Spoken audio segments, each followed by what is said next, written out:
Autoridades, representantes de universidades, centros de formación profesional, centros de investigación colaboradores, empresas, sanitario, personal sanitario e non sanitario.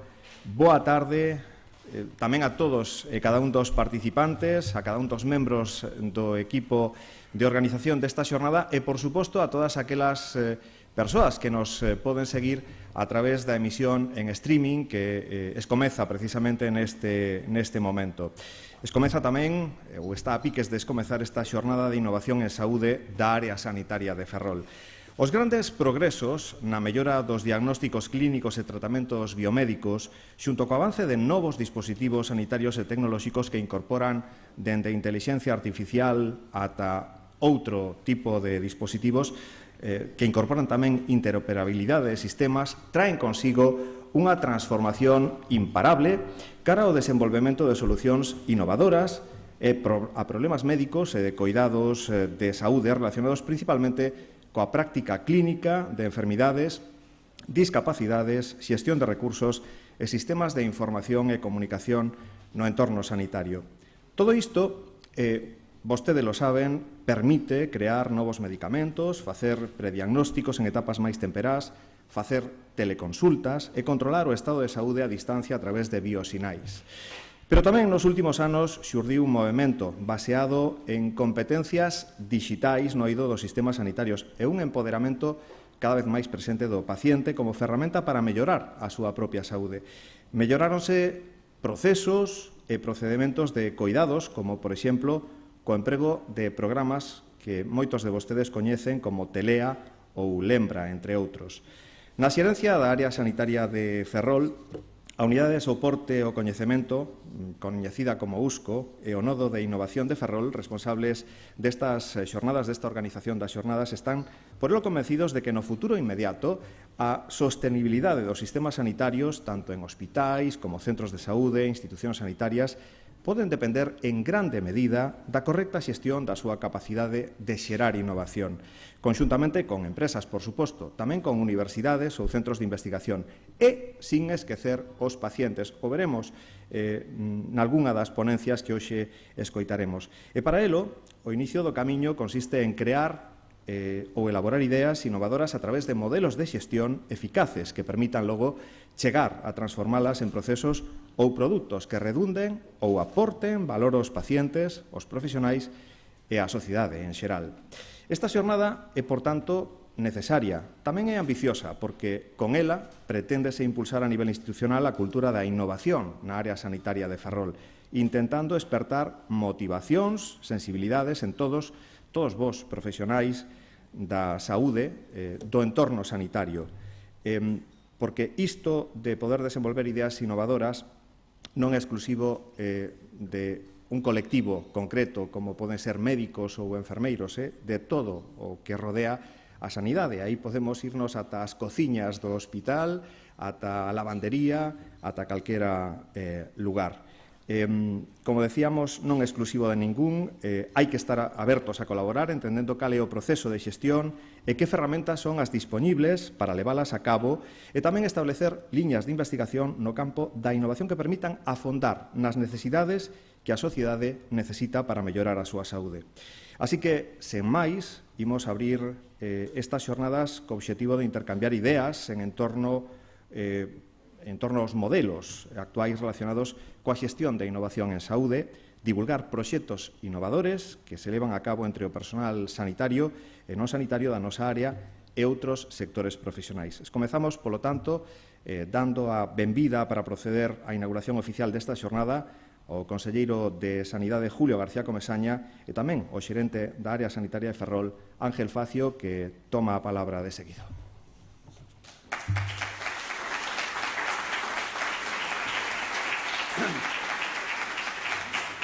Moi boas tardes a todos e todas. Simplemente dar un mensaxe de acollida, de agradecemento a todos vos por estar aquí. Dende logo, agradecer a presencia do conselleiro, que para nós é especialmente importante por o que supón a súa presencia como apoio a esta actividade e a outras moitas na área sanitaria de Ferrol, pero a innovación. E nesto quero resaltar que se alguén ten implicación na innovación dende fai moitos anos a él e, polo tanto, pois, non só por conselleiro, sino por a súa trayectoria no ámbito da innovación e o apoio á innovación, pois agradezo especialmente que fixera o esforzo de estaros aquí connosco, tamén a delegada, e, sobre todo, ao grupo de persoas que leva a traballar moito para que todo se salga moi ben, que seguro que será así, e agradecer especialmente tamén a colaboración dos ponentes e de todos os profesionais que pretenden artellar unha rede de profesionais con inquedanzas que podan sacar adiante proxectos novos e que podamos aportar solucións a moitas cuestións do día a día que finalmente o fundamental sería que fueran traslacionales ao paciente, que o paciente teña o retorno de toda aquela innovación non só tecnolóxica, no que evidentemente estamos moi comprometidos no momento do plan director con a tecnoloxía de diagnóstico por imaxe e outras moitas, pero tamén nos circuitos asistenciais e outras moitas cousas. Por lo tanto, non quero estenderme máis, pero un orgullo pois traballar con profesionais que son quens de facer cuestións como estas, organizacións como esta, e xerar a moi alta participación que hai tanto en ponentes como en todos vós. Agradezo especialmente o esforzo de vir unha tarde como hoxe, que, dende logo, é un día estupendo fora, os podes creer que fai calor, se está moi ben, pero que realmente que estemos aquí hoxe para nós é importante porque é un primeiro paso para seguir avanzando en innovación. Moitas gracias a todos e boas tardes.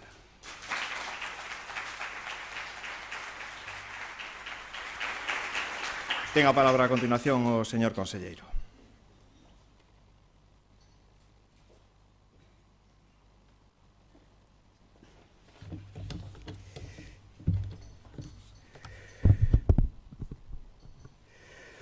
Moi boas tardes a todos. Doña Martina Neiros Barros, delegada da Xunta en Ferrol, Ángel Facio Villanueva, xerente da área sanitaria de Ferrol, Amparo Fondevila López, directora de Procesos de Soporte da área sanitaria, Javier Quiles, resto de membros do equipo directivo da área sanitaria, profesionais, ponentes e demais asistentes.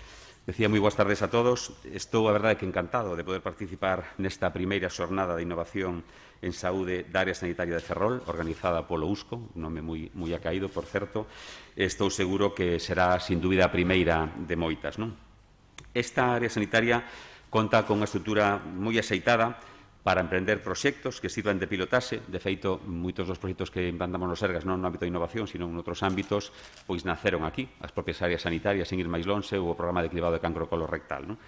Ademais, neste caso, falando de innovación, a maneira de desenvolver liñas de traballo vencelladas a realidade virtual, a impresión 3D, a inteligencia artificial ou a gamificación, xunto tamén cunha prolífica actividade por parte de entidades tamén representadas neste acto. Puden saudar a representante da Universidade da Coruña, o CIS, a Fundación Novo Asantos, ACIS, entre outras, non? Para promover esta dinamización, a Xunta creou no ano 2019 os Premios de Innovación en Saúde, que teñen como fin promover ideas innovadoras de profesionais sanitarios e tamén de pacientes. En 2021, resultou gañador o proxecto do Servicio de Oftalmoloxía desta área sanitaria de Ferrol para o desenvolvemento dun sistema de adquisición de imaxe diagnóstica a través de smartphones. Estes premios contan cunha amplia acollida nas súas edicións, non? Na primeira recibíronse máis de 50 iniciativas dende o eido profesional e máis dunha dúcia de iniciativas dentro do ámbito dos propios pacientes. Na segunda edición, incrementouse esa participación recibindo ata 99 proxectos, neste caso 75 da categoría de profesionais e 24 de pacientes, tanto individuais como asociacións de pacientes. A espera de resolver os froitos da terceira edición, cuya convocatoria saliu o pasado mes de maio, e ver, pois, seguro que esa evolución vai a continuar. Gracias a este espírito innovador, a Sanidade Pública de Galicia resultou recoñecida a nivel europeo neste campo. A Comisión Europea, supoño que o saben, concedeu o proxecto Procure for Health para a creación dunha rede europea de compra pública innovadora no ámbito da saúde. Os Sergas, xunto coa Axencia Galega de Coñecemento en Saúde, forman parte do consorcio deste proxecto tan ambicioso. A concesión deste proxecto únese ao recoñecemento que obtivemos tamén na primeira edición dos Premios Europeos de Contratación Pública de Innovación do Consello Europeo de Innovación tamén. A candidatura ao Servicio Galego de Saúde amosou a firme proposta pola compra pública innovadora en Galicia, que está a facer dende hai moitos anos. Xa empezou no ano 2012 con aquel Hospital 2050, con Innova Saúde, ou un pouco máis tarde con Código 100, un proxecto para afrontar os retos do envellecemento na población. Este galardón, do que estou a falar, recoñece o Sergas como organismo líder no desenvolvemento de proxectos de compra pública innovadora e pon en valor o seu labor na promoción e implantación en toda Europa. A candidatura galardonada colecta proxectos xa concluídos e outros como Innovatrial, cunha inversión de máis de 12 millóns de euros, ou Innova Microlab, recentemente posto en marcha, neste caso no Servicio de Microbioloxía da Coruña, con 6 millóns de euros. Nesta mesma liña, a de compra pública innovadora, compre salientarnos a posta en marcha do primeiro Living Lab de Saúde no Hospital de Ourense, dentro da rede Lab Saúde. O Hospital de Ourense conta cun espacio de hospitalización experimental que nace dun proxecto de compra pública innovadora no contexto do Hospital 2050. Outras iniciativas dirixidas á atención aos pacientes son o CRM100, que nestes días precisamente estamos a instalar en moitos centros de saúde para facilitar a relación dos doentes con eles, ou, por suposto, a APP Sergas Móvil para a xestión do Servicio Galego de Saúde e o acceso á historia clínica, ou outro proxecto como é o SIDE, que nos permite organizar e xestionar a demanda en atención primaria, por poñer solo algúns exemplos. O feito de que poidamos impulsar todos estes proxectos débese, en boa medida, ao traballo que se fai dende as áreas, en particular nesta área sanitaria. Dende o Goberno galego e dende o ámbito nacional e europeo hai fondos destinados a financiar estas iniciativas e a área sanitaria de Ferrol reúne, como decía ao principio, as características axeitadas para participar nelas. Vos profesionais, un área de traballo con un tamaño axeitado, como decía, para implementar proxectos innovadores, un hospital, ademais, o decía o xerente, inmerso nun profundo proceso de renovación tecnolóxica e, sobre todo, unha contorna de colaboración coas entidades potentes no ámbito de investigación e innovación, decía a UDC, a Fundación Novo Santos, o CIS, a propia ACIS e diversas empresas da comarca. Polo que non é de extrañar que, dende este punto, surdan proxectos transgresores. Un bo exemplo é o proxecto Tartaglia, referencia a nivel estatal en inteligencia artificial, con varias actividades nas que participa a área sanitaria de Ferrol, nos servicios concretamente de informática, oftalmoloxía, uroloxía, radioloxía ou anatomía patolóxica. Comezou no ano 2022 e a previsión é que se prorrogue durante os vindeiros anos. Sistemas de apoio á investigación como RedCap, do que puden comentar aí un momentiño con Javier, para recoller de datos nos centros do Sergas que están actualmente implantándose e pilotándose na área sanitaria de Ferrol. Neste punto, gustaríame salientar as actividades tamén das aulas de simulación do Complexo Universitario de Ferrol. Dende a súa creación, incrementáronse tanto os espacios como o equipamento. O manexo da alta tecnoloxía facilita tanto a formación de traballadores da área como tamén de persoal en formación e o alumnado. Na actualidade, pódense ensayar técnicas de distintas especialidades sanitarias gracias a que se posúen, entre outros, simuladores de exploraciones de fondo de ollo ou simuladores de arritmias, por poñer un par de exemplos. No tocante á formación baseada na simulación, a intención da Xunta é sinalizar este tipo de recursos, regulalos e integralos na formación de persoal, facelos integrados na rutina habitual de formación, como decía. Dirixindo os nosos pasos hacia a creación dunha rede de centros de simulación clínica avanzada do Sistema Público de Galicia e incluso valorando a posibilidade de que esta formación sexa máis que voluntaria como é agora, que chega a ser en uns aspectos obligatoria. Estamos tamén traballando cos forzas sindicais e coa Comisión de Recursos Humanos para implementar esta posibilidade. É que sabemos que un dos nosos principais activos son, como digo, os profesionais. Por iso é de xustiza destacar, xa se falou aquí, o nodo de innovación da área sanitaria de Ferrol como eixo fundamental desta cadea. Se me permitides, quero trasladar un saúdo afectuoso a Javier Quiles, como subdirector de Sistemas de Información e tamén como promotor, supoño que desta xornada, non me cabe duda, e tamén fundamentalmente dese nodo de innovación. Falando dese nodo de innovación, cabe decir que este espacio reúne profesionais con vontade de emprender e desenvolver innovación social, tecnolóxica, por e para a saúde. Coido que hoxe poderemos coñecer de primeira man os resultados do traballo do nodo. O seu labor non pode entenderse sen a actividade dos nodos de innovación das 7 áreas sanitarias que temos constituídas en Galicia, e aí tamén Javier foi parte fundamental desa rede, que naceron como elemento dinamizador dos centros, fomentando o surdimento de ideas innovadoras e a súa transformación en proxectos. Acompáñanos tamén aquí outro dos artífices dese inicio, como é Rodrigo Gómez, ao que vamos a ter o placer tamén de escoitar.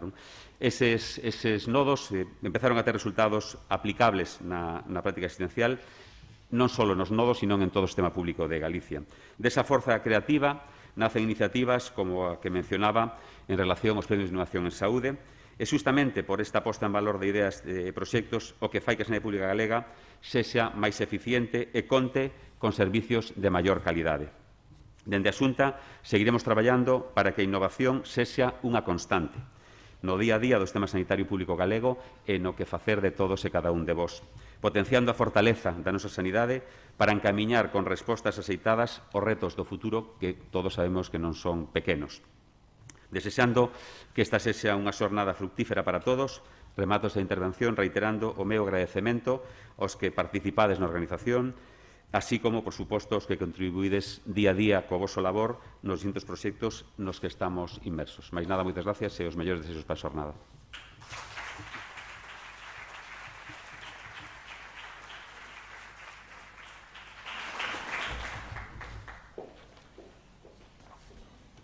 Moitas das citas que ven de facer o Conselleiro de Sanidade verémolas reflexadas nalgúnas das ponencias que escoitaremos. Bien, tras estas palabras de arranque, iniciamos ya el desarrollo del programa con una, sin duda, interesante conferencia de apertura que correrá a cargo del doctor Julio Mayol Martínez. Es director de innovación del Hospital Clínico San Carlos de Madrid. Además de ser un experto en cirugía general y aparato digestivo, es también miembro de la Real Academia de Medicina, del Consejo de la Sociedad British Journal of Surgery, presidente de la Sociedad Española de Investigación Quirúrgica y editor de medios digitales e innovaciones de Surgery. En su intervención nos va a hablar de algo de lo que tuvimos oportunidad de conversar con él esta mañana en Radio Voz. Nos va a hablar de la necesidad de apostar por la innovación para lograr la transformación sanitaria. Es la ponencia con la que abrimos definitivamente estas jornadas. Doctor, cuando quiera.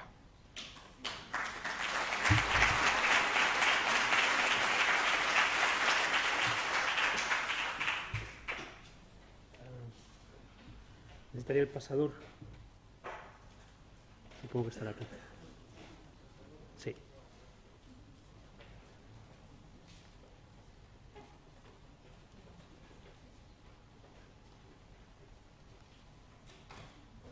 Empiezo. Bueno, excelentísimo señor consejero, autoridades, colegas, amigos, amigas, es un verdadero honor estar esta tarde aquí.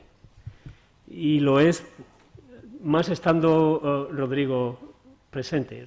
Rodrigo es el responsable de que viniera por primera vez a Galicia hablando de innovación, hace ya bastantes años. Pero mi carrera dentro de la innovación sanitaria va corriendo paralela con Galicia desde sus inicios, desde hace ya más de una década. Y es un verdadero honor venir esta vez a este hospital en el que he estado presente cuando llevaba gorros de cirujano, no cuando llevaba gorro de director de innovación. Y muchas gracias a Javier por todo el esfuerzo y a todo el equipo que ha hecho posible que hoy podamos reunirnos para hablar de algo, de una palabra, innovación, que a veces se devalúa, porque son innovadores desde los yogures que se anuncian en televisión, a los coches, o cualquier cosa es innovadora, y de tanto repetirlo, pues empieza a perder un poco el sentido de lo que queríamos hacer. Y el primer planteamiento es, como se utiliza tanto la palabra, ¿qué es innovación?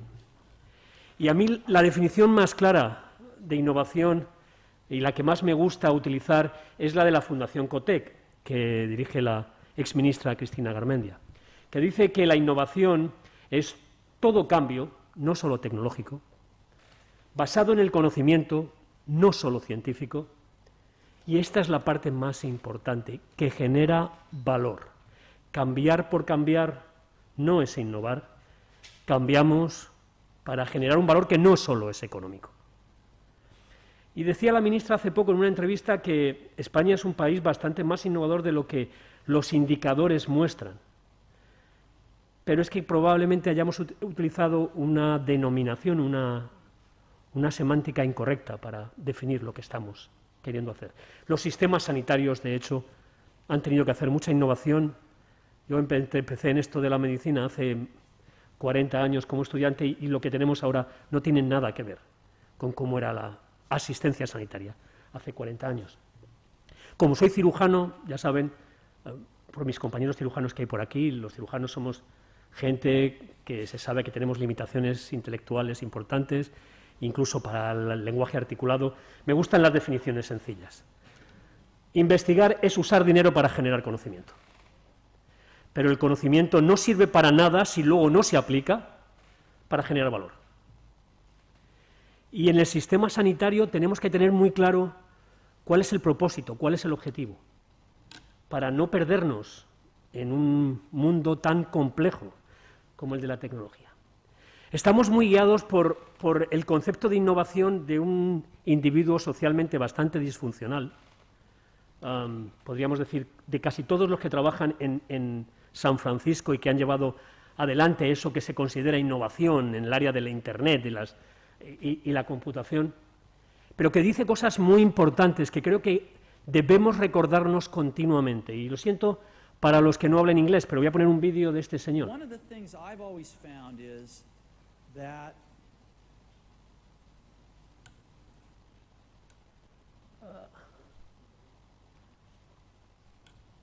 ¿Se puede subir?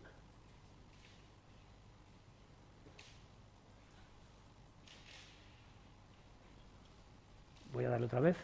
One of the things I've always found is that you've got to start with the customer experience and work backwards to the technology. You can't start with the technology and try to figure out where you're going to try to sell it. And I've made this mistake probably more than anybody else in this room. And I've got the scar tissue to prove it. And I know that it's the case. And as we have tried to come up with a strategy and a vision for Apple, it started with what incredible benefits can we give to the customer? Where can we take the customer? Not starting with, let's sit down with the engineers and figure out what awesome technology we have and then how are we going to market that. Este es el mensaje que quiero traer más importante.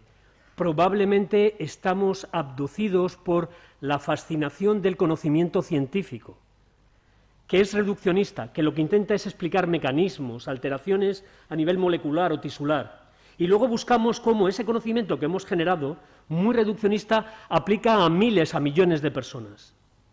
Cuando nosotros lo que tenemos diariamente son personas con problemas, frente a los que tenemos que sentarnos para encontrar soluciones. Evidentemente apoyados por el conocimiento que hemos generado previamente.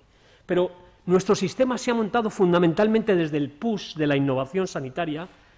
Un investigador encuentra un mecanismo de acción de algo y entonces tiene que llevarlo al mercado frente al pool de la innovación. Nosotros vivimos continuamente intentando resolver problemas, cómo utilizamos el conocimiento para resolver esos problemas. Este es el modelo tradicional del push de la innovación. El creador tiene grandes ideas, desarrolla con aliados una determinada solución y la intenta llevar al mercado. En nuestro caso, el mercado es el sistema sanitario. Y de repente nos damos cuenta que a nadie le interesa la idea que nosotros teníamos, que era muy importante en nuestro laboratorio, pero que a los demás no les importa. Pero es que detrás de ese modelo hay muchísimo dinero. Esto solamente habla de las publicaciones científicas y lo que generan, tener papers científicos sobre las cosas que investigamos. De hecho, en Europa, en la Unión Europea, da empleo a 110.000 personas. Ese mecanismo de producir conocimiento, poner dinero para generar conocimiento y llevarlo y difundirlo, eso genera muchísimo movimiento monetario. El problema es que ese modelo, que luego pasa a una patente, convierte nuestros currícula en algo muy caro. Claro, yo soy catedrático. Para poder llegar a ser catedrático he tenido que pasar mucho tiempo generando papers porque es por lo que me evalúan. No me evalúan por los problemas que he solucionado con esos papers, sino por el factor de impacto de la revista donde he publicado esos papers. Como dice Manolo Serrano, la reprogramación celular ha sido una revolución científica, pero aún no es una revolución médica. Ese es el problema, porque ¿qué es lo que queremos conseguir? La ciencia no garantiza la aplicación. La investigación no garantiza la solución del problema. Solamente es desde el análisis profundo del problema y las necesidades no cubiertas desde donde podemos utilizar el conocimiento científico para avanzar. Y este es el modelo que deberíamos favorecer en los sistemas sanitarios, donde el creador está en continua conversación. Cambien mercado por pacientes. Estamos intentando entender cuáles son sus problemas y entonces buscamos aliados para generar soluciones que les sean útiles a nuestros pacientes. Porque nuestros problemas siguen siendo problemas de sistema. El señor de la izquierda es Bismarck, que fue el primero que estableció un sistema sanitario que se rige por un modelo de negocio, y cuando digo modelo de negocio no me estoy refiriendo a público o privado, lo que me refiero es al mecanismo por el cual funciona y se produce una transacción y esto funciona, que ya está escrito en el Talmud, que supongo que no lo habrán leído, pero que dice algo así como, bueno, no dice algo así, es literal: el enfermo da dinero al médico, quizás se cure, quizás no se cure. Estamos en el siglo XXI y el modelo de negocio es el presupuesto nos da dinero, los pacientes van bien o mal, pero como tenemos buena intención, porque tenemos a Kant detrás de nosotros, el resultado no importa. Somos cristianos, pero de la parte católica, los resultados no importan. Los señores de la derecha, los británicos, dijeron: si ese modelo en el que el empleador y el empleado ponen dinero y le damos un servicio que es muy costoso, dense en cuenta que cuando Bismarck monta esto, la gente se moría de infecciones o de traumatismos. No había cronicidad. Dicen los británicos: si esto es bueno para los obreros prusianos que quieren levantar el imperio, esto para todos los británicos debe ser maravilloso. Y el 5 de julio de 1948 lanzan el NHS. No lo van a leer, está en pequeñito allá arriba, pero les voy a decir cómo funciona el NHS, que parece que nosotros en el sistema sanitario, empezando por mí, no lo hemos entendido. Dice: cualquiera puede utilizarlo, hombres, mujeres y niños, no hay límites de edades y no hay que pagar ninguna tasa. Puede utilizar todo o parte de él, y voy a leer literalmente, as you wish, como usted desee. Cuando luego les decimos que es que no saben utilizar las urgencias, ¿quién está equivocado? Los que hemos hecho un contrato social con los ciudadanos hemos sido nosotros en esas condiciones, no en otras. O les damos soluciones diferentes o lo utilizan as they wish. ¿Que vienen mucho las urgencias? As they wish.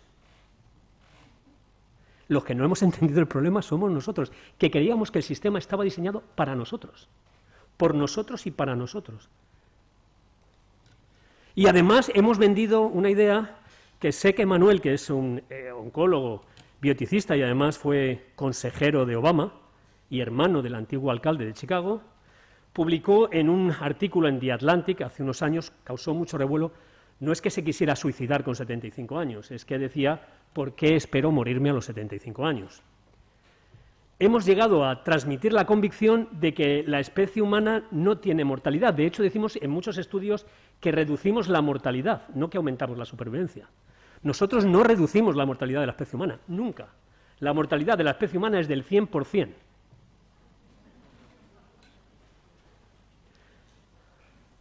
Pero recuerden, cómo hablamos y cómo transmitimos esa información a la sociedad condiciona lo que esa sociedad utiliza as they wish.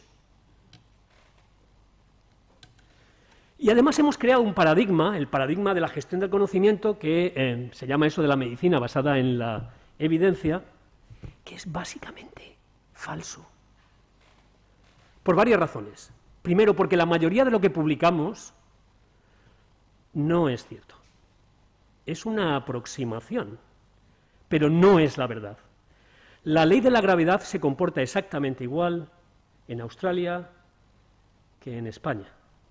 Sin embargo, un estudio clínico prospectivo aleatorizado se aplica de manera diferente en Australia y en España. De hecho, la reproducibilidad de los ensayos clínicos en oncología, según un artículo de Nature de 2011, estaba por debajo del 30%. Hemos conseguido demostrar que el método científico no funciona en biomedicina. De hecho, este señor, que es catedrático de salud pública en Stanford, tiene el paper más descargado en PLOS ONE que dice por qué la mayoría de los resultados o de los hallazgos de investigación que publicamos son falsos. No es que mintamos, es que nos han dibujado así, es que nuestras aproximaciones a la verdad son aproximaciones, son modelos, los tomamos a veces como si fueran una religión. Y lo que decía Sackett de la medicina basada en la evidencia es que la mejor evidencia disponible había que interpretarla en un contexto determinado. Pero ¿qué es ese contexto? Leemos todo lo que se publica, podemos conocer toda la evidencia simplemente en nuestro campo. ¿Quién se lee el 80% de los que seamos médicos aquí? ¿Quién se lee el 80% de lo que se publica en su área de especialización? ¿El 50? ¿El 30? ¿El 5 por debajo? Alguno. Si no ve muchos pacientes. Y además tiene un salto de fe. Es el ensayo clínico llevado a cabo de manera reduccionista en condiciones casi experimentales en la Clínica Mayo, con pacientes que solo tienen una comorbilidad, hiperseleccionados que van a cumplir el tratamiento y que además son llevados por médicos dedicados única y exclusivamente a que cumplan el ensayo, con el frío que hace en Rochester en invierno, aplicado a una señora de 85 años con 5 comorbilidades que vive en Cuatro Vientos, a 2 autobuses del Clínico San Carlos, en un cuarto piso sin ascensor, con un marido discapacitado y con una pensión de 500 euros, ese ensayo funciona exactamente igual en la realidad. Y ese es el modelo que hemos creado.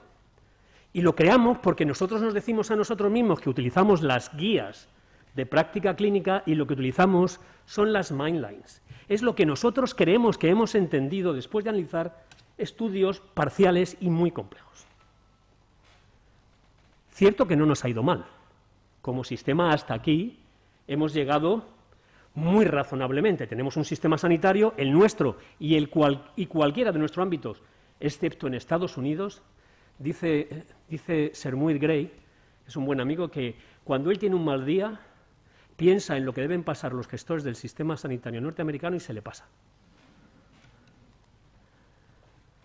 Pero vivimos obsesionados por la producción, porque vivimos en una sociedad totalmente industrializada. Y lo que medimos, estos son los británicos, que son muy calvinistas y miden las cosas, y vieron que entre el año 2000 y 2008 había habido una caída en la productividad. Cuando los gestores hablamos de eficiencia, mentimos también. Hablamos de productividad. Eficiencia, si no medimos el resultado, no medimos. Medimos cantidad, outputs, cantidad de casos que producimos por lo que metemos en el sistema para funcionar. William Baumol describió, que es un economista neokeynesiano, ha muerto recientemente, describió la enfermedad de los costes que afecta a los sistemas sanitarios. Y básicamente dice que si tú quieres operar más hernias, necesitas más dinero. Es así de sencillo. Al revés de lo que ocurre en las ciencias de computación, que cada vez necesitamos el mismo dinero para conseguir mayor capacidad de computación. Esos son los dos extremos. La educación le pasa lo mismo que a la sanidad. Si tú quieres dar más educación, necesitas más dinero. Y los británicos se dedicaron a medir y vieron que entre el año 2000 y 2008 se había producido un descenso de la productividad en los sistemas sanitarios. Estos son los socialistas británicos con el Sistema Nacional de Salud. Seguro que los norteamericanos esto lo han resuelto. Informe McKinsey, año 2000-2008, el mismo periodo.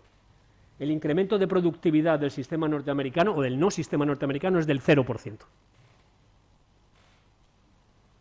Más hernias, más dinero. ¿Por qué? Porque hay ciertos costes, existe una inflación entre la cantidad de cosas que produces y los costes fundamentalmente de los sueldos del personal del sistema. Él lo contaba como un cuarteto de cuerda en el siglo XIX y en el siglo XXI son exactamente igual de productivos. tocar una pieza, lo que ocurre es que los sueldos en el siglo XXI son mucho más, muy superiores a los del siglo XIX, pero la pieza es la misma. La única manera de aumentar la productividad sería tocarla más deprisa, pero ya no sería la misma pieza. Así que esta es la diapositiva más importante referida a los sistemas sanitarios a la innovación. Dona Bedian, puro y duro. En sanidad, hacer más puede ser peor. Tenemos que dejar de hacer cosas. Porque llega un momento en que hacer más cosas no aumenta el beneficio, pero sí que aumenta linealmente el efecto adverso, de manera que disminuye el diferencial entre el beneficio y el daño, y globalmente empeoran los resultados. Así que tenemos que diseñar estrategias de innovación que nos lleven a maximizar el diferencial entre el beneficio y el daño para todos los miembros de la comunidad. Y no se dejen engañar cuando decimos que hay que hacer eficientemente cosas, porque hacer eficientemente lo que no deberíamos hacer es lo peor que se puede hacer.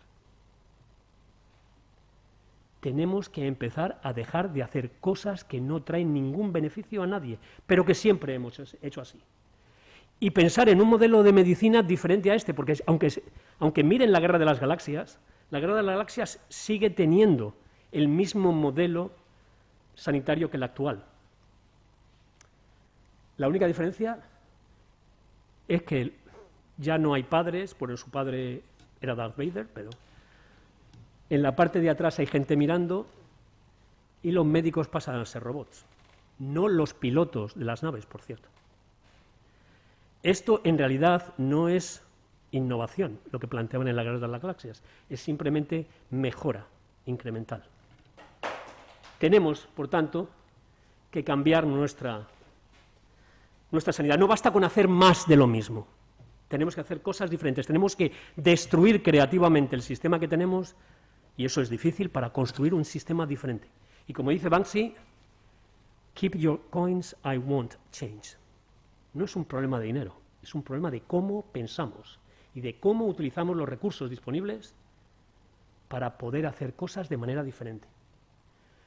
Y me gusta mucho seguir esta línea del MIT, aunque sean americanos, que es que tenemos que destrozarlo, reconstruirlo y hacerlo mejor. No basta con seguir haciendo un poquito más de lo mismo. Y para eso es imprescindible tener sistemas de innovación, compuestos por personas, recursos y reglas. La innovación no es una cosa externa al sistema. La innovación tiene que estar embebida, engastada en nuestro propio diseño. No podemos separarlo, no podemos separar la investigación, la innovación, todo tiene que ser parte del propio sistema. Y para eso necesitamos, ¿qué? Liderazgo. Personas que estén dispuestas a crear una visión que puedan compartir y que den herramientas a las personas que le siguen para que esa visión se convierta en realidad. Y además gestionen las tensiones que se producen en innovación, porque los innovadores, así entre nosotros, son seres insoportables. Siempre intentan que abandonemos una manera de pensar y asumamos otra. Estoy convencido que de todos los que están aquí, el 99% de ustedes y yo creemos que lo que creemos es cierto. Un innovador cree que lo que cree probablemente no sea cierto. ¿Y cuáles son los problemas que tenemos que abordar? Tenemos que encontrar esa visión. ¿Cuáles son los 7 grandes problemas que tenemos que abordar en los sistemas sanitarios? Primero de todo, la enorme e injustificada variabilidad en calidad y resultados. ¿Dónde se trata mejor, dónde se obtienen mejores resultados si yo tengo un cáncer de mama? ¿En Ferrol o en el Clínico San Carlos? Pues ustedes dirán que aquí, yo diré que en el clínico, pero en realidad no lo sabemos. ¿Y cuántas cosas hay que hacerme? Cada uno, como somos unos artistas, cada uno hará unas cosas diferentes. Pero ¿dónde conseguimos mejores resultados? No lo sabemos. Tenemos alguna orientación, pero cuando las vemos y no nos gusta cómo sale la foto, lo que decimos, esos datos están mal. Cuando salimos bien, los datos son buenos. Segundo enorme problema es el daño. El perjuicio que causamos a los enfermos haciendo cosas que no deberíamos hacerle, incluso cuando son las que deberíamos hacer. Los efectos adversos son un serio problema. en los sistemas sanitarios. El tercer enorme problema es el desperdicio de recursos en hacer cosas que no deberíamos hacer. Las sociedades científicas intentan convencernos de que hay cosas que hay que dejar de hacer, pocas, porque tampoco no vamos a pisar la manguera, pero si dejáramos de hacerlas y utilizar esos recursos para otras cosas, ¿es un problema de dinero o es un problema de inteligencia y de tiempo? El cuarto gran problema es la inequidad. Sobrediagnosticamos y sobretratamos a quien menos se beneficia, que además se lleva todos los efectos adversos, e infradiagnosticamos e infratratamos a los que más lo necesitan, pero que como no vienen a la puerta a llamarnos, pues no les adelantamos la lista de espera. Pero es que no tienen recursos para venir a quejarse. Y cuando vienen ya es demasiado tarde, entonces nos gastamos muchísimo más en solucionarles el problema. El quinto es que prevenimos poco. Probablemente porque como en nuestra especie las cosas a largo plazo no funcionan, no tenemos buena capacidad para hacer eso. Cuando tienes 20 años, lo de mantenerse bien para que cuando tengas 50, que no tener problemas, pues no te importa. Empiezas a preocupar por la prevención cuando llegas a mi edad y ya es demasiado tarde. Entonces te entra el síndrome de correr, empiezas a correr, te lesionas la rodilla y empiezas a tener otros problemas. El sexto gran problema es la deshumanización. La deshumanización no solo de los pacientes, también de los profesionales. Entre todos nos negamos la agencia y la experiencia. Le decimos a los pacientes, su búsqueda en Google no se puede comparar con mis 6 años de carrera. Mis 20 años viviendo con mi enfermedad no se pueden comparar con una lección que le dieron hace 20 años y que es todo lo que ha sabido sobre el tema. Debemos abandonar esa arrogancia de que nosotros somos lo que sabemos. Tenemos que empezar a escuchar de verdad y a compartir de verdad. Y finalmente es el impacto medioambiental. Los sistemas sanitarios en el mundo producen el 4,4% de las emisiones de CO2. ¿Hay otros que producen más? Sí, pero nosotros deberíamos ser parte de una campaña para disminuir el impacto medioambiental, porque además un medio ambiente negativo termina redundando en peores resultados para el propio sistema. Y, por cierto, es mucho más fácil venderle un proyecto a una persona joven si le vendes sostenibilidad que si le vendes ahorros. No utilicen nunca la palabra ahorro por proyectos de innovación. Y lo que tenemos que hacer para poder llevar adelante eso es cambios a 3 niveles para transformar. Primero, en el modelo de negocio. Ya les he dicho, no tiene nada que ver con público o privado. Segundo, en la cultura. Y finalmente, la tecnología. Pero los 3 a la vez. No es secuencial, es los 3 a la vez. Y primero, el modelo de negocio. Tenemos que plantearnos generar valor, no más outputs. Y tiene que ser valor para la asignación de recursos de los gestores, valor técnico, valor personalizado y valor social. Se ha movido la diapositiva, pero esto es la manera de calcular el valor de nuestros proyectos. Más beneficio en salud con menos daño, multiplicado por lo que les importa a los pacientes, que aparte de que me resuelvan el problema, es que sea el resultado que yo estaba buscando, eso que llaman ahora PROMS, y además con la experiencia adecuada, PREMS, experiencia y calidad percibida. Y eso dividido por los costes. Los costes no son solo los monetarios. Hoy en día es un problema mayor el tiempo que el coste monetario. Hay más dinero que tiempo. Perdemos demasiado tiempo en hacer cosas inútiles, de repente no tenemos tiempo de profesional, o nos preocupa mucho tener un paciente 2 días en el hospital y queremos ahorrar ese tiempo cuando llevamos 6 años demorando el diagnóstico, con el impacto que ha tenido en la vida de ese paciente y de todo lo que le rodea. Y finalmente, como dije antes, el CO2. Además, necesitamos una nueva cultura que se base en centrarnos en las personas y en la adecuada utilización de los datos. Pero no se dediquen a recoger datos si luego no piensan tomar decisiones con ellos, porque es costosísimo y produce mucha frustración.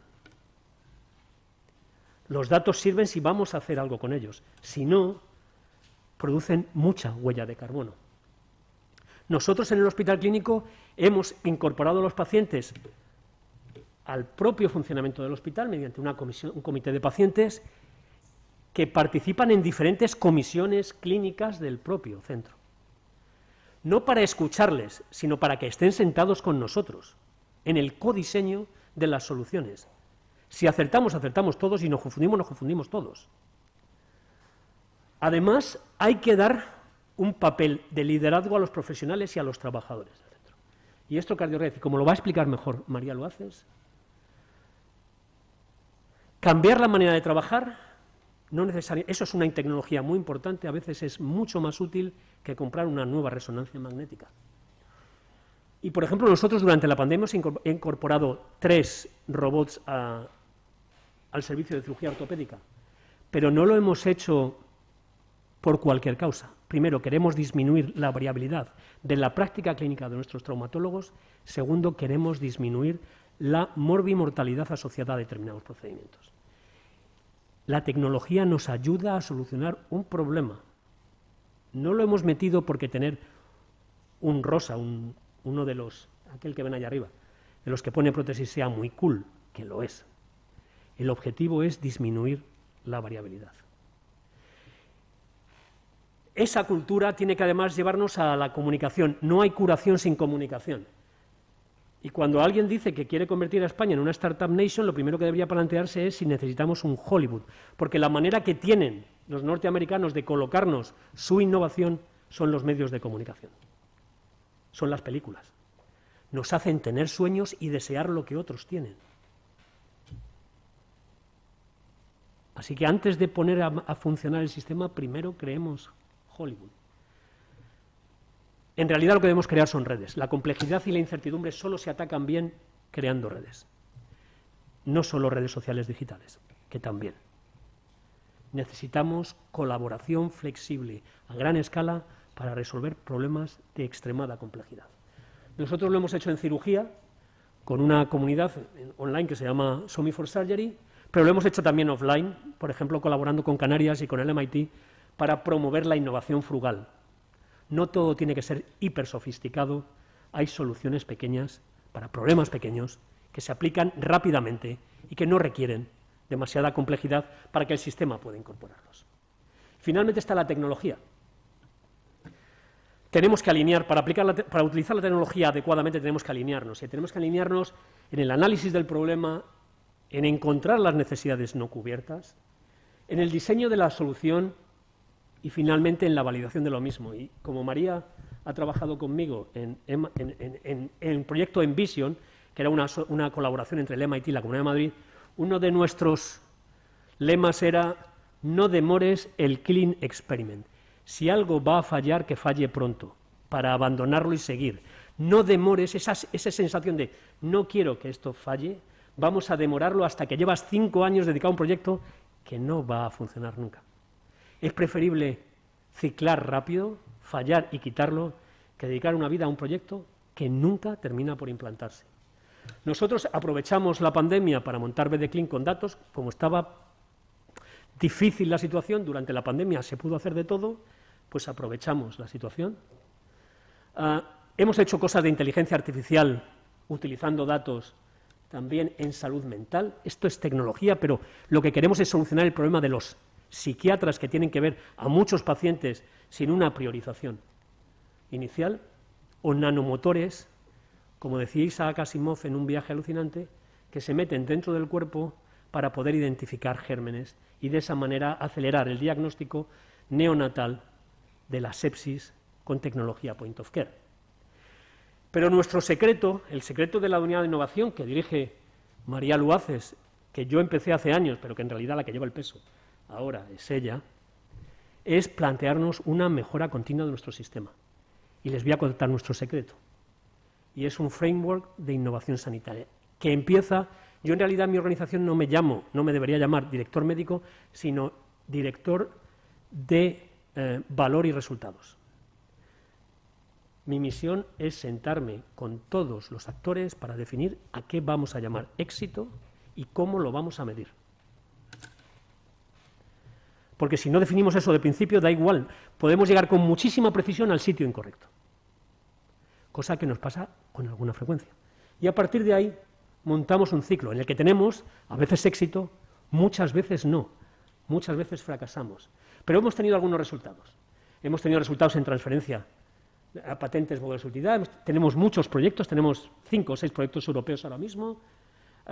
Tenemos resultados de proceso en la organización. De hecho, la unidad de innovación y la unidad de calidad fueron los responsables de hacer el plan estratégico del propio hospital, de manera que nosotros mismos nos dotamos de nuestra reflexión estratégica, pero lo que más nos importa es los resultados en nuestros clientes, es decir, en nuestros pacientes, y el impacto en la sociedad.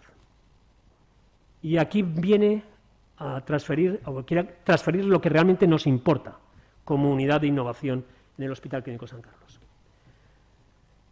Esta es la ratio de mortalidad estándar en infarto agudo de miocardio. No voy a hablar de CardioRed porque va a hablar María, pero los demás los he borrado. Somos el grupo 1 de Madrid, los más grandes de Madrid, he borrado los. Lo importante es que nuestra ratio de mortalidad estándar, lo bueno es que esté por debajo de 1 y está por debajo de 1. Otra cosa que nos importa es la ratio de mortalidad estándar en insuficiencia cardíaca. Es bueno que esté por debajo de 1, estamos por debajo de 1. Somos como el tercero, con una menor estándar. Y no solo eso, sino que en la más reciente encuesta a los pacientes de todos los hospitales de Madrid, nosotros hemos obtenido este resultado. Esto es 2017, estábamos aquí.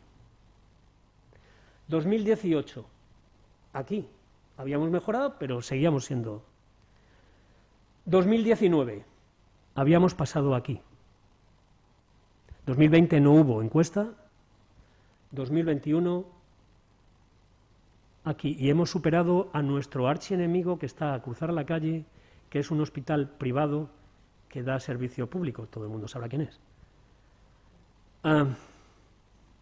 Lo importante no es la cantidad de proyectos que tenemos, lo importante no es la cantidad de patentes que generamos, lo importante es si estamos trabajando para llevar a nuestra organización a los resultados que importan, resultados técnicos, valor técnico, pero sobre todo que nuestros pacientes estén satisfechos con lo que hacemos por ellos.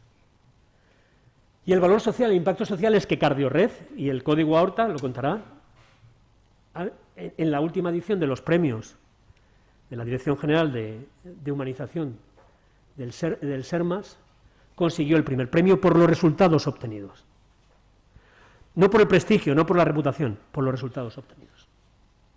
Así que, para nosotros, la innovación es dejar de pensar de una manera y asumir otra. Y además convertirnos en un sistema de información e inteligencia dentro de nuestra propia organización. No queremos una estructura orgánica dentro de nuestra organización. Queremos infiltrarla para colaborar muy promiscuamente con todos aquellos que quieren cambiar lo que hacen. Y ese es nuestro reto, y creo que ese es el reto que debe animarnos en el sistema sanitario, porque hacer más de lo mismo es, primero, tremendamente aburrido, y seguro que la única garantía de que obtengamos siempre los mismos resultados. Muchas gracias.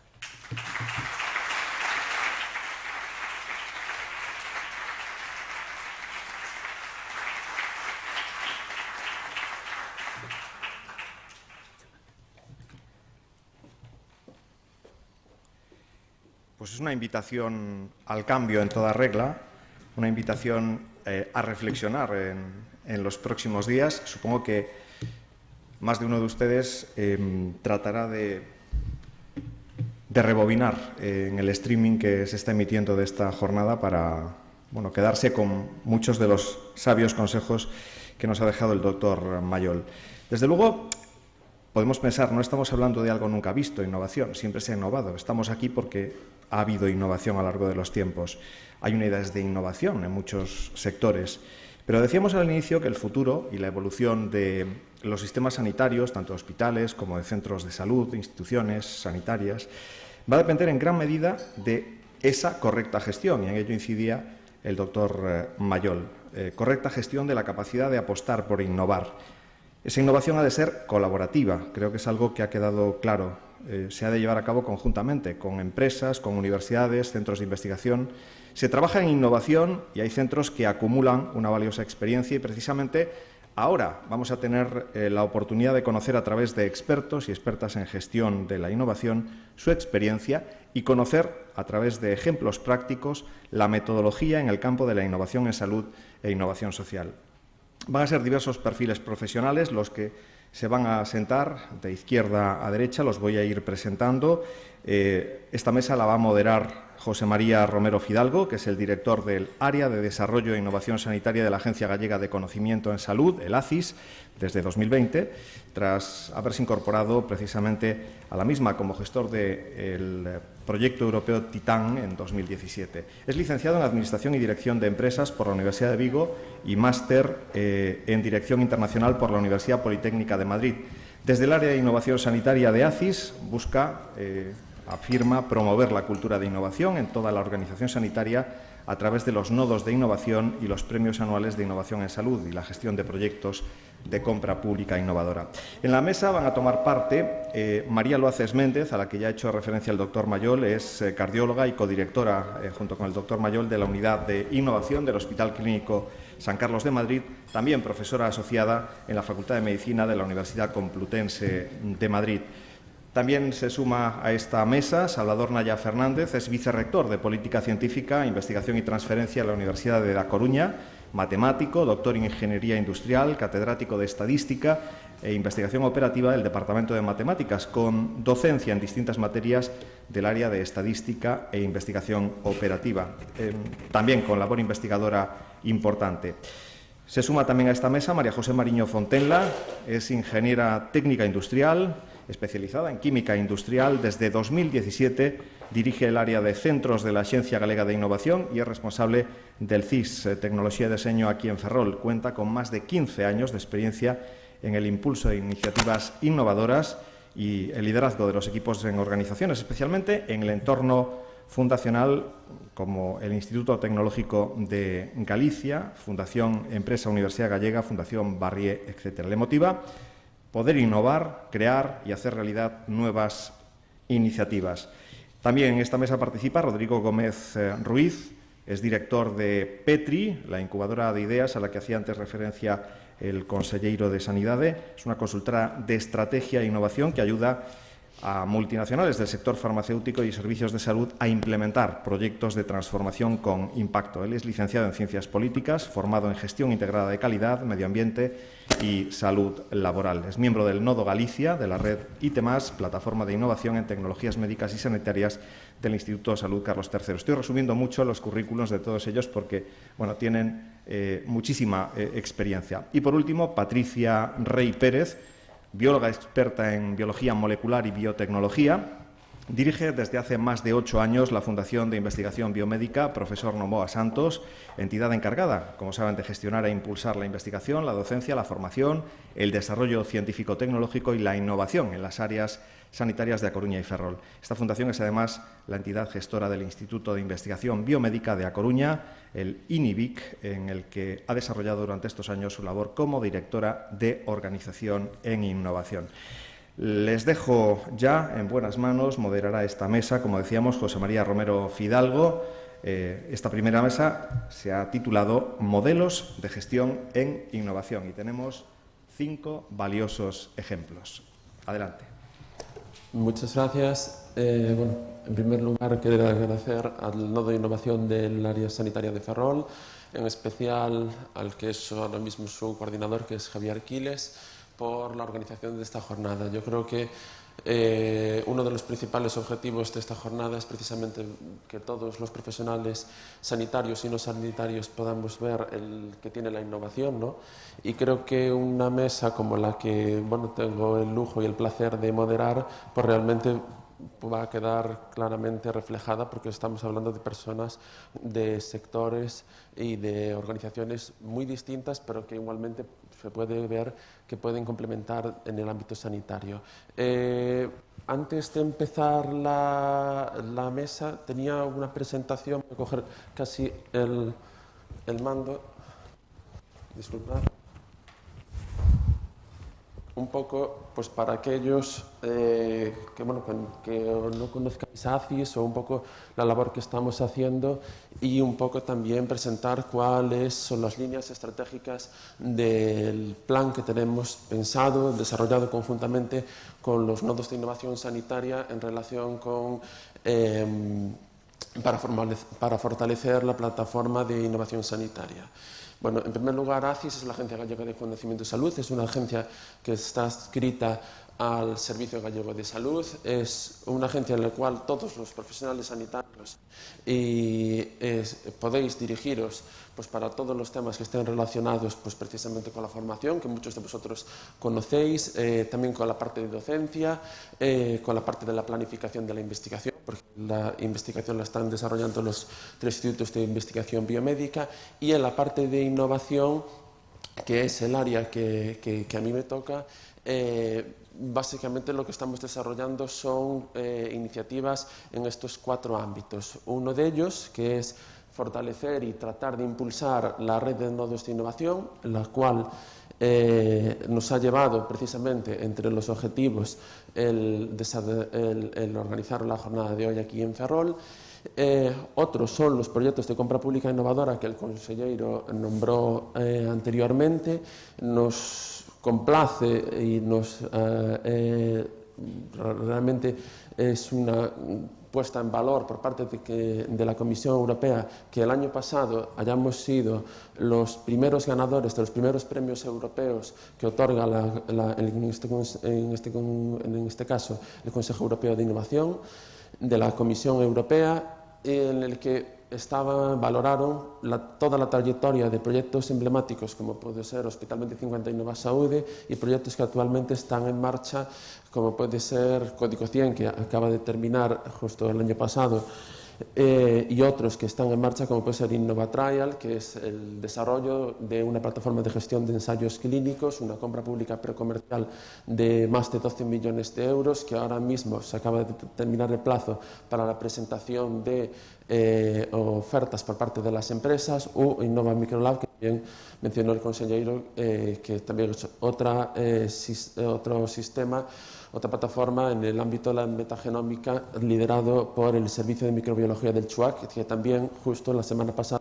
terminaron el plazo de presentación de ofertas, ¿no? Y otros proyectos que esperamos continuar e impulsar.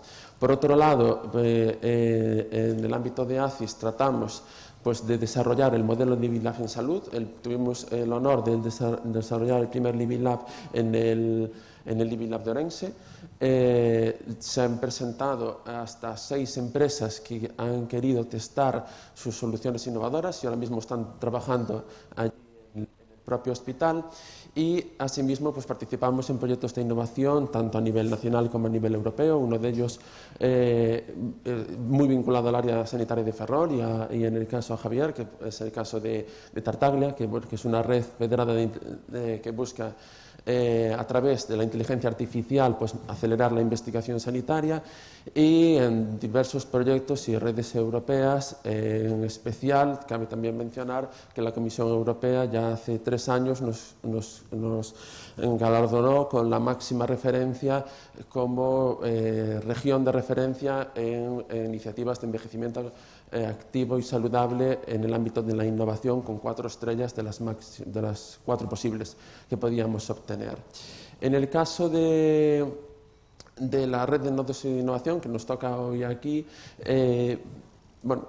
comentar que esto es un proyecto que empezó en el año 2010 con Hospital 2050 Innova Saúde. Se buscó tratar de impulsar la innovación dentro de las áreas sanitarias. 2 de los impulsores, pues tenemos a Rodrigo, que después antiguo compañero también de ACIS, y a Javier Quiles, que participaron dentro del desarrollo de la red de nodos de innovación, y lo que estamos buscando es tratar de relanzar la idea original de los nodos de innovación en las áreas sanitarias, que volver a formar y en su caso pues motivar a los profesionales que ya están participando en las distintas áreas en todo lo relacionado con la innovación, poniendo a los pacientes siempre en el centro de la innovación que se está desarrollando, porque va a revertir en ellos. Para ello, desde ACIS, hace un año realizamos conjuntamente, a través de un proyecto europeo, en este caso se llamaba e-Race, 5 de los nodos de innovación junto con ACIS participamos en una iniciativa formativa, pero muy práctica, que era en temas relacionados con la innovación, para cómo tratar de ver las deficiencias o el por qué no había llegado a terminar de cuajar la red de nodos de innovación y cuáles podían ser los distintos aspectos de mejora, ¿no? En esos aspectos de mejora, pues estos profesionales sanitarios que aparecen reflejados en la diapositiva, llegaron a la conclusión de que era necesario, bueno, pues una serie de debilidades que aparecen aquí reflejadas, ¿no? En primer lugar, que había que tratar de evaluar de forma más rápida y ágil las propuestas que se estaban recibiendo, porque muchas veces los profesionales tienen ideas, pero que a lo mejor después no tenían una contestación lo suficientemente ágil posible, y eso también provoca una frustración, ¿no?, por parte de ellos, el no tener esa respuesta ágil. Y al mismo tiempo tratar de implementarlo. ¿Cómo? Pues buscando vías de financiación rápidas y directas para aquellos proyectos, evidentemente, que fueran de bajo coste, para los mayores, pues muchas veces a través de convocatorias de distintas fórmulas, y al mismo tiempo un aspecto clave que se señaló durante los 3 meses que duró esta actividad, pues tratar de promover la formación y la promoción de la innovación entre los profesionales, ¿no? Muchas veces no solo es buscar ideas, sino que también es que los profesionales también conozcan dinámicas de innovación. Para ello se realizaron estas propuestas, o se llegaron a estas conclusiones. Básicamente, los integrantes, que se mantuvo la misma estructura, ¿no?, en el cual ACIS pues tendría este papel de nodo central junto con el coordinador del área en cada una de las áreas sanitarias, y el equipo del nodo, que es lo que se busca que sea con perfiles de distintas especialidades dentro de los hospitales, que puedan participar en actividades de innovación, ¿no? Al mismo tiempo, otra de las conclusiones pues a la que se le llegó fue a buscar una mayor coordinación entre institutos y fundaciones de investigación biomédica, dado que tienen un gran potencial y ellos también realizan innovación en el ámbito también de la investigación. Después, una demanda por parte de los profesionales sanitarios es que se reconociera, y se está buscando la manera de que se reconozca el trabajo realizado a través de la carrera profesional. El tema anteriormente mencionado, como es el tema de la formación, tratar de hacer formación específica en temas de innovación, porque se hace mucha formación, pero muchas veces a lo mejor de temas más transversales en innovación pues no se están llegando, además de pues un circuito más ágil, y seguir apostando por los premios de innovación en salud que comentaba antes el consejero, el cual este año será la 3ª edición, y que esperamos que la entrega de premios se haga, en este caso, a través del nodo de Coruña, en el Hospital de Coruña. Y esto es un poco por las conclusiones a las que hemos llegado y que vamos a tratar de tramitar en una orden para oficializar esta red y tratar de impulsarla aún más. Quedando, por supuesto, a vuestra disposición después del café, etcétera, ahora me gustaría pasar con los distintos ponentes de esta mesa. La verdad, como comentaba antes, es un auténtico placer tener pues una mesa tan variada con distintos perfiles que pueden aportar su experiencia en distintos ámbitos. Si os parece, voy a empezar a mi izquierda por María Luaces, que bueno, ya la presentó antes también el doctor Julio Mayol. Ella es cardióloga en el Hospital Clínico San Carlos. Te doy la palabra, María. Sí, muchas gracias. Sí. Muchas gracias. Excelentísimo señor consejero, señor gerente, señora directora, muchas gracias al comité organizador, especialmente al presidente, a Javier Quiles, por darnos la oportunidad de estar esta tarde aquí. Para mí, particularmente, como ferrolana que soy de nacimiento y en parte de crianza, pues es un placer estar en casa. y me siento muy honrada de formar parte de este panel de ponentes y de poder compartir nuestra experiencia en ciertos aspectos de la innovación. Yo soy cardióloga en ejercicio, hago mi actividad profesional en imagen cardíaca avanzada, resonancia, TAC, pero también paso consulta en el ambulatorio de cardiología y comparto mi tiempo con la codirección junto con el doctor Mayol de la Unidad de Innovación. He querido presentar, antes que nada, a nuestro equipo de la Unidad de Innovación porque tiene ciertas particularidades que son un poquito diferentes de la forma de organizar la innovación in situ aquí en Galicia. Nosotros tenemos la fortuna y la responsabilidad de tener una unidad de innovación dentro del hospital, con una oficina, con unas oficinas propias dentro del hospital. Y la gran fortuna que tenemos y la gran responsabilidad es que es una unidad de innovación multidisciplinar, en la que estamos algunos médicos, pero también hay otros perfiles profesionales. Tenemos una jefa de proyectos que de formación es ingeniero de caminos, pero es experta en procesos.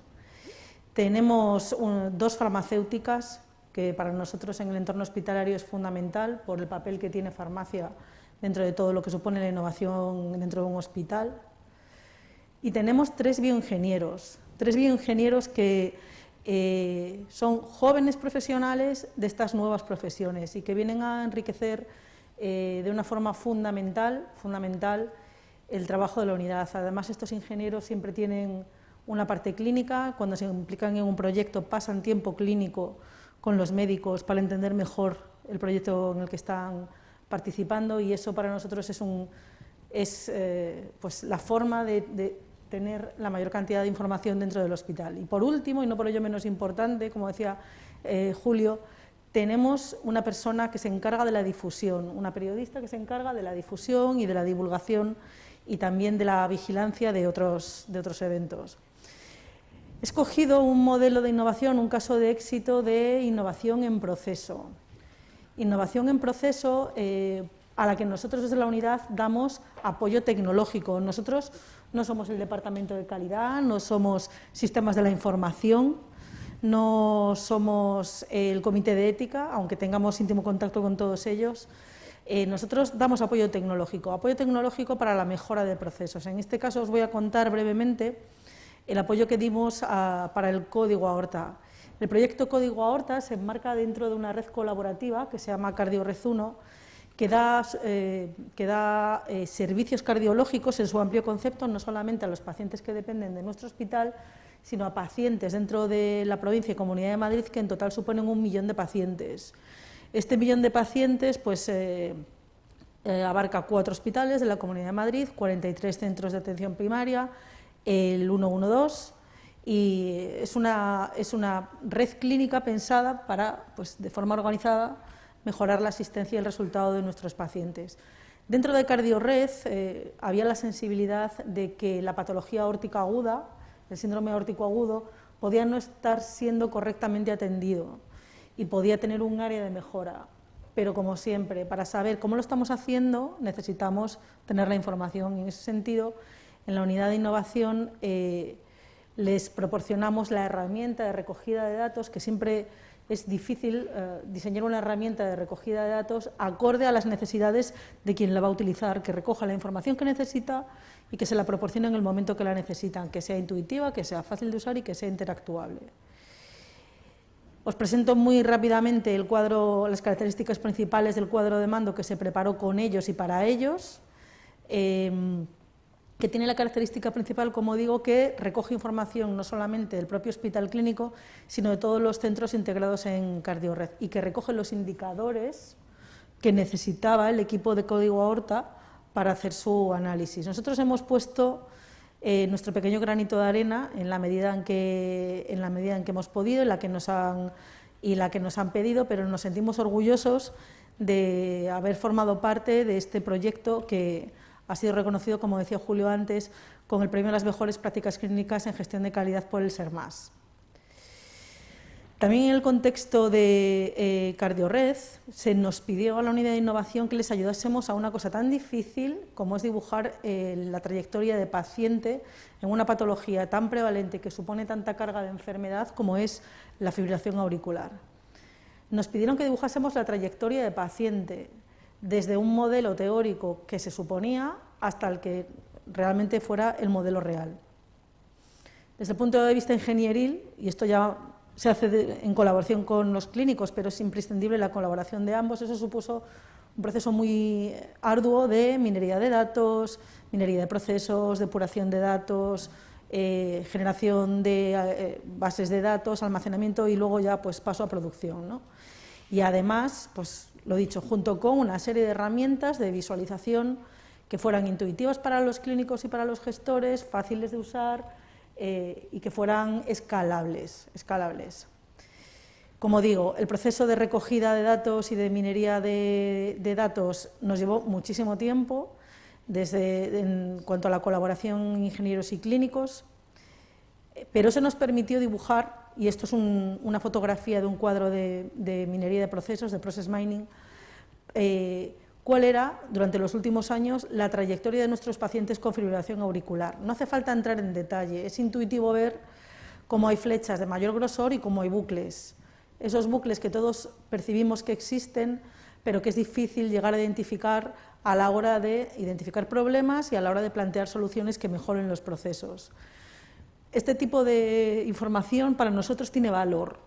Tiene valor desde la perspectiva del paciente, que no tiene que ir repetitivamente a pruebas, consultas.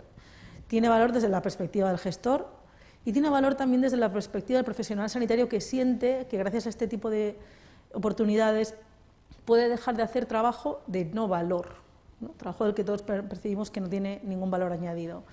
Pudimos disgregar cuál era el riesgo embólico de nuestros pacientes de acuerdo a los scores internacionales, cuáles eran los elementos más relevantes en los scores a lo largo del tiempo, además, e incluso pudimos, como os muestro en esta imagen, identificar cómo había cambiado el perfil de riesgo en la parte de arriba, en la parte de abajo de la gráfica lo veis a lo largo de los años, cómo iba cambiando el perfil de riesgo de nuestros pacientes, que se iba haciendo mayor hasta que se estabilizaba, y de manera análoga cómo fuimos cambiando la prescripción en los tratamientos antitrombóticos y anticoagulantes, que tiene una relevancia clínica, social y económica directa, ¿no? Con un gran crecimiento de los anticoagulantes de acción directa, favorecido además también por la pandemia.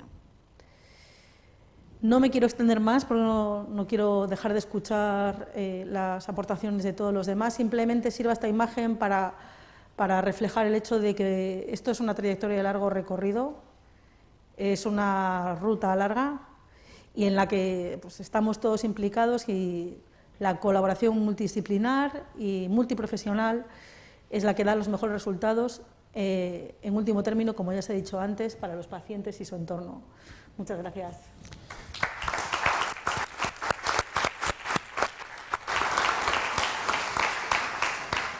Muchas gracias, María. Como pueden comprobar, a lo largo de esta mesa vamos a ver distintos ejemplos de proyectos de innovación sanitaria, como podría ser Cardiored. Ahora pasamos con Salvador Naya, que es el vicerrector de Política Científica, Investigación y Transferencia de la Universidad de Coruña, que nos va a presentar dos casos de éxito, en este caso relacionados en salud, de la Universidad de Coruña. Muchas gracias. Nada, un placer. Gracias a los organizadores y enhorabuena por la iniciativa, especialmente aquí al área sanitaria de Ferrol. Parece que hay interferencia. Bueno, voy a comentar, pues, como se ha dicho, dos pequeños casos de éxito, un mini caso, un éxito relativo porque es un proyecto pequeño, y uno que sí considero que es un caso de los que ya se habló aquí, de colaboración multidisciplinar, interdisciplinar, intradisciplinar también dentro del propio equipo. Me han gustado mucho las presentaciones anteriores, la verdad es que con esto ya casi ya me daba por satisfecho porque los datos aparecen en todas partes y como estadístico en la presentación de, además la referencia que ha hecho el doctor Julio y en la presentación ahí de los gráficos para el tema del proyecto Aorta, vamos, espectacular, podría ser perfectamente además una típica conferencia en el área nuestra, ¿no? en el área mía, más matemática, ¿no? Bueno, conocen muchos los que están aquí cómo se distribuye. Bueno, parece que tengo un pequeño problema con la mascarilla, ya no estamos habituados y creo que tengo otra, voy a hacer un cambio, pongo la institucional, que será menos válida, pero bueno, pues como les digo, la investigación en la universidad se centra en grupos, investigadores, que normalmente nos agrupamos en grupos. En Coruña en este momento pues hay 146 grupos en el catálogo, y luego grandes centros de investigación que son un conjunto de grupos e investigadores. Concretamente tenemos un centro de ingeniería más civil, de caminos, el CITEC, tenemos un centro más TIC, el CITIC, estos tres primeros en Coruña, el CICA, que es un centro de, en este caso, investigación científica avanzada, que es el más biomédico de todos, y aquí en Ferrol tenemos el CITENI, que en este caso, bueno, el CITA hasta hace muy poco, esta es una foto ya que habría que actualizar, y el CITENI, que es un centro reciente, de reciente creación, en la universidad, donde se agrupan todas las tecnologías, en principio naval, industrial, pero también mucha biomédica. De hecho, tenemos aquí a un gran investigador como Javier Cuadrado, que trabaja en temas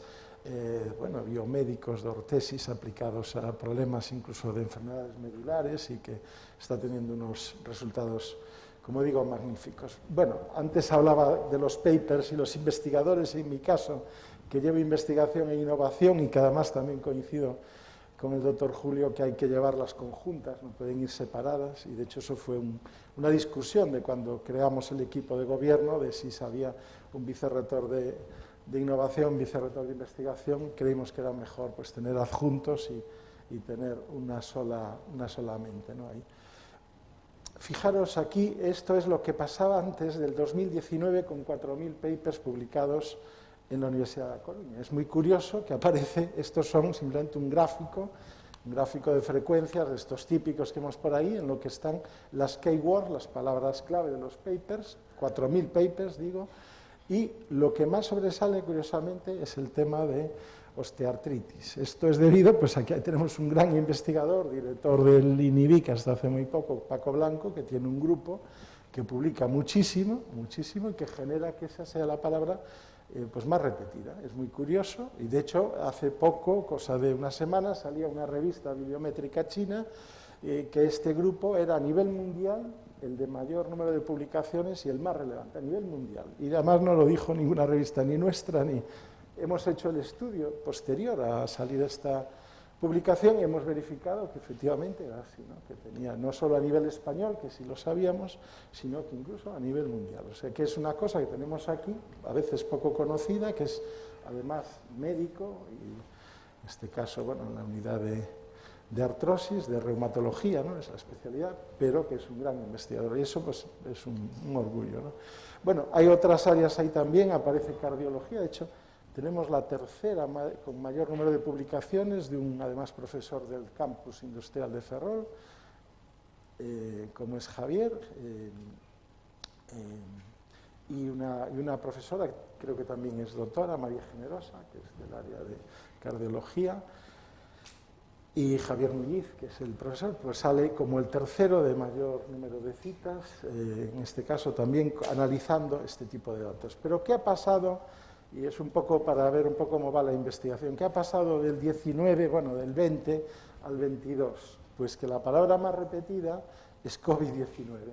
Es curioso, pero la investigación, todo el mundo nos hemos centrado, sean ingenieros, lo cual dice mucho a favor de la investigación. Bueno, pues se ve que ahora el mundo gira en torno a esto, entonces, pues la mayoría de las palabras clave, que eso no dice nada, porque una palabra clave puede ser que se ponga pues, en las keywords al principio, en el Astra, y luego pues no sea tan relevante en el artículo, pues es muy curioso. Y luego palabras como quality of life, bueno, esto es lo que sale, ¿no? También cosas así más médicas como Parkinson, Deep Learning, Machine Learning, todo esto pues también se ve que tiene una gran relevancia, y como digo, son datos globales bibliométricos que, bueno, también como esta parte pues puede tener más o menos relevancia. Y voy a hablar muy rápido de dos pequeños casos, que era lo que nos pedían. En este caso, uno que surgió aquí muy cerquita, en Ferrol, curiosamente un laboratorio que estaba en Vilarrube, ahí cerca de de Valdoviño y que nos pidió una colaboración para analizar un tema tan curioso como era la degradación de los andamios, de los scaffolds que se utilizan para la regeneración ósea dental. En este caso, la persona que lideraba el proyecto es un dentista, un odontólogo que se dedica también al tema de investigar, tenía pues un pequeño laboratorio con un análisis térmico, modelos de degradación, y pidió ayuda del grupo de estadísticos. En este caso tuve la suerte de participar en ese proyecto, y lo que más o menos querían era ver cómo se iba degradando el andamio que vas haciendo de un biopolímero, normalmente son PDLAs, es poliláctico. A la hora que el diente va creciendo, el andamio se va degradando y el cuerpo lo va administrando, y hay muchas variables que, bueno, esto en un campo como este no tiene mucho sentido que lo explique, porque sabe mucho más que yo, pero bueno, curiosamente aquí una de las cosas que más tenía que ver pues era el tema de la situación de la temperatura de la boca y situaciones así que no estaban tan analizadas. Entonces, bueno, se hicieron varios estudios de laboratorio, posteriormente se concedió un proyecto con el INIVIC, por cierto, y con la profesora Silvia Novo del área ¿cómo se llama?, terapia celular, ¿no?, y medicina regenerativa, con el que colaboramos. Luego vino una alumna de Ecuador que quiso hacer una tesis, hicimos pues una tesis, en mi caso, pues poco más que las aplicaciones de modelos de estadísticos, que ven por ahí uno que no asusten, y pues se hicieron 2 publicaciones de interés. Y lo bonito de esto, aparte de que se dirigía a la tesis, que esta alumna, doctora ahora, pues se fue a Ecuador y replicó allí, entre las medidas de lo posible, un laboratorio muy similar al INIVIC, porque aprendió aquí el modelo que se estaba usando, allí le dieron una ayuda, y hoy en día pues está, aparte de ser profesora de la Facultad de Medicina de la Universidad de Cuenca, pues tiene también un laboratorio pues muy similar a este, ¿no? Entonces, para mí eso ya es el éxito dentro de lo poco que uno puede aportar. Y luego ya el proyecto este colaborativo mayor, y que creo que, aunque ha salido mucho en prensa y se le ha hecho mucha relevancia, a mi modo de ver no ha tenido la repercusión que puede tener, y además que todavía es vigente, puesto que aquí estamos con mascarilla y que el COVID, pues desafortunadamente, no ha desaparecido, que es un proyecto que se inició nada más que crearse el estado de alarma. Pues si el 14 nos pusieron a todos en cuarentena, y el 16 estamos empezando a montar este proyecto con la depuradora de aguas de La Coruña, con la que ya había unos estudios previos de análisis de aguas residuales. Ya había unos estudios, en este caso en el ámbito de la ingeniería de caminos, profesores ingenieros de caminos estaban analizando aguas y tal. Entonces, de pronto alguien tiene una idea y dice, oye, si realmente el COVID se puede detectar por el agua residual, como así es, y ahí se empezó a mover todo este tema. Entonces, ahí se implicaron pues, personal del SERGAS, de institutos de gente de virología como el profesor Bou, Germán Bou, o Marga Poza, que es también en ese grupo de trabajo, ingenieros de caminos que ya venían trabajando en el tema de las aguas, matemáticos del grupo nuestro, concretamente incluso especialmente el profesor Ricardo Cau, que lideraba además la acción matemática contra el COVID a nivel español, y era una de estas personas que sí tenían los datos cuando se comentaban qué estaba pasando y tal, y que estuvo trabajando, bueno, muchísimo. De hecho, fue reconocido este año con la medalla de la Sociedad Española de Estadística, entre otras cosas por estas contribuciones al modelo, de crear un modelo matemático para el tema del diagnóstico de las, bueno, en este caso del COVID persistente y del COVID en aguas residuales, ¿no? Ahí, estas curvas todo el mundo las conoce. Nosotros empezamos a hacerlas prácticamente desde el minuto 1. Al principio no se publicitaban, eran solo de uso interno, se mandaban a las autoridades, a la dirección de hospital, consellería. No se publicitaban porque en un momento que se hizo una pequeña publicidad en la prensa de que se estaba haciendo este estudio, pues hubo una mala interpretación y se entendió que el agua transmitía el COVID. Entonces, bueno, pues la empresa, que aún encima es la misma que soporta y da agua a la ciudad de La Coruña y todos los ayuntamientos de alrededor, pues dijo, no podemos decir esto porque nos están llamando que como el agua nos manda COVID, ¿no? Cuando realmente era el agua residual, ¿no? Se van las heces y eso, pues al final se podía estudiar. Realmente lo difícil aquí, que bueno, hay artículos ya publicados incluso en Lancet y artículos de gran nivel donde demuestran el modelo que es válido, un modelo matemático que llevó mucho tiempo, no fue tan rápido, incluso se hizo un concurso a nivel nacional a ver qué grupo era capaz de dar el modelo mejor ajustado, porque ya tenías datos históricos y podías utilizar los 6 primeros meses y ver qué pasaba el 7º mes, pero tenías el 7º mes para ver si realmente pronosticabas bien o no, ¿no? Se hizo una competición cuando estábamos todos encerrados y ahí salió el modelo que se utilizó y que además se vio que era capaz de pronosticar, en base al virus recogido en heces, el número de personas contagiadas al cabo de 8 días, porque 8 o 10 días era cuando después eso pasaba al pulmón y al menos pasaban los síntomas. Entonces, bueno, realmente es un modelo que yo creo que tiene una vigencia tremenda, porque hoy en día, aunque no estemos en este nivel, sí que podríamos estar muestreando y en este mismo hospital podríamos tener un muestreo que es sumamente barato, no es una innovación cara.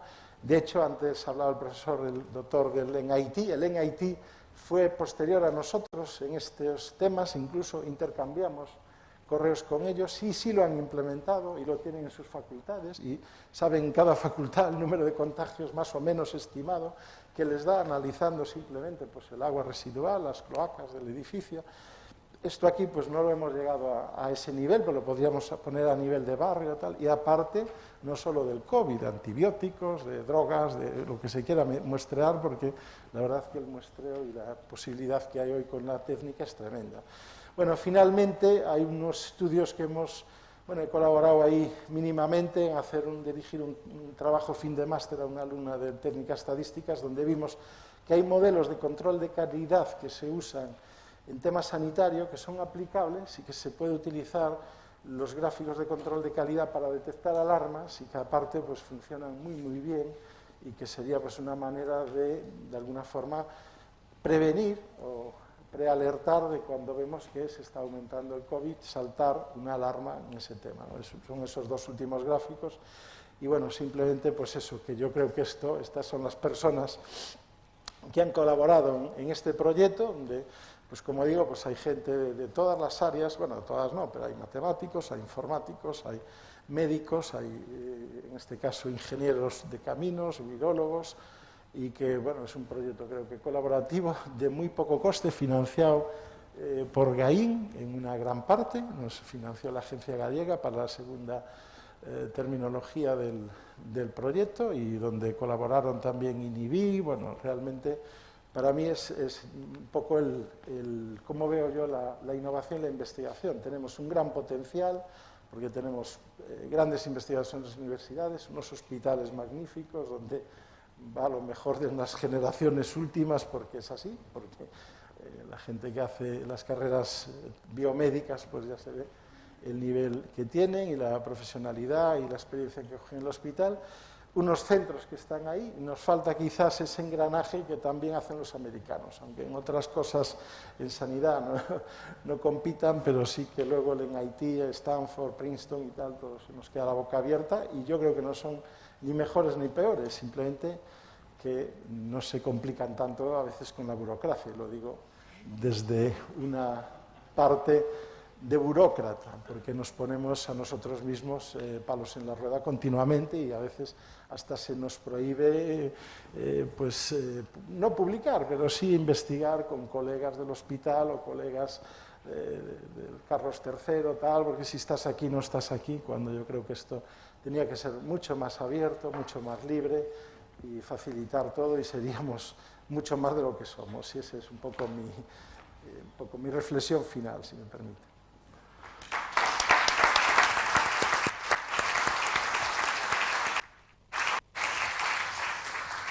Muchas gracias, Salvador.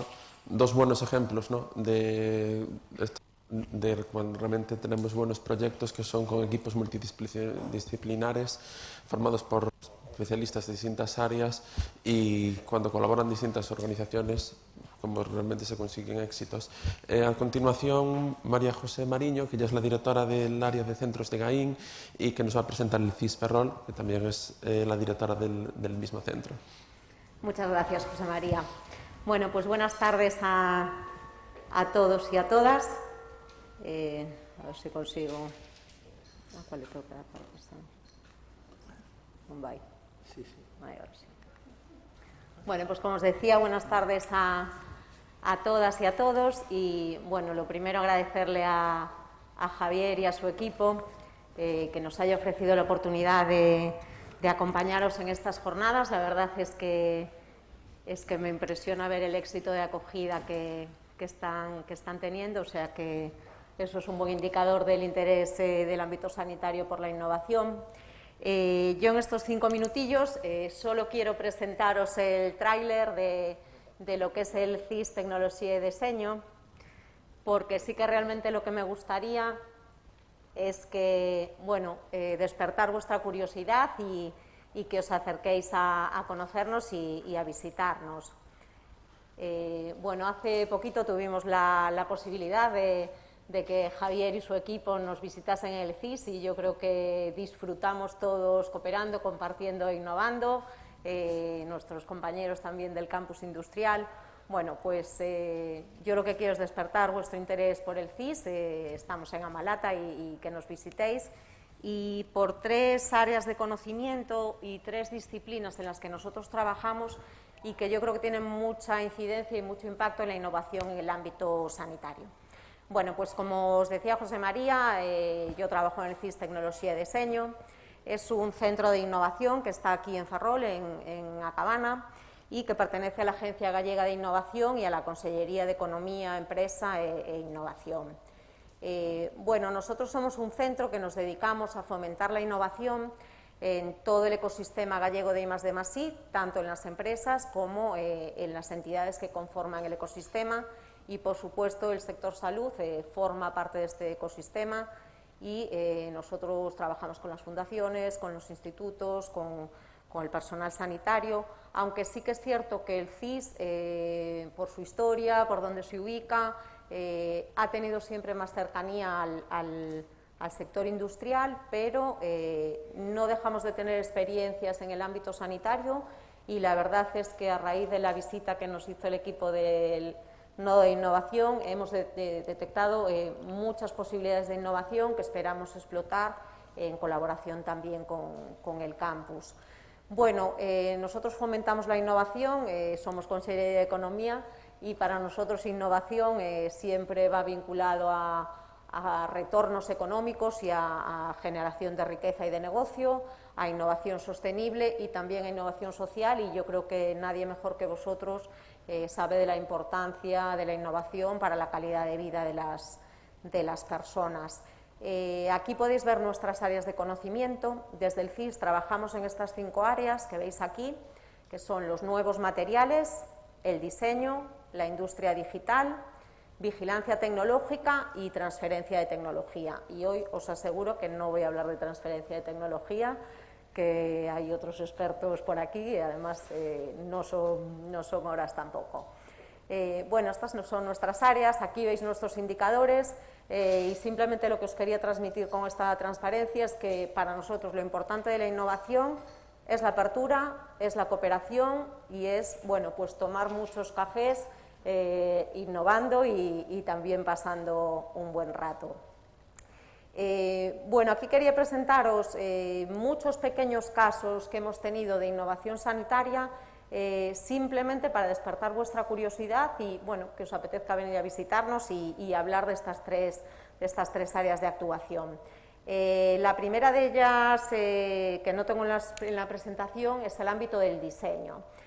Nosotros desde GAIN y desde el CIS en el año 2018 lanzamos un programa yo creo que muy innovador a nivel nacional, que es el programa de fomento del diseño para la innovación y queríamos trabajar la innovación no desde el punto de vista tecnológico, que bueno, siempre en nuestro entorno todos tendemos a asociar innovación y tecnología y hay muchos aspectos intangibles y muchos aspectos no tecnológicos en los que se quiere innovar y uno de ellos es el diseño. Yo creo que no tiene mucho sentido que yo os diga aquí lo que es innovar en diseño, porque yo creo que nadie mejor que vosotros sabe lo que es la importancia del diseño de un producto, del diseño de un servicio de atención a un usuario o a un paciente, la importancia del diseño incluso en los espacios en los que trabajáis, y yo creo que en el ámbito sanitario tiene una gran importancia, diseño multimedia, diseño de marca, diseño estratégico. Bueno, yo creo que el diseño para vosotros es un ámbito de innovación muy importante que puede mejorar la calidad de vida de las personas y simplemente, bueno, poner a vuestra disposición este programa de diseño. Otra de nuestras áreas de conocimiento y que yo creo que tiene mucho que ver con la innovación en el sector sanitario es la industria digital. Nosotros en nuestro centro trabajamos en realidad virtual, realidad aumentada, temas de impresión 3D. Bueno, yo creo que todos ya empezáis a cabecear y seguramente ya estáis muy metidos en estos temas. Pequeños ejemplos de proyectos que hemos ido haciendo, bueno, pues experiencias con entidades como por ejemplo la Asociación de Enfermos de Alzheimer, haciéndoles aplicaciones en las que, bueno, un paciente puede poner la mesa o puede visitar Ferrol recordando las localizaciones.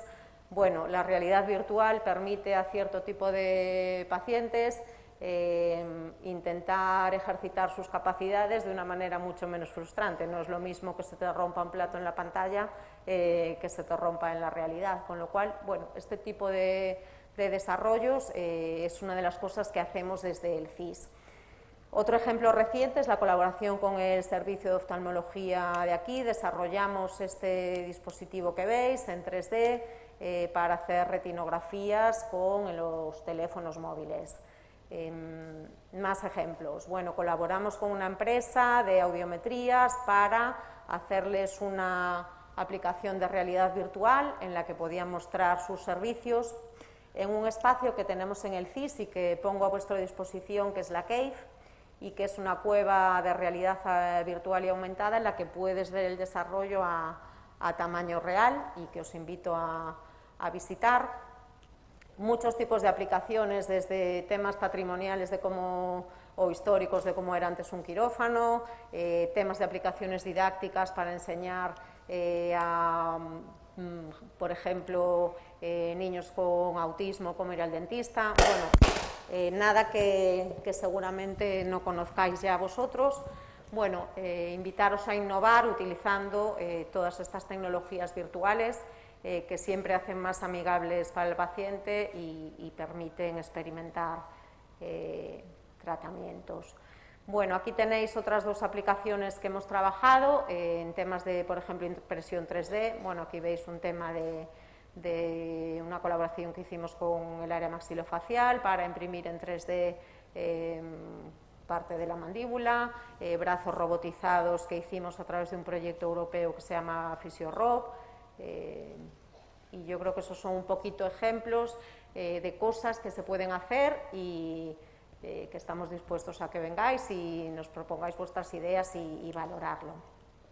Otro de los ámbitos en los que ya nos hablaba también Salva, que se puede innovar en el ámbito de salud, es en el tema de los nuevos materiales. Nosotros en el CIS Tecnología y Diseño, en el año 2019 creamos la Materioteca de Galicia. ¿Qué es la Materioteca? Bueno, pues es una biblioteca de materiales, tanto física, que se puede visitar allí, como a través de Internet en una base de datos, en la que nosotros lo que estamos haciendo es identificar todos los materiales innovadores que se producen en los agentes de conocimiento de Galicia. Os mentí, sí voy a mencionar la transferencia. La labor de esta materioteca es identificar esos nuevos materiales y acompañarlos para que lleguen al mercado. ¿Esto qué quiere decir? Un centro de conocimiento produce un nuevo material y puede tener una cierta idea de alguna aplicación que puede tener, pero no todas las posibles aplicaciones que puede tener. Nosotros lo que hacemos es, en colaboración con diseñadores, invitamos a sectores, empresas, entidades que pueden identificar nuevas aplicaciones para un material y que pueden generar, bueno, pues una mejora social o un retorno económico. Aquí os he puesto imágenes de algunos de los materiales innovadores que hemos identificado. A día de hoy tenemos 150 materiales que se han producido en Galicia.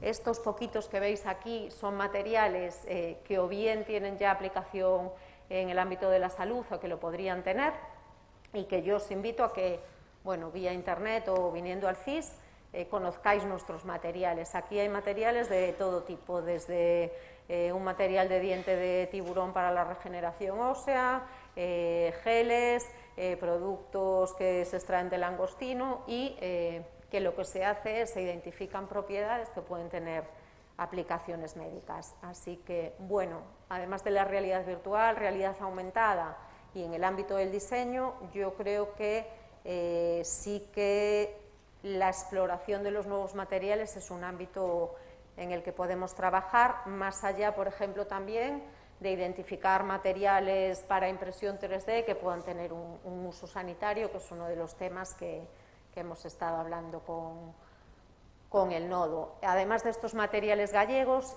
tenemos materiales de ámbito nacional y ámbito internacional que ya están en el mercado y que también pueden tener aplicación sanitaria. Y bueno, aquí tenéis algunos de los materiales sanitarios que ya están en el mercado. Bueno, yo solo quería hacer un tráiler espero haberos despertado interés, curiosidad por el CIS y por estos tres ámbitos de conocimiento y estas tres disciplinas que yo creo que pueden tener un gran impacto en la innovación en el ámbito sanitario y que nosotros, bueno, ponemos nuestras capacidades a vuestra disposición y yo creo que con el nodo y con el campus seguiremos trabajando en esta línea. Gracias.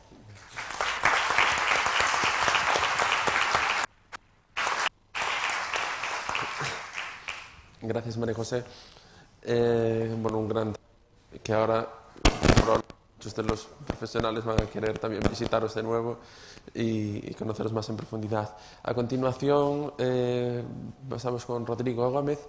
Él es socio director de Petri, es una consultora de estrategia e innovación y bueno, nos va a presentar un poco los distintos modelos de gestión de la innovación desde el ámbito privado e iniciativas. Muchas gracias. Yo voy a levantarme, necesito ponerme de pie para pensar. Es lo que tienen los innovadores, ¿no?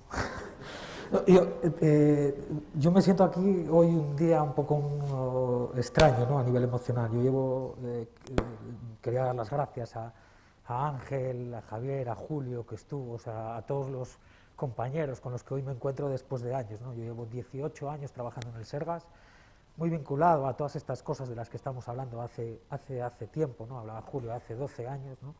En las que empezábamos a pensar, ¿no? Es decir, había otra crisis, se decía Supertramp, crisis, ¿qué crisis? En aquel disco famoso que tenía, aquella crisis no era una pandemia, sino era una crisis económica que fue la del 9 que al sector público nos dio muy duro, ¿no? Y después de esos 18 años, en septiembre del 19 me pedí una excedencia, me monté una consultora, ¿no? Una empresa. Bueno, pues, yo creo que esto te da una perspectiva mayor, el poder trabajar a nivel nacional, estar haciendo muchos proyectos, contactando con muchísima gente, pues te da una perspectiva diferente, ¿no? Y eso era lo que quería compartir, ¿no? Yo no tengo ningún caso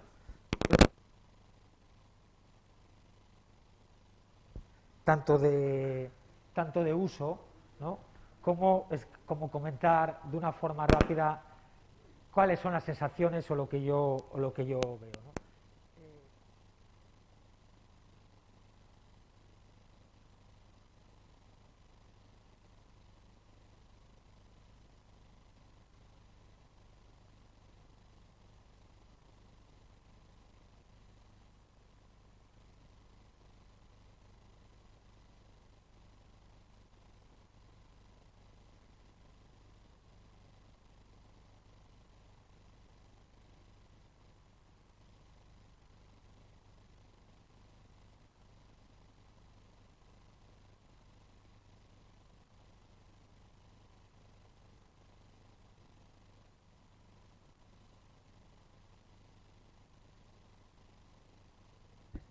Así está.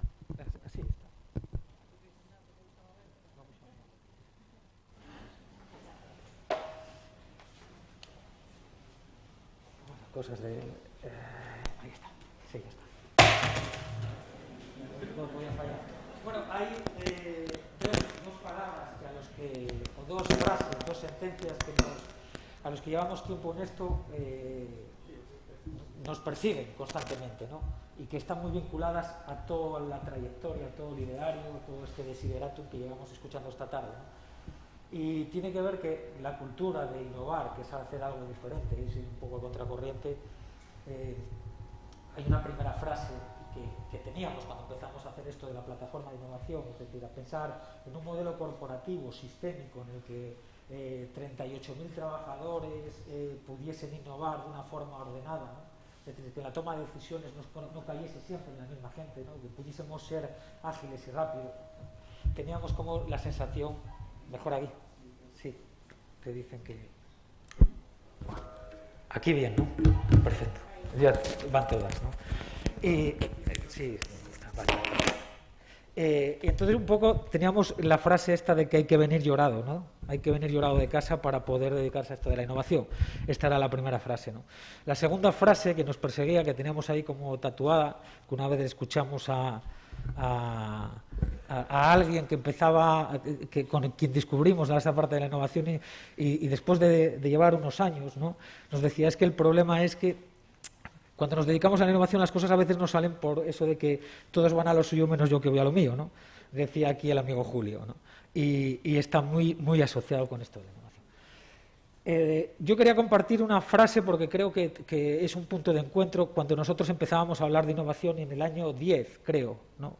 Javier Gaín, no sé si Gaín ya se estaba ya constituyendo ni tan siquiera ni existía, trajo a este señor, Henry Chesbrough, que es el inventor de esto del funnel de la innovación, ¿no? y demás. Y nosotros tuvimos la oportunidad de conocerle, ¿no? Y estuvo aquí en Santiago y de repente entendíamos que aquello que nosotros veíamos que era pensar de otra manera se llamaba innovación, ¿no? Y decía Chesbrough que la innovación no solo puede ser desarrollada por unos pocos profesionales de una organización, ha de ser parte más de la cultura de trabajo. Y este es un poco la parte del cambio, ¿no? Porque si no lo que puede pasar es esto, ¿no? Es decir, que cuando hablamos de forma grupal parece que estamos todos muy enfocados, ¿no? Y un poco a raíz del vídeo de Steve Jobs de tener un propósito, buscar un propósito, pues cuando tenemos otra cosa que nos despista, el propósito se pierde. Y cuando innovamos, lo que tenemos que tener claro, lo acabamos de ver en esta ronda, ¿no? Lo acabamos de ver porque nos lo puso, es decir, este ideario de la A a la Z que introdujo Julio, ¿no? Y lo que estamos viendo ahora, hasta ahora, tiene que ver en la capacidad intrínseca, ¿no? Es decir, siempre hubo crisis y la capacidad de innovar no es algo nuevo, ¿no? Siempre llevamos, la historia de la humanidad es una historia de la innovación porque es una historia de transformarnos, ¿no? Y al final eso es lo que nos crea inseguridades, ¿no? Porque hace que estemos en nuestra zona de confort, ¿no? Es decir, nos saca, ¿no? De estas cosas, ¿no? Probablemente yo creo que muchos de nosotros pensábamos que este contexto de la COVID que nos azotó, ¿no? De una manera iba a ser un catalizador para que pasasen otras cosas de una forma más rápida, que estamos descubriendo que no es así.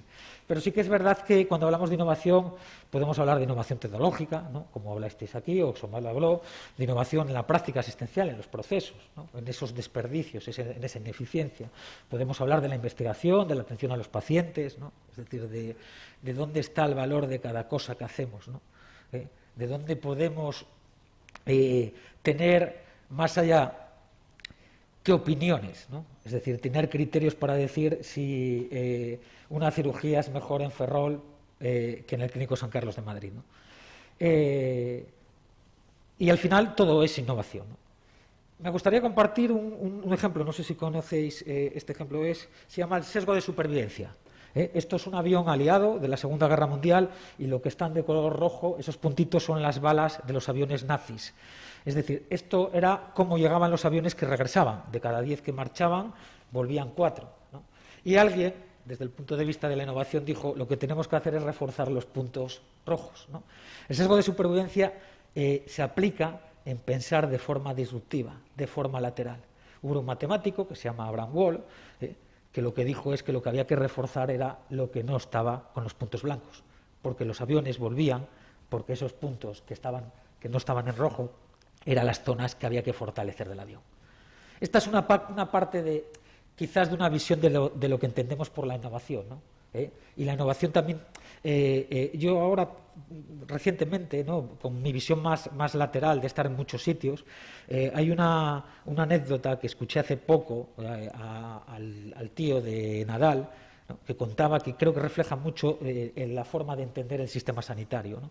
Decía Tony Nadal que cuando Nadal era un amateur, ¿no?, tenía 16 o 15 o 16 años y ya empezaba a competir, en un primer set estaba perdiendo todas las bolas. Y estaba perdiendo todas las bolas no porque lo estuviese haciendo mal, sino porque se había roto el cordaje.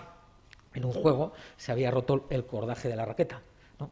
Entonces él, como ahora parece ser que se puede asesorar desde la grada, ¿no?, en el US Open ya se puede hablar y estas cosas, antes no.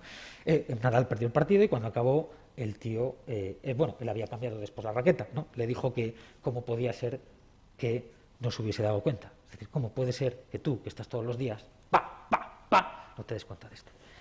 Y él le dijo que estaba tan acostumbrado, ¿no?, a asimilar que la culpa de lo que pasaba era de él, que cómo iba a pensar que la culpa era de la raqueta, ¿no?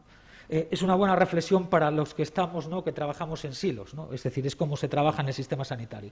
Estamos acostumbrados a movernos en esa zona de confort, a trabajar en silos, a no contagiarnos, no trabajar en red, no compartir, pensar que somos los mejores, los más pioneros, ¿no? Y al final el mundo es mucho más global, más nodal, y quizás una de las cosas más maravillosas que trajo el COVID fue la capacidad de colaborar, ¿no?, y de cooperar, y de pasar de esto, ¿no?, de un sistema egocentrista a un sistema de eco, ¿no?, de participar, de colaborar, ¿no?, de estar coordinados. Desde la perspectiva más metodológica, y me meteré con 2, 3 ideas que están muy parejas a cosas que compartió en su ponencia, en su charla Julio, creo que desde un punto de vista metódico hay partes que tienen que ver con cómo son los modelos funcionales de innovación. Y estos modelos están asociados a una parte que es de cuál es la aproximación del modelo, ¿no?, de cuáles son los recursos y competencias, la organización y cuáles son las métricas. Y esto lo que hace es, nosotros cuando empezamos a hablar de innovación, yo conocí a Julio porque el Instituto de Salud Carlos III había montado una cosa que se llamaba la red ITEMAS, ¿no? Era una red en la que 14 hospitales, ¿no?, que eran punteros de distintos servicios de salud a nivel nacional, tenían una visión de vamos a meter aquí unas manzanas a ver qué pasa aquí, ¿no?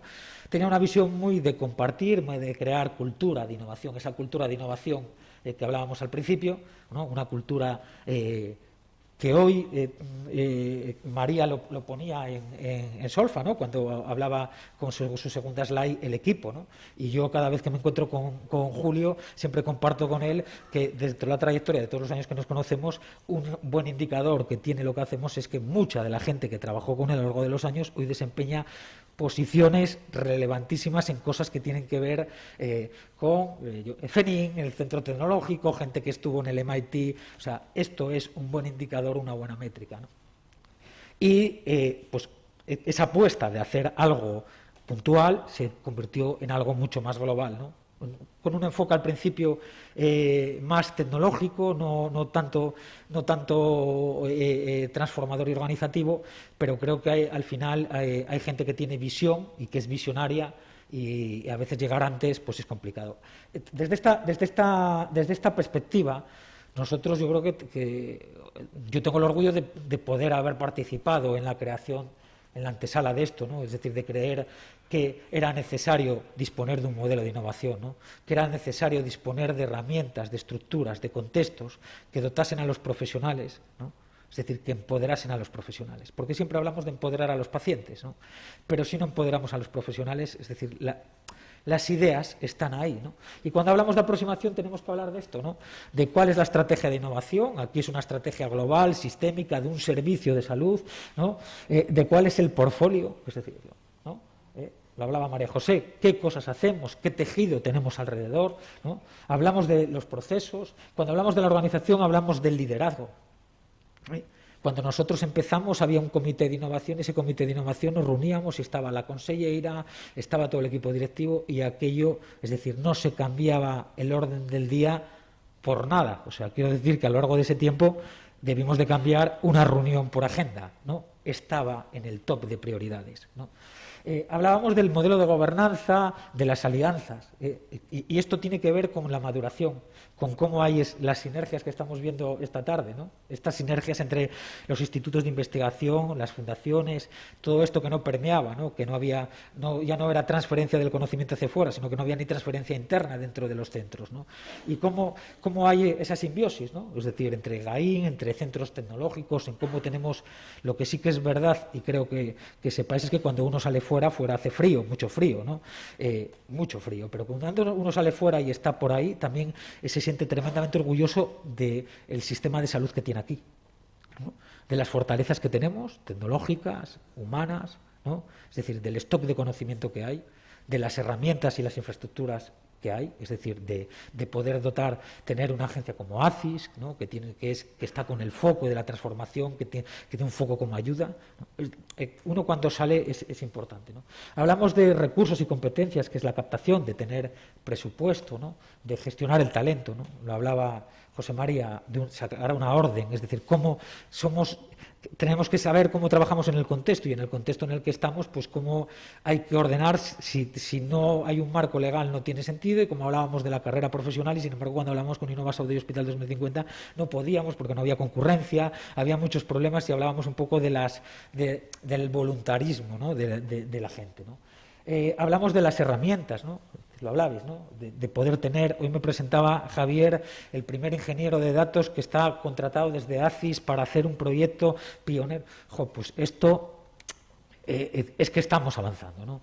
Hablamos de métricas, ¿no? Lo decía Julio y lo comentabais todos. Si no medimos no tiene sentido, porque lo que podemos hacer es simplemente, está claro que no podemos debemos de pasar de un modelo de volumen a un modelo de valor, ¿no? Modelos de evaluación y sobre todo la capacidad de ser competitivos, ¿no? De atracción externa, ¿no? De ser un entorno favorable y ágil para que terceros, sean empresas, sean profesionales. Recuerdo cuando empezábamos a hablar en Lavarrie, ¿no? Y hacíamos los proyectos de captar talento y traíamos a residentes, y nosotros hacíamos el leadership, ¿no? Que se hacía y nosotros lo quisimos hacer con residentes, y empezábamos a hacer cosas totalmente diferentes. Creo que estas son un poco las claves de cualquier modelo de innovación. Con esto, los atributos que hay, pues un poco pues es esto, ¿no? Yo creo que están aquí, que es el crear soluciones tangibles, ¿no? Hacer cosas, no inventarse problemas, ¿no? Innovar. Yo creo que la actitud innovadora la tenemos todos, ¿no? Hay gente que la tiene, que se cayó pues como Belis, ¿no? Unos se cayeron enteros, otros un dedo, ¿no? Pero todos somos innovadores, ¿no? Todos somos innovadores. Lo que pasa que lo que hay que generar es entornos.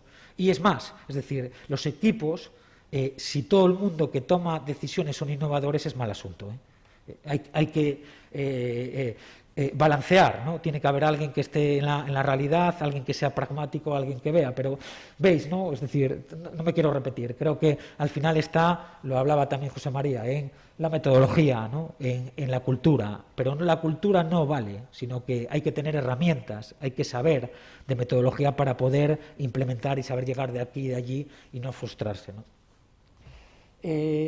Por último, creo que hay dos cosas tres diapositivas con las que me gustaría acabar, y que es el cómo actuamos, ¿no? Y esto tiene que ver mucho con esa idiosincrasia interna del sistema sanitario, ¿no? Es decir, es el pasar de la ortodoxia, es decir, a la heterodoxia. Y esto no es menor, ¿no? Creo que hay algunas personas de las que estamos aquí en las que la semántica, o sea, el valor tangible de lo que representa cada una de las palabras que empleamos cuando hablamos, tiene mucha trascendencia, ¿no? Y el sistema funciona desde la ortodoxia, ¿no? Tienes que hacer un paper para algo, tienes que investigar, tienes que publicar, hay que hacer una patente, es decir, y tendríamos que pasar a la heterodoxia, ¿no? A una forma muchísimo más dinámica, ¿no? De relacionarnos, de crecer, ¿no? De hacer crecer a los que vienen, ¿no? Desde el punto de vista de ese reskilling o esa forma rápida de equivocarse, ¿no? De tener una gestión a la frustración, y no escuchar esta historia de eso yo no lo veré, ¿no? Eso se escucha mucho, ¿no? Cuando decimos, haremos la digitalización, yo eso ya no lo veo, ¿no? O va a haber un nuevo hospital en Ferrol, yo eso ya no lo veo, pues mira, ala, ¿no? Y creo que al final el concepto es que durante mucho tiempo nos dijeron que el paciente estaba en el centro, ¿no? Y nosotros, bueno, eso en los documentos está muy bien, pero el paciente estaba en el centro, alrededor estaban investigadores, profesionales, gestores, y en un lado estaba la empresa, ¿no? Y creo que en este contexto, ¿no? Hablaba Julio del comité con el que están los pacientes. Creo que en este contexto el Servicio Gallego de Salud lleva trabajando años en la parte y en la visión de los pacientes, con una escuela de pacientes, teniendo comisiones de pacientes dentro de las áreas sanitarias, dando voz a los pacientes en las áreas sanitarias. O sea, creo que tenemos los mimbres desde hace mucho tiempo, ¿no? Y tenemos que pasar de eso a esto, ¿no? Es decir, al final, quien tiene que estar en el centro es el valor, ¿no? El valor es todos alrededor, ¿no? Es decir, si un proceso asistencial, si para poder llegar a una interconsulta el paciente, ¿no? Yo hablando con una clínica de aquí del Servicio Gallego de Salud me decía, no, yo necesito un tema de geolocalización para que los pacientes, cuando yo digo, no, es que el Sergas ya tiene eso. Hay muchas cosas que no sabemos comunicarlas, ¿no? Es decir, que las tenemos, están metidas en un cajón y alguien está pensando en algo y probablemente se embrisque a trabajar sobre ello y cuando llegue a la puerta de hacer tal, alguien le diga, esto ya está, ¿no? Y me gustaría acabar compartiendo varias fotos. Creo que son fotos que tienen años y que representan un poco el orgullo, ¿no? El sentimiento de la pasión cuando uno trabaja en hacer cosas, y hacen referencia, esta foto del centro es del despacho de la plataforma de innovación donde yo trabajaba, en la Consellería, y una de las cosas de romper el statu quo, Javier lo sabe, que lo vivimos juntos, es que en el edificio de servicios centrales no se podían pintar las paredes, ¿no? Y nosotros nos movimos para que nos dejasen pintar las paredes y poder escribir en las paredes, porque los innovadores necesitamos movernos, ¿no? Fijaros, ¿no? Hay en la parte superior izquierda es un modelo de innovación de la red CITEMAS en una de las jornadas que creo que es del año 2015 en Valencia, ¿no? Ya hablábamos ya de un modelo corporativo, de ese frame, ¿no? De innovación con la cultura, con el cambio, con la transformación. En la parte inferior izquierda es uno de los cristales de los espacios de innovación que tenéis, ¿no? De esos espacios de innovación que permiten trabajar de forma transversal, en plano, en horizontal, ¿no? Y allí, fijáis, Conecta 36. O sea, ahí empezaban a salir ideas que hoy es el relato de la transformación del sistema público de salud de Galicia. En la parte superior derecha veis al conselleiro, ¿no? Que era en una de las primeras fases en las que estábamos todos trabajando en esos entornos, ¿no? Hace 7 años, 7, 8 años, ¿no? Y creo que lo que resume un poco lo que es la capacidad decía Steve Jobs, que es una de las frases que a mí más me gusta, es que la gente no sabe lo que quiere hasta que se lo enseñas. Y creo que lo más importante de la innovación o la transformación o del reto que tenéis por delante, ¿no? Que no es que tenéis por delante, porque ya lo estáis haciendo un trabajo brutal, es esto, ¿no? Esta es Chus Lamas, es la directora de la agencia, una buena amiga, ¿no? Pero ella trabajaba con el tema de innovación y esta es la cara de ella hace 8 años cuando hacíamos un curso de Design Thinking, ¿no? En ese mismo curso estaba, si pusiese un poco ampliase el fondo de campo, saldría Ramón, ¿no? Que también estaba allí. Creo que es un poco la oportunidad, creo que el problema y la solución están en el mismo sitio, que es en nosotros, en los profesionales. O sea que nada, muchísimas gracias.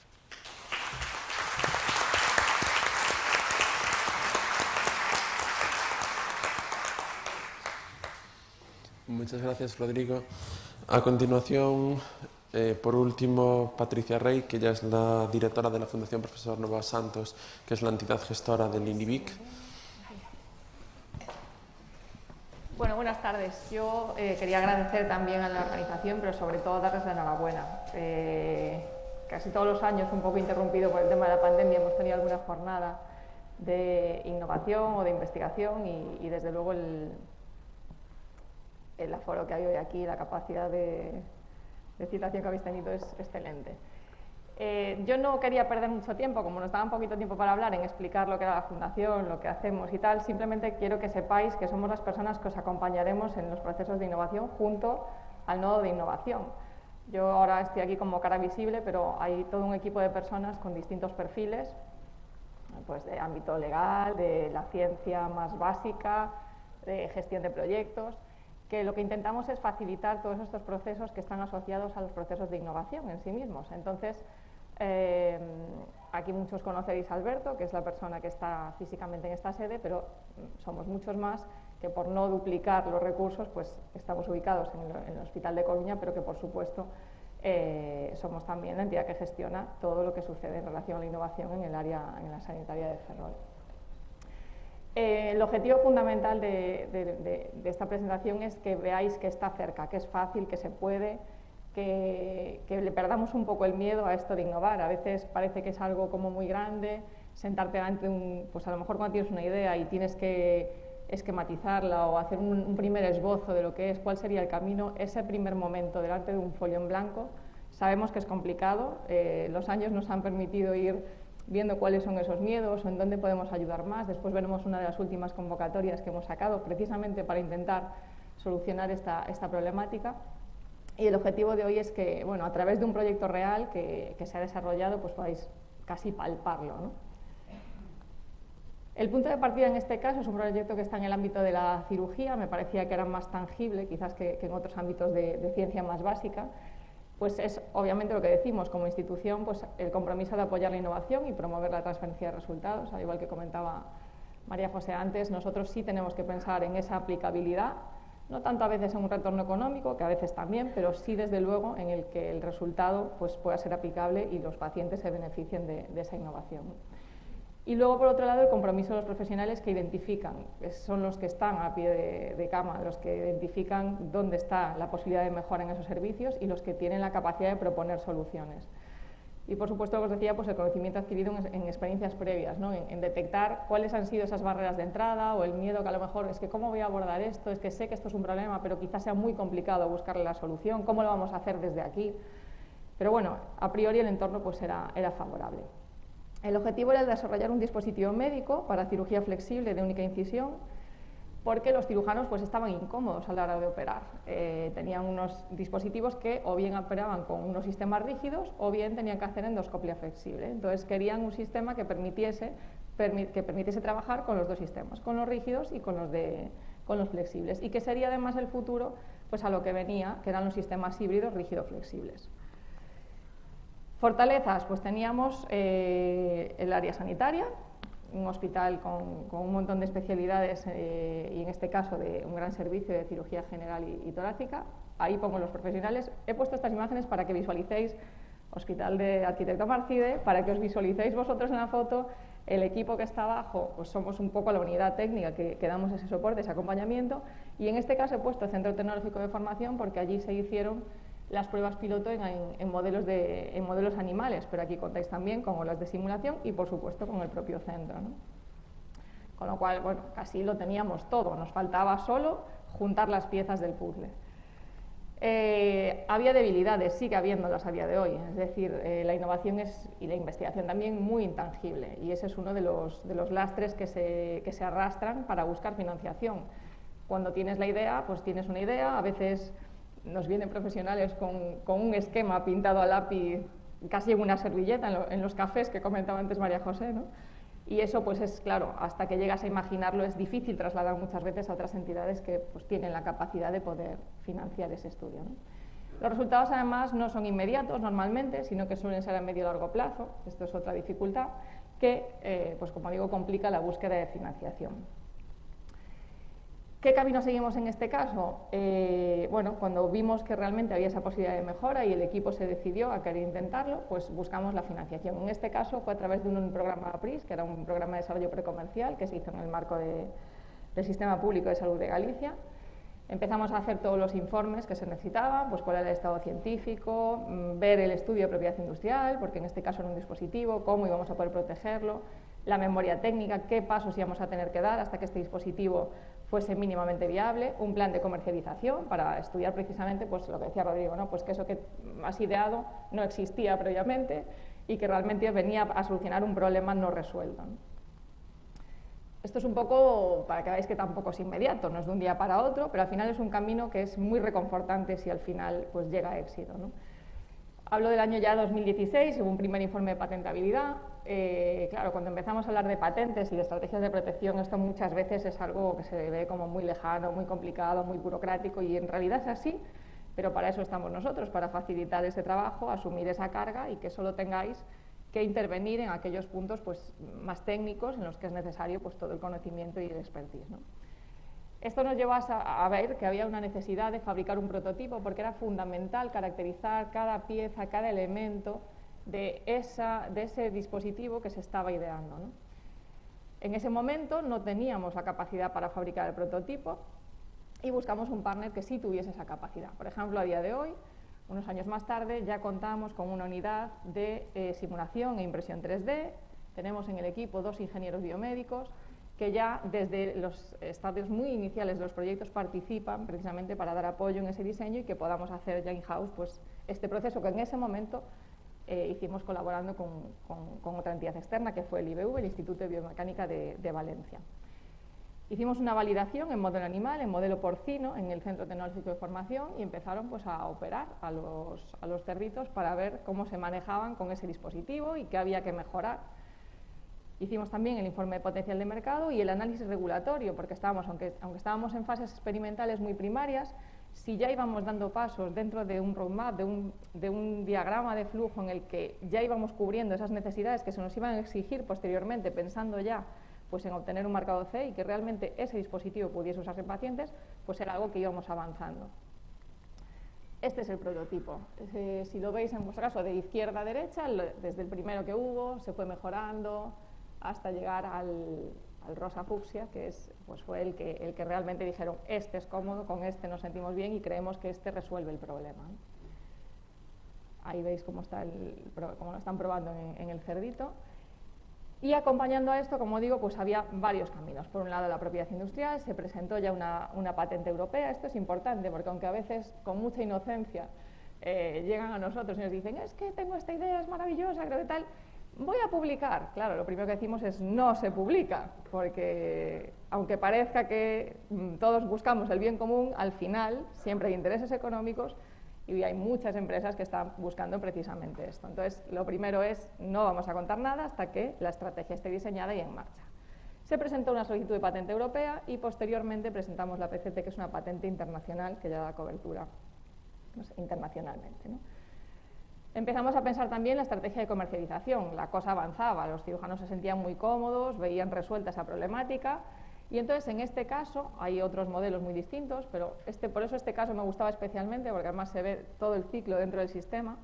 Dentro del programa de Código 100 pudimos hacer un pliego de asociación para la innovación para contratar el desarrollo, la validación clínica y la adquisición del dispositivo. Es decir, había una empresa a la que, bueno, había varias que se presentaron, una fue la adjudicataria, que le parecía muy interesante y que además iba a querer comercializar este dispositivo.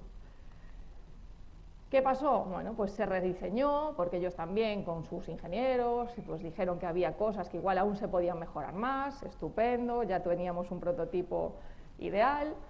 Se llegó a un acuerdo de licencia de esa tecnología con la empresa, que obviamente va a generar no solo la capacidad de uso del dispositivo en todo el sistema gallego de salud, obviamente, y sin coste, sino pues unos retornos económicos que también nos permitirían pues seguir invirtiendo en otros proyectos de innovación. En este momento se está realizando un ensayo clínico multicéntrico, es de seguimiento prospectivo y se está haciendo para evaluar precisamente la seguridad de su uso en pacientes y que además cumple con todos los requisitos funcionales que se esperaban de él, ¿no? Avanza satisfactoriamente la tramitación de la patente y además el equipo ya se vino tan arriba con todo el procedimiento que están en otro proyecto pues de similares características resolviendo otro problema que ellos mismos detectaron y que creían que tenían una solución, ¿no? Entonces, como veis, esto es así, son profesionales sanitarios como vosotros que tuvieron una idea, detectaron una oportunidad de mejora y a partir de ahí les acompañamos en un camino pues, que de momento está siendo muy, muy satisfactorio y muy reconfortante, ¿no?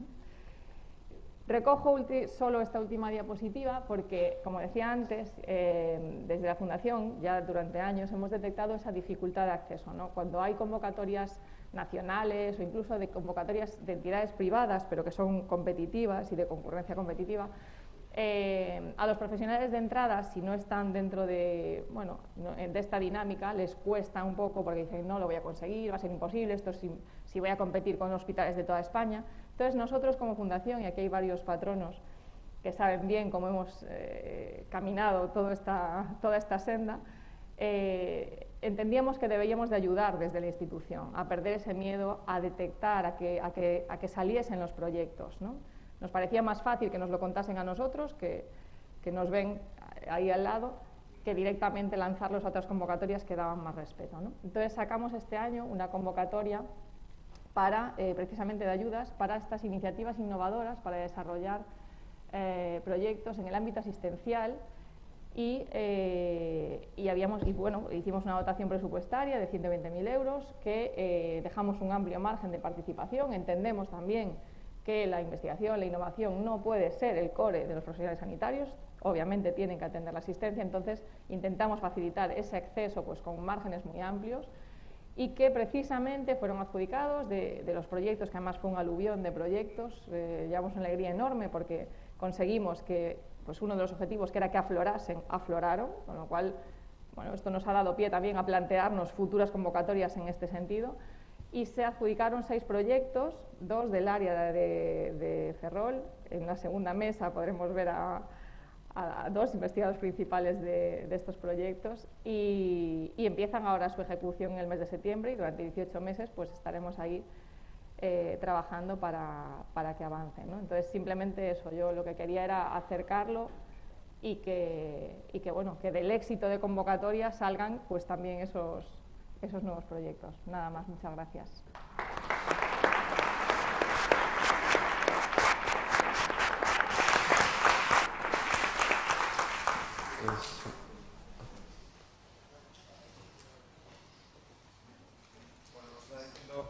Nos está diciendo la organización, vamos fatal de tiempo, vamos a eliminar el turno de preguntas, pero como vamos a tener ahora 15 minutos de descanso, procurad, les vais a tener cerca, preguntad todo aquello que deseéis aclarar. Yo creo que podemos hacer un coffee break también para comunicarnos. Y me voy a saltar al guión, Quiles me lo va a permitir, pero voy a coger un guante que ha quedado en el aire. Decía el doctor Mayol, comunicación, tenéis que comunicar más. Y de muchas cosas que hoy habéis contado, yo que vengo de fuera del sector, me estoy quedando así como boquiabierto. Digo yo, esto hay que contarlo. Y os pido, por favor, que nos abráis puertas también a los medios de comunicación, que llaméis incluso a nuestra puerta para cuando haya cosas tan grandiosas como algunas de las que habéis contado aquí, nos lo hagáis saber para trasladarlo, porque yo creo que la imagen de la sanidad, muchas veces recurrís a nosotros, muchos profesionales, pues para temas salariales, temas laborales. Está bien, cumplimos esa función para daros voz, pero también hay que dar voz a lo positivo. Yo creo que estamos muy faltos de noticias positivas y aquí las ha habido. Así que os abro las puertas, al menos de mi medio, que es Radio Voz. Gracias.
Sí.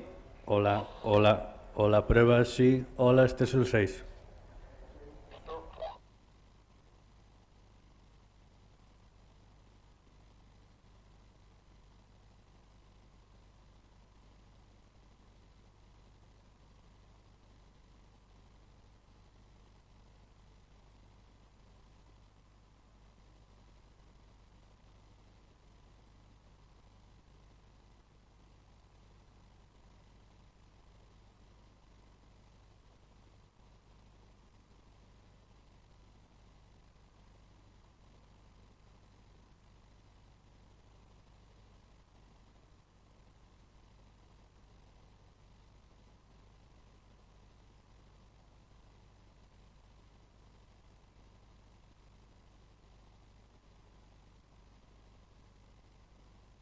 Hola, hola, pruebas, sí, hola, hola, hola.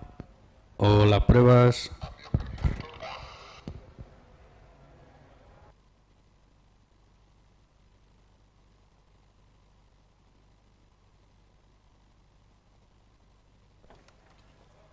Lo dejo encendido, a ver si te da.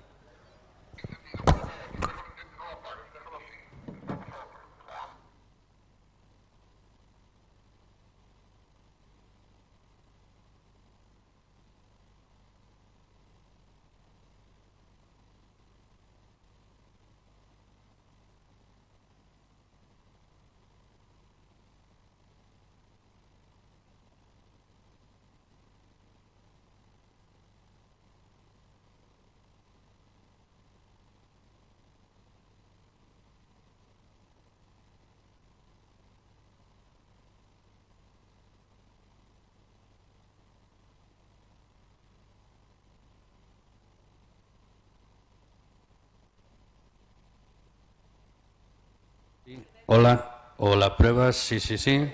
Hola.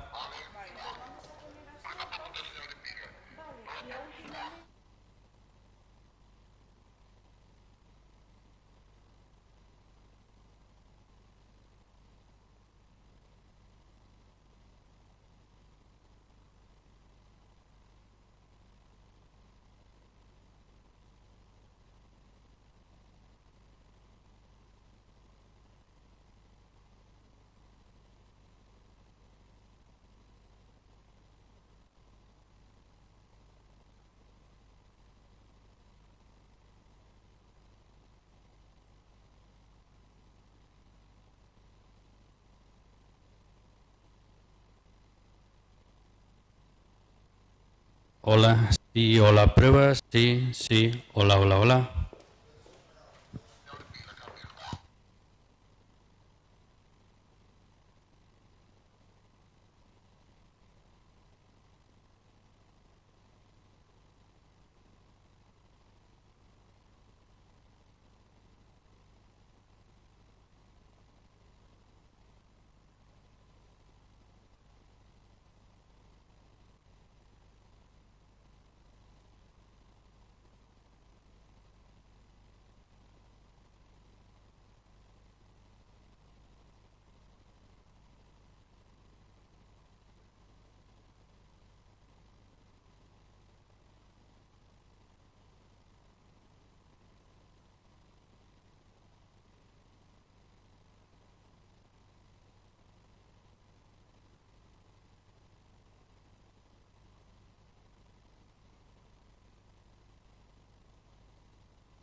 La batería baja también.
Sí, hola, hola.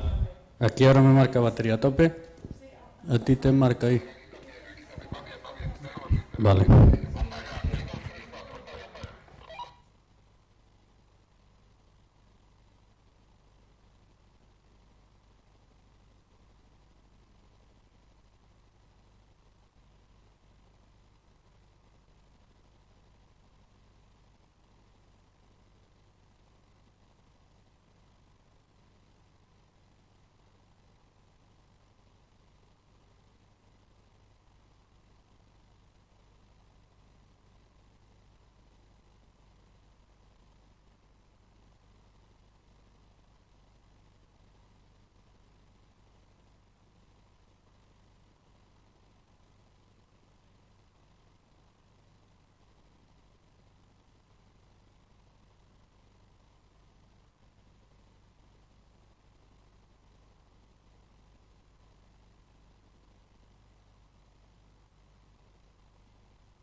E a ver, así o SM?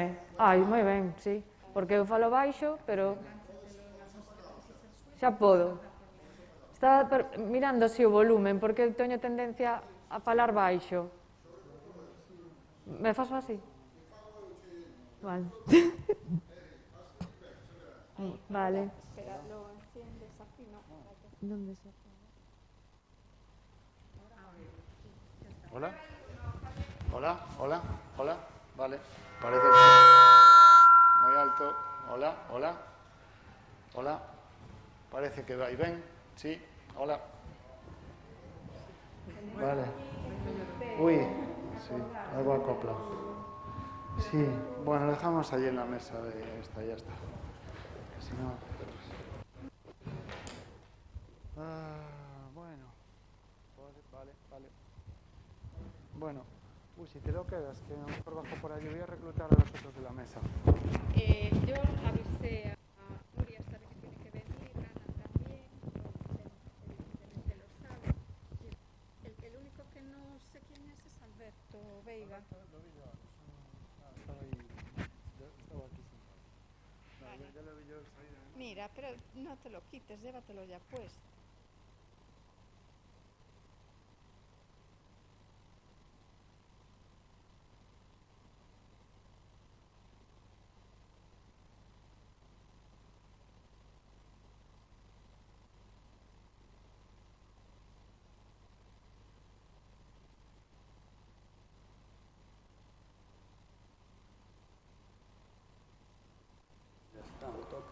Hola. Uy, sí, hola.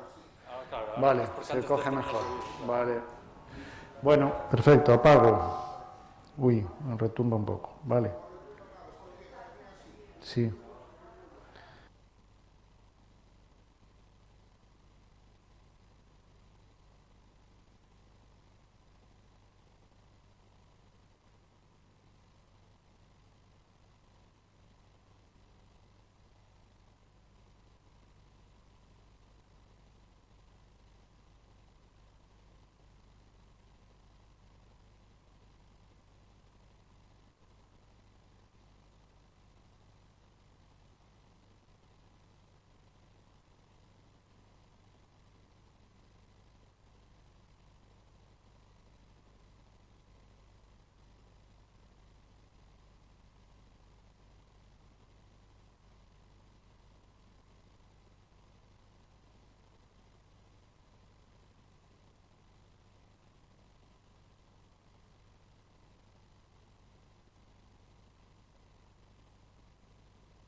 Hola, hola, hola, hola. Hola, hola, hola. Sí.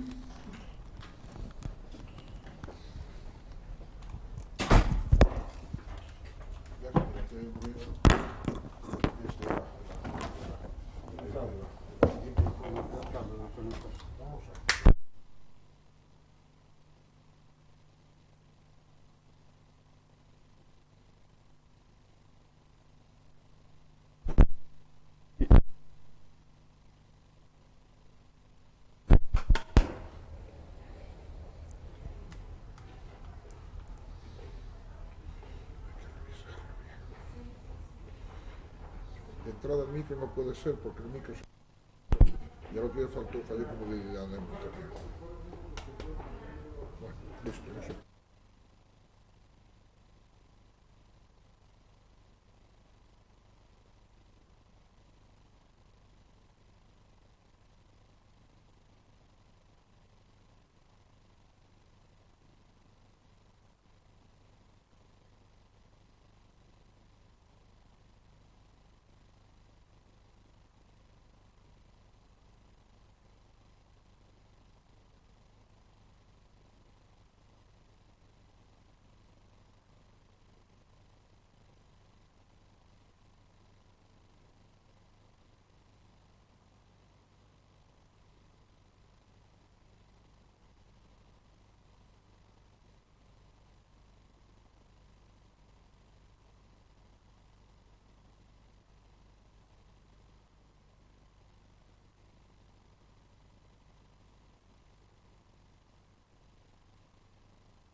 Hola. Hola. Vale.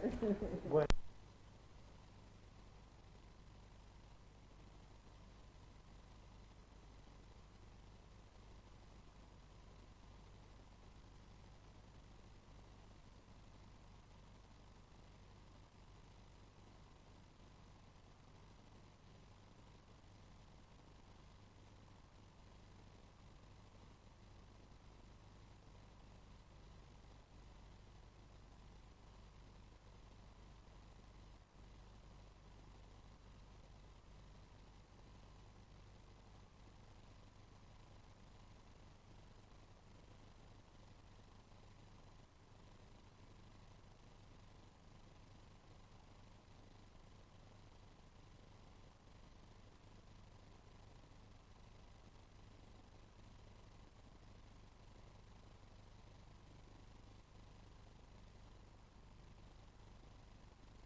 Hola, sí. Se oye, se oye. ¿Y no? Bien.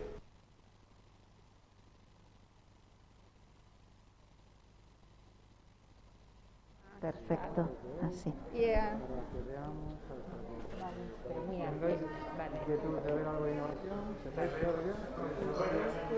¿Así? ¿Tal cual? ¿Así? Hola, hola, número 3. ¿No lo apago? No, nada. No, porque Yo soy el número 3. ¿Me lo Modulando. acerco? ¿Está bien? Vale, subo entonces. Sí. Vale. Ahí mejor. Antes, Alberto, ¿no? Vas. Hola, hola. Antes Alberto. Hola, hola. Marisa, yo ayer a las 1001 noches escribiendo. Y nos acoplamos un poco. Hola, hola, hola. 1, 2.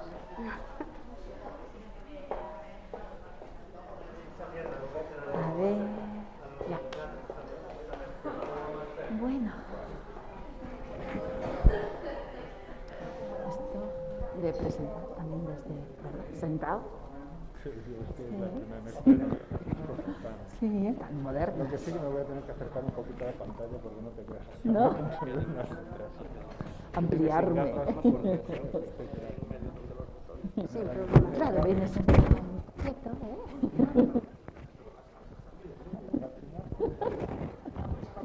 Ahí mejor.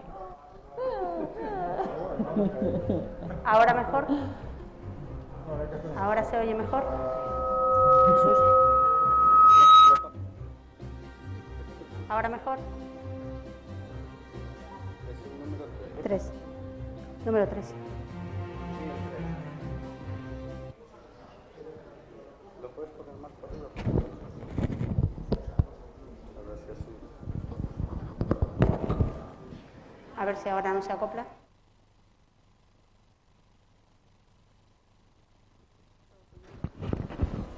Hola, sí. Hola, pruebas. Sí, hola.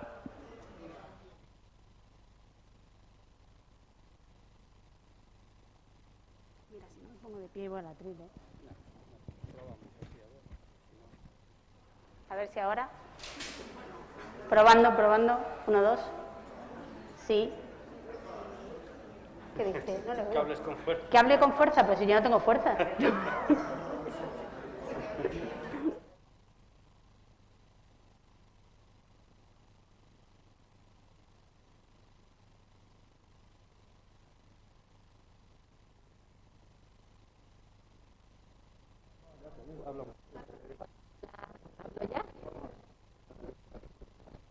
Hola, hola, probando, probando.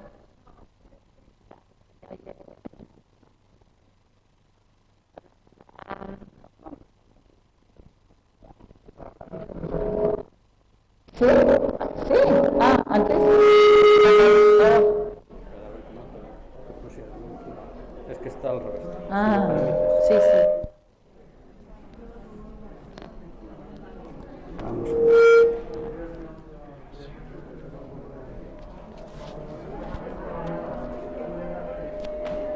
Con razón no se oía. Pablo. Hola, hola, probando, probando.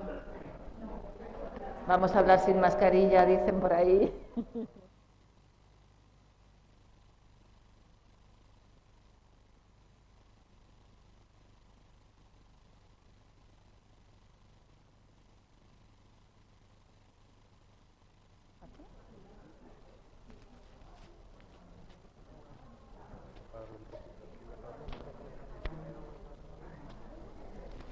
ver ahora. Hola, hola, probando, probando. ¿Sí? Perfecto.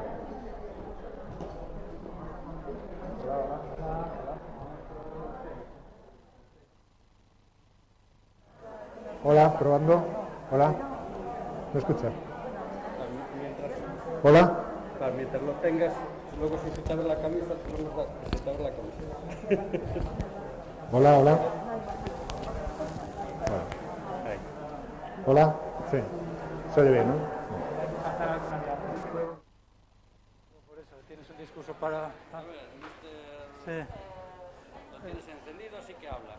¿Lo tengo encendido? Hola, hola, ¿sí? Hola.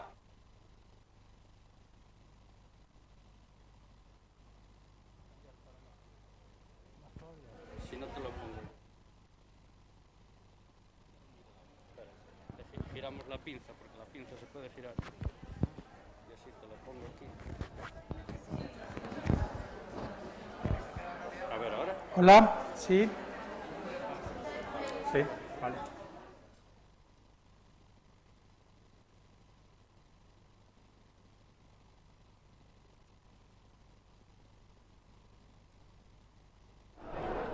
Hola.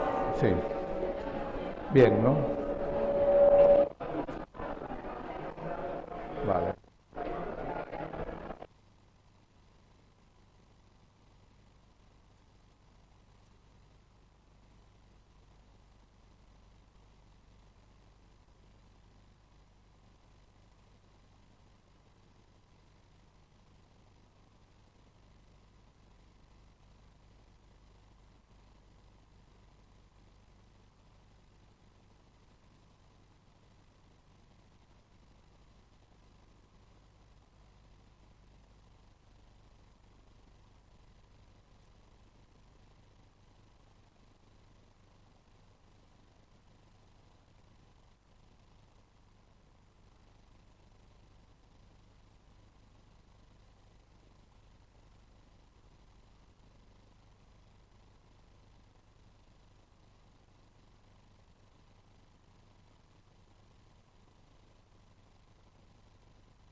Saludos de nuevo. Retomamos el hilo conductor de esta primera jornada de innovación en Saúde, del área sanitaria de Ferrol.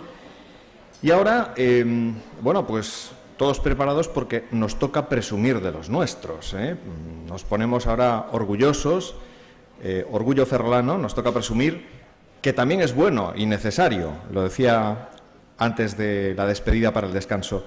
Dispuestos, por tanto, estamos a conocer de primera mano algunos de los proyectos innovadores que se llevan a cabo aquí, en Ferrolterra, de la mano del personal sanitario de este área sanitaria en campos como enfermería, cuidados, diálisis, oftalmología, digestivo, anatomía patológica, también en el área de formación y docencia. Aquí hay personal, y quiero recalcarlo, sanitario y no sanitario. Todos tienen experiencia innovadora que es positivo dar a conocer. No hay barreras, esto no es cosa de los médicos y los enfermeros, que son los que tienen que innovar, no, es cuestión de todos y creo que en reiteradas ocasiones los anteriores ponentes han recalcado esa necesidad de derribar esos muros del yo y del colectivo profesional y ampliarlos para que realmente la experiencia innovadora sea positiva. Todo el colectivo del área sanitaria, todos tienen experiencia innovadora. Es positivo dar a conocer a todo el colectivo del área sanitaria para animarles a esa tarea, lo que se trabaja en ese terreno, en el de la innovación, tratando de buscar soluciones para mejorar procesos, eficiencia, resultados, la vida de los pacientes y también hacer menos ingrata, ¿por qué no?, vuestra labor, la labor de los profesionales. El subdirector de Sistemas y Tecnologías de la Información de este hospital, Javier Quiles, es uno de los que forma parte de ese otro campo no sanitario en esta mesa, pero de él dependéis todos. Como experto en innovación y administraciones públicas, se ha especializado en la gestión de proyectos TIC y en compra pública innovadora de desarrollo de soluciones, coordinando a nivel regional proyectos de referencia como Hospital 2050 o Innova Saude. Él va a ser el encargado de moderar esta mesa, en la que actuarán como relatores Ana Meizoso Ameneiro. Ella es enfermera en el servicio de hemodiálisis de este hospital. Tiene experiencia docente y forma parte del Comité Técnico Sanitario de Investigación del Área Sanitaria de Ferrol. Ha efectuado diversas publicaciones relacionadas con su trabajo y lleva mucho tiempo poniendo en marcha proyectos pioneros tendentes a mejorar el servicio en el que trabaja. Luego nos contará, hoy hablará de la gamificación en diálisis.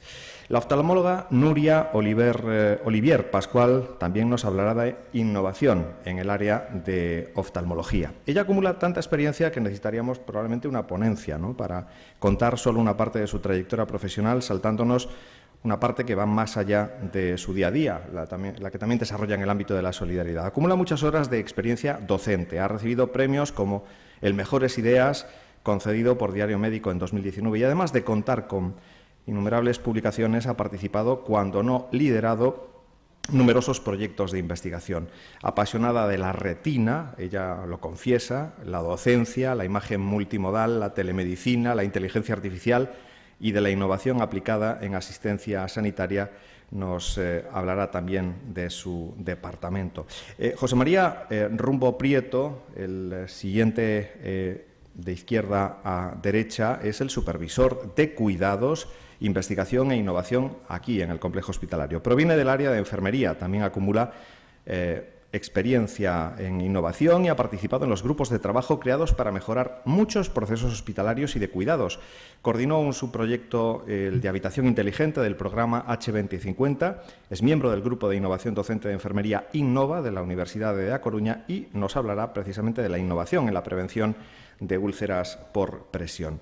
La doctora Ana Echarri Piudo es especialista en aparato digestivo, al igual que sus compañeros. Cuenta con una importante experiencia docente y en el ámbito de la innovación ha liderado el grupo de investigación en enfermedad inflamatoria intestinal de la Fundación Novoa Santos.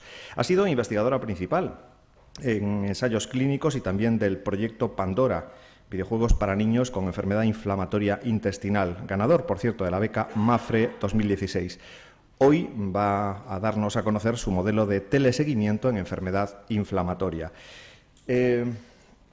Ya más cerca de mí, Juan Alberto Veiga Barreiro es desde 2020 jefe del servicio de anatomía patológica de este área sanitaria. Ha trabajado en proyectos de digitalización de anatomía patológica con inteligencia artificial y también en la acreditación en calidad de los procesos del servicio de anatomía patológica, conseguida en el pasado mes de agosto, recientemente. Hablará de inteligencia artificial precisamente en su área, anatomía patológica, el proyecto CADIA en concreto.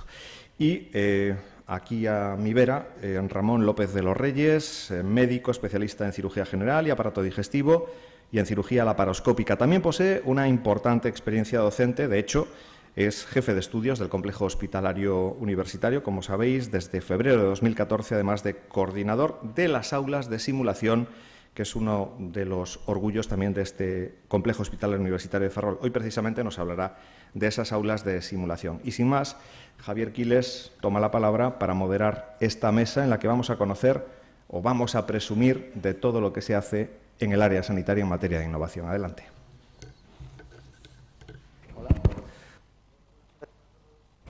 Buenas tardes a todos. Me juntan hoy tres gorros y cómo combinarlos muy bien, porque hemos estado trabajando en la organización de la jornada y quería agradeceros a todos, a los ponentes y a los profesionales del área que habéis venido, pues que estéis aquí hoy y que hayáis prestado vuestro a compartir este rato con nosotros hablando de innovación, que es algo un poco inusual, ¿no? Yo ya llevo 3 años en Ferrol y es verdad que yo he conocido muchas experiencias de innovación a través de contacto con profesionales, pero no nos hemos reunido, quizá el COVID también tiene algo que ver, para hablar de estos temas y debatir un rato sobre ellos. Entonces, bueno, daros las gracias de nuevo y es un placer estar aquí con vosotros hoy. Bueno, la mesa anterior yo creo que nos ha dejado un poco flaseados y la ponencia también de Julio al inicio, ¿no? Con todo lo que rodeaba a la palabra innovación y todos los conceptos, acepciones y derivadas que podemos sacar de ella. Realmente hemos visto muchas cosas. Yo solo hago un pequeño resumen, que no quiero enrollarme nada. Trabajo en equipo, ¿no? Yo creo que colaboración y colaboración. O sea, si queremos hacer innovación, donde sale innovación realmente con resultados es cuando hay equipos multidisciplinares, entidades que colaboran y se complementan, se quitan los egos y todas esas piezas se engranan para conseguir el valor, ¿no? el resultado.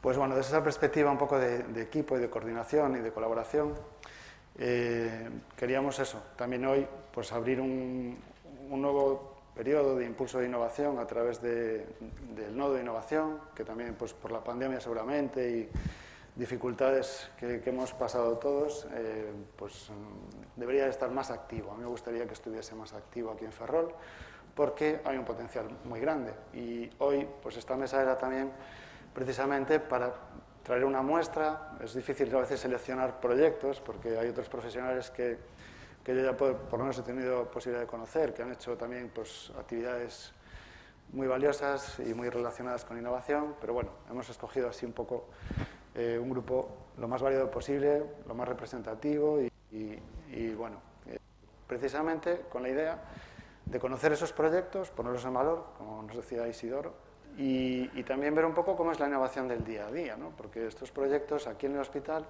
yo vengo pues eso también de trabajar mucho tiempo en servicios centrales, en la estrategia, en los grandes programas de innovación y los fondos FEDER, y desde ahí, desde el despacho, bueno, curramos mucho, de verdad, como monos, pero bueno, lo ves con otra distancia, ejecutas unos proyectos y bueno, pues aquí, estos 3 años, pues también para mí es una experiencia súper positiva estar pues, en el terreno, ¿no? Ver cómo es la innovación del día a día y el valor que tiene todo el esfuerzo que hacen los profesionales que se embarcan en estos proyectos, ¿no? Y ya termino la introducción, paso entonces, doy paso a la mesa, quería que fueseis breves, vamos mal de tiempo, y pues intentar haceros después un par de preguntillas, ya es a lo mejor un reto ambicioso e innovador, pero vamos a intentarlo y ya pues tomo la palabra a Ana. Nos ha introducido Isidoro ya su perfil y nos va a explicar pues, un proyecto de innovación que arranca, ¿no? Ahora. Sí. Aquí está la última, ¿sabes? Esa é a última de todo, o final. Para atrás. Sí, pero ahora, sí, xa está, gracias. Bueno, vamos a ir así directos, porque vamos tan mal de tempo que tampouco me quero alargar. Gamificación, para moitos dos que estades aquí, seguramente conocedes este termo, pero pode ser que algúns dos que estades descoñecedes o seu significado. Gamificación ou ludificación non é ni máis ni menos que unha técnica de aprendizaxe que leva a dinámica do xogo ao ambiente educativo profesional para mellorar coñecementos, adquirir habilidades e tamén para recompensar accións, entre outros moitos beneficios. Atendendo ao psicopedagogo Francesco Tonucci, non sei se estaredes de acordo que todos os aprendizaxes máis importantes da vida fanse xogando. Bueno, eu como nai de 2 nenos que aparecen aquí nesta foto, podo afirmar que en gran parte esta afirmación é así. Bueno, ahora sí, gracias ao comité organizador, ao comité científico, a todos os presentes polo interese amosado pola temática que hoxe se vai expoñer aquí. Bueno, sí que teño que dar aquí públicamente as gracias moi especialmente ao servicio no que traballo eu, o Servicio de Nefroloxía, polo seu respaldo e apoio constante, as miñas ideas, as miñas ilusións, porque o seu apoio é un apoio incondicional que fai manter o esforzo e a ilusión por este tipo de iniciativas. Ahora sí, vos vou a presentar o Renalti, o que me trae hoxe aquí.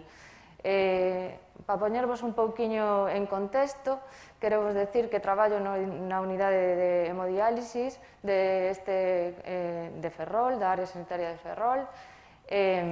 O noso paciente é un paciente con un perfil de enfermedade renal crónica en estadio avanzado, que fai un tratamento renal sustitutivo e acude a nosas salas 3 días a semana con un promedio de máis ou menos 12 horas que está con nós.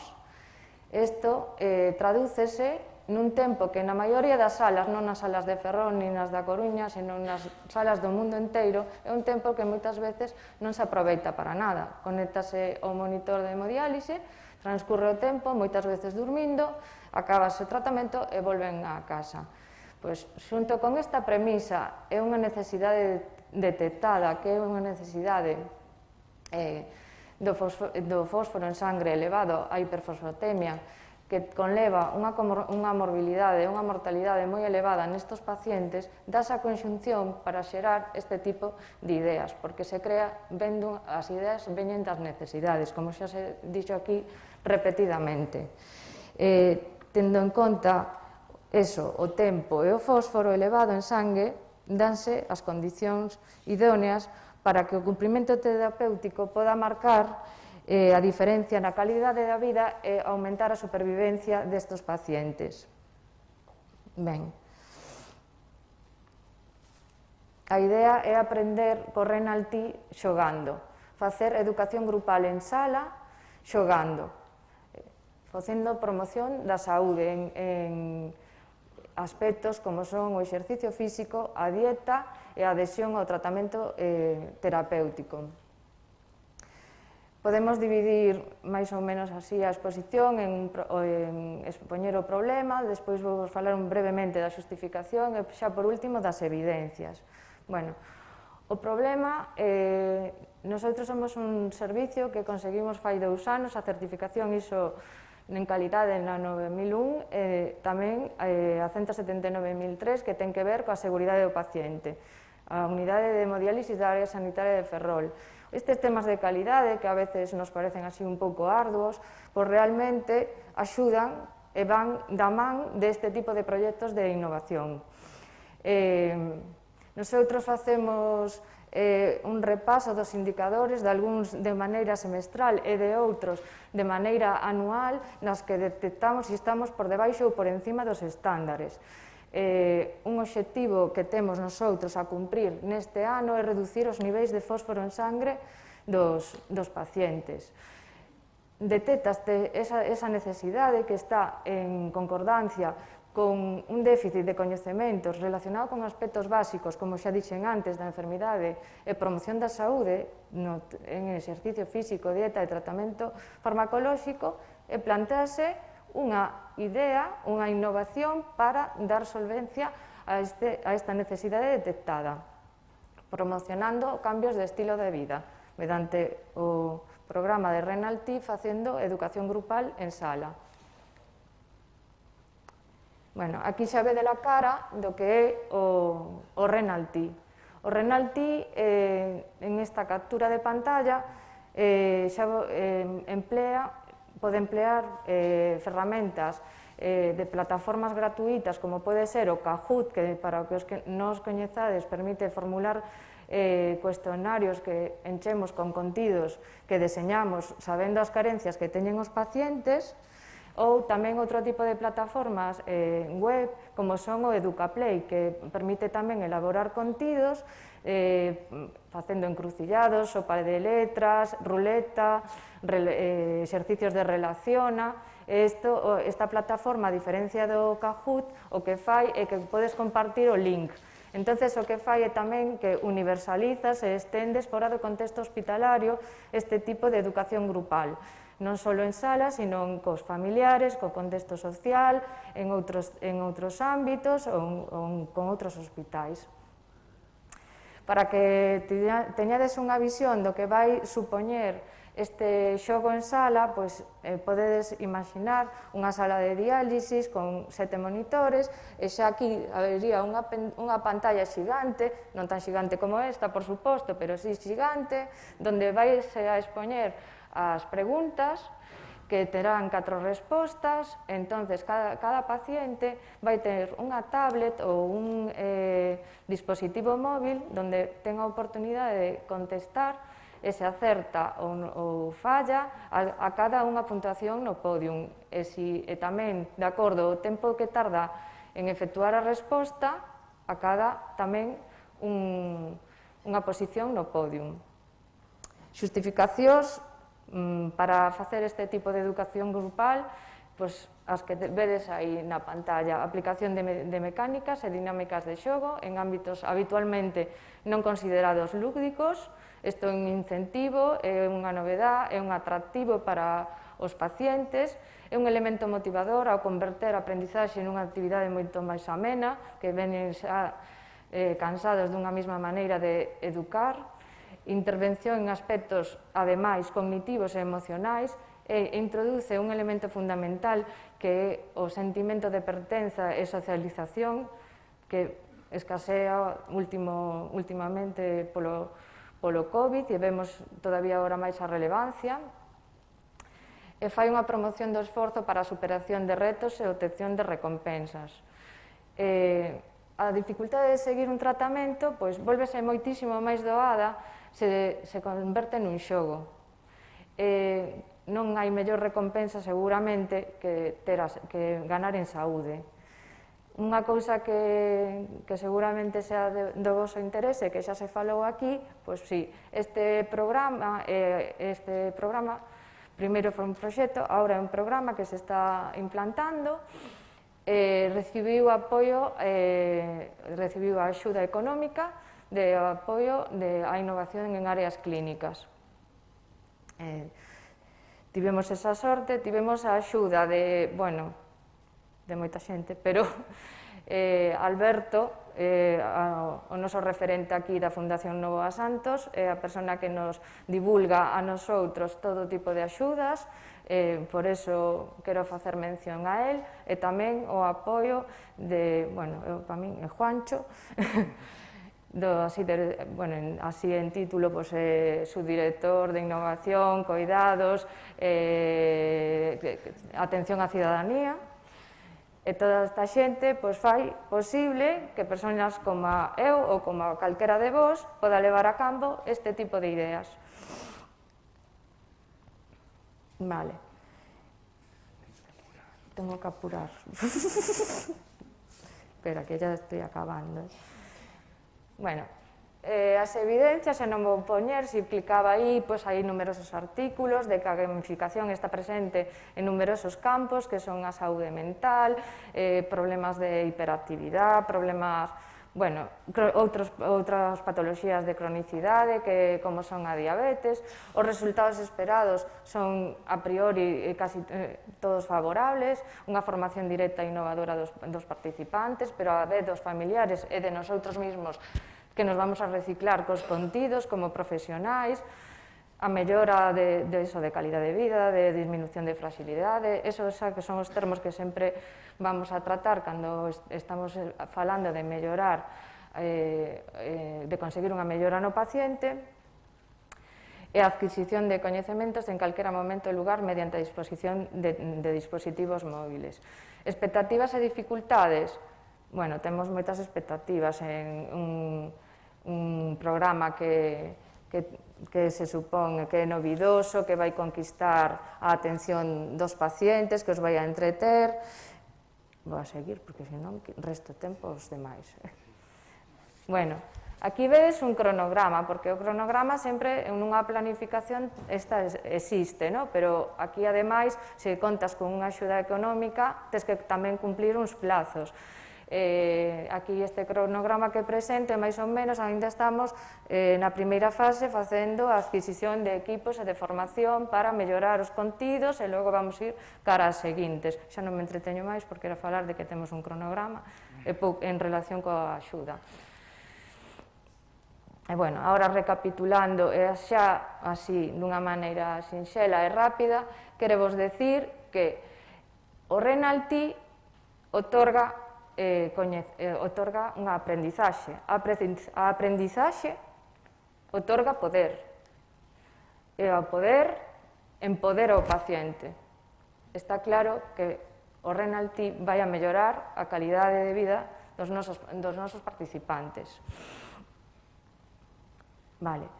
Agora vou a enseñar brevemente un vídeo para que vexades como tamén enchimos dunha maneira este tempo que non era estimado antes, e foi tamén con un obxectivo que era abordar a sarcopenia, a disminución de masa muscular nos pacientes, que tamén disminúe a supervivencia deles, e agora vos lo enseño. Tú eres una necesidad y solo con un par de besos tú puedes derretir mi fuego, puedes incendiar mi mar. Esto ocurre aquí, en la área sanitaria de Ferrol. Bueno, xa. E agora xa, para rematar, en línea coa primeira imaxe, quero decir que o xogo está claro que non é unha cousa sola de nenos, que ten beneficios tamén para os adultos, e que inflúe positivamente tanto na saúde física como na saúde mental e emocional. E nada, gracias a todos pola vosa atención.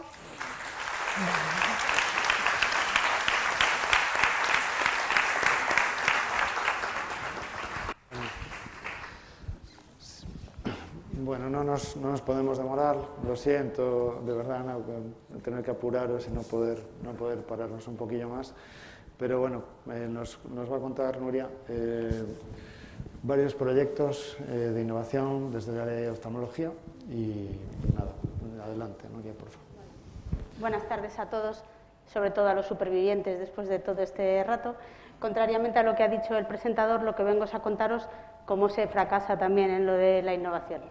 Entonces, el proceso de innovación, como han dicho todos, un problema, una idea, desarrollo, conseguir alianzas, financiación, equipos, pero yo quiero poner de manifiesto que lo que hace más falta, por lo menos desde nuestro ámbito, es ponerle muchas ganas y mucha ilusión y currar, currar y currar. El vídeo ha salido antes de tiempo. Bueno, lo nuestro empieza con una llamada cualquiera. Hacemos las guardias localizadas y te llama el residente. Mira que tengo un paciente aquí que tiene una mancha blanca. Bueno, no es blanca del todo, es como así amarilla, pero está enlarcada, pero no sé si está levantada. Y tú dices, ¿dónde están las retinografías cuando las necesito?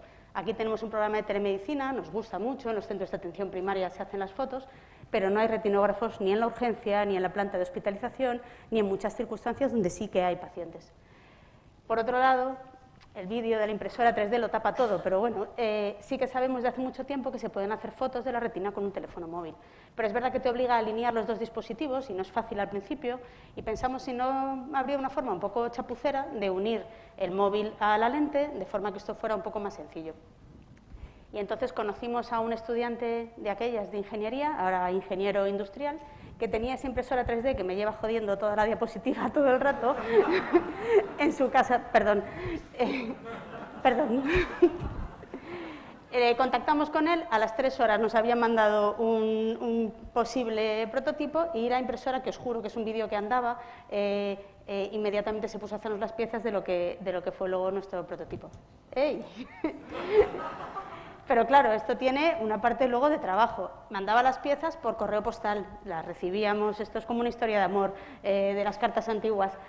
Probábamos el dispositivo y veíamos fallos interesantes que íbamos puliendo con un WhatsApp y otro envío por correo del dispositivo. Pudimos calcular la distancia por ensayo-error porque nos daba las piezas fragmentadas para que pudiéramos ver cuál era la longitud exacta que necesitábamos. Y después de mucho ensayo-error tuvimos las piezas definitivas, porque para mandar por correos es mucho más fácil a cachos que entero. Y finalmente teníamos nuestro dispositivo que podíamos utilizar y que nos facilitaba eso. Llegados a este punto, falta la segunda parte, entonces no teníamos ni un duro, entonces contactamos con el Colegio Oficial de Médicos de Coruña, que hizo una convocatoria para proyectos de innovación, conseguimos dinero y gracias a eso Pudimos contactar con la Agencia Gallega de Innovación, que estuvieron antes aquí sentados, y nos imprimió muchas más unidades que las que habíamos podido hacer de entrada y echamos a andar lo de hacer fotos con el móvil. Nuestros resis lo hacen, hicimos cursos de formación en el área, bueno, muy bien. Como somos agradecidos, lo llevamos a las mejores ideas del año 2019 para que reconocieran al Colegio de Médicos de Coruña la colaboración que había tenido con esta iniciativa. Y finalmente lo presentamos a los premios de innovación del Sistema Público de Salud, que como se ha dicho, tuvimos la suerte de ganar. Y entonces ahora es donde os cuento que esto funciona guay, se ha integrado en la historia clínica electrónica, nos hemos hecho millonarios y tal, pero no. De la misma forma que el vídeo mató a la estrella de la radio, los móviles de última generación con 37 cámaras en la trasera ya no hacen una buena coaxialidad, ya no te permiten hacer las fotos de fondo de ojo adecuadamente. Y luego teníamos una barrera sistemática que era lo que te facilita acercarte al paciente, que es tu móvil, te impide que cumplas una mínima regulación de protección de datos de carácter personal, ni que estés funcionando en un entorno DICOM, que es como deben ir las imágenes médicas de los pacientes para incorporarlo en la historia clínica. Con lo cual, podríamos decir que hemos fracasado absolutamente en este proyecto. Pero es que además vino el COVID. Entonces, el premio de ACIS, que iba a ser una estancia en un centro de excelencia para llevar a cabo este proyecto, pues obviamente no se pudo hacer porque estábamos todos encerrados en el hospital y no había nada que hacer. Entonces, con muchas ganas y mucho trabajo, lo que hicimos fue intentar revertir esto en beneficio de algo que pudiera ser positivo.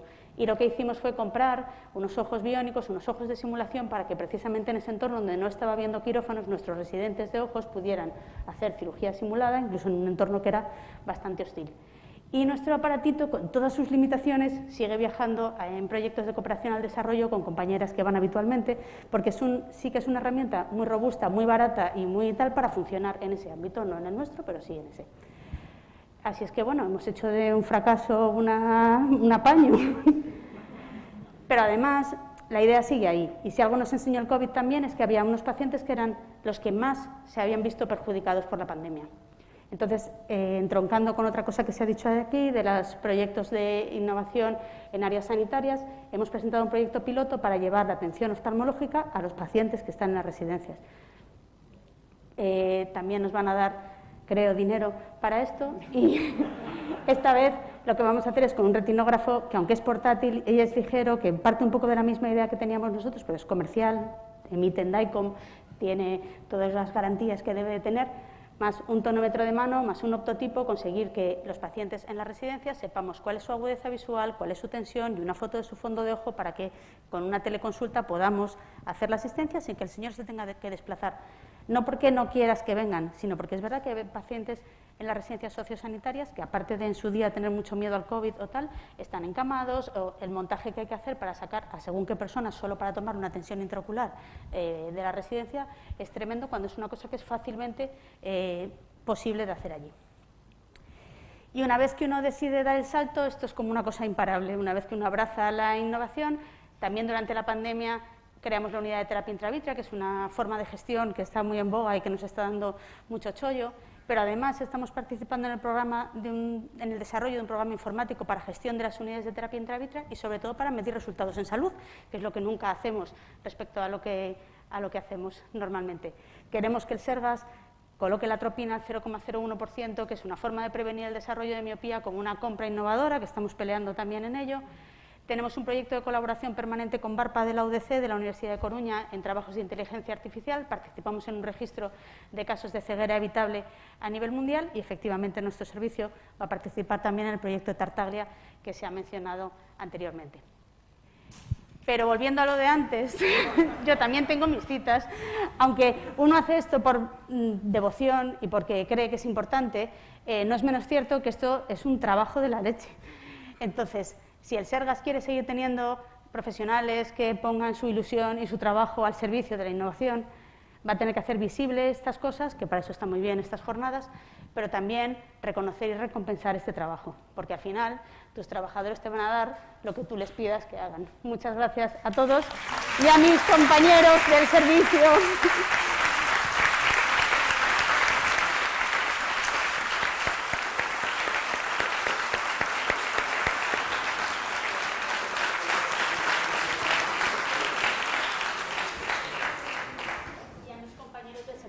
se ha oído, que sin ellos nada de eso sería posible.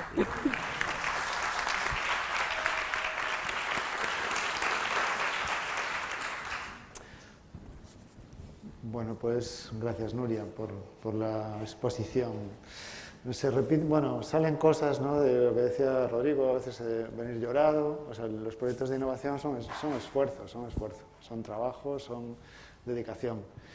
Y muchas veces eso, pues con poca estructura, poco apoyo y en eso, pues en eso estamos, realmente, en intentar que haya alguna herramienta más para que esa conexión al colegio de médicos o al CIS que estaba aquí al lado, pues haya un punto de canalización y esas tareas que son ya a mayores de las a mayores, pues no caigan en la chepa del que está ahí ya encima viendo a los pacientes y ocurriéndosele las ideas, ¿no? Poner un poco de armazón a todo ese impulso. Bueno, y seguimos las presentaciones. Voy mal, sí. Con Chema Rumbo, José María Rumbo, que nos va a hablar también de un proyecto innovador en el área de prevención de úlceras por presión, que se ha llevado a cabo aquí también en Ferrol. Buenas tardes a todos y a todas. Yo lo que voy a hablar es de un proyecto piloto que se hizo en el año, bueno, terminó de hacerse en el año 2019, que tendría que tener una fase de ensayo clínico, pero bueno, nos vino el COVID y nos paró todo. Entonces estamos a la espera de poder retomar un poco los resultados preliminares que os voy a mostrar aquí de lo que hicimos en una innovación tecnológica, en prevención de úlceras por presión. La necesidad parte de la semilla, de esta necesidad hay que retomar al año 2012, cuando surge el Hospital 2050, el H2050, que era un plan de innovación europeo que se centraba en el desarrollo de tecnologías sanitarias para centrar lo que se denominaba el Hospital de Futuro, un hospital seguro, ecológico, sostenible y eficiente. En este plan de innovación, Hospital 2050, había 9 proyectos. En el nuestro es el 6, la habitación inteligente, que tenía como objetivo diseñar tecnologías avanzadas para dar respuesta a 3 necesidades principales, que era monitorizar todas las biomedidas clínicas de forma automatizada y que éstas pasasen a la historia clínica sin tener ninguna transferencia manual por parte del personal, sino que el dispositivo pasase directamente a la historia clínica o al aplicativo de enfermería. Y otra necesidad era mejorar el confort medioambiental, el entorno del paciente hospitalizado, ¿no?, ya sea de temas de iluminación, de humedad o de temperatura. Así como mejorar el sistema de comunicación e información entre dispositivos médicos por parte del profesional y por parte del paciente para saber recibir más información de lo que tenía, que son esas pantallas que tienen a pie de cama, táctiles, que parte de este proyecto, Habitación Inteligente. Como resultado, pues dio este dispositivo que veis, blanco o negro. Este fue el primer modelo, salió en 2015, participó, fue a través de la compra pública innovadora, participó la empresa Televes, y en el apartado hardware, y en el apartado software, los primeros fue la empresa Indra. Pues lo que hace este se llama SISEMS, que es un sistema multiconcentrador inteligente, que lo que hace es reconocer dispositivos médicos y a través de diferentes lenguajes de comunicación informático, pues interpretar esos datos y a través del software implementarlo a las tecnologías que tenemos de plataformas de registros de enfermería, ya sea IANUS o sea Telea.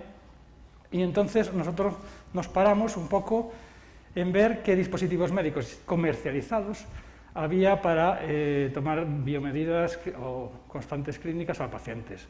De hecho, a través de Bluetooth hay tensiómetros, hay aparatos de termómetros, hay básculas, hay electrocardiogramas, hay pulsiosímetros, todo eso a través de Bluetooth recoge SISEMS y lo pasa a la historia clínica del paciente. Aquí en Ferrol no lo tenemos, pero sí está en el UCUS, en el Álvaro Cunqueiro, en el CHUAU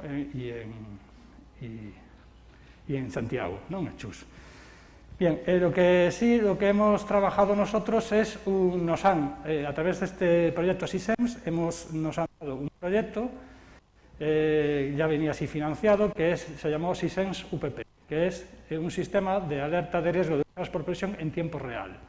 Entonces, con la empresa Televes formamos un equipo de trabajo en la que el material era una funda de colchón, esa funda negra que veis, que la particularidad es que cumplía la directiva 93.4, que es la única funda de uso médico para hospital y que consta de más de 1000 sensores. Esos 1000 sensores transmiten a través vía Bluetooth pues, a nuestro aparato SISEMS. En este caso está montada una plataforma móvil. En vez de tener un ordenador, una pantalla de ordenador, lo que se tiene es una tablet PC con un sistema Android y un software. Lo que teníamos que, como el colchón ya está comercializado, en este caso queremos validar para uso médico, uso clínico, lo teníamos que desarrollar un software.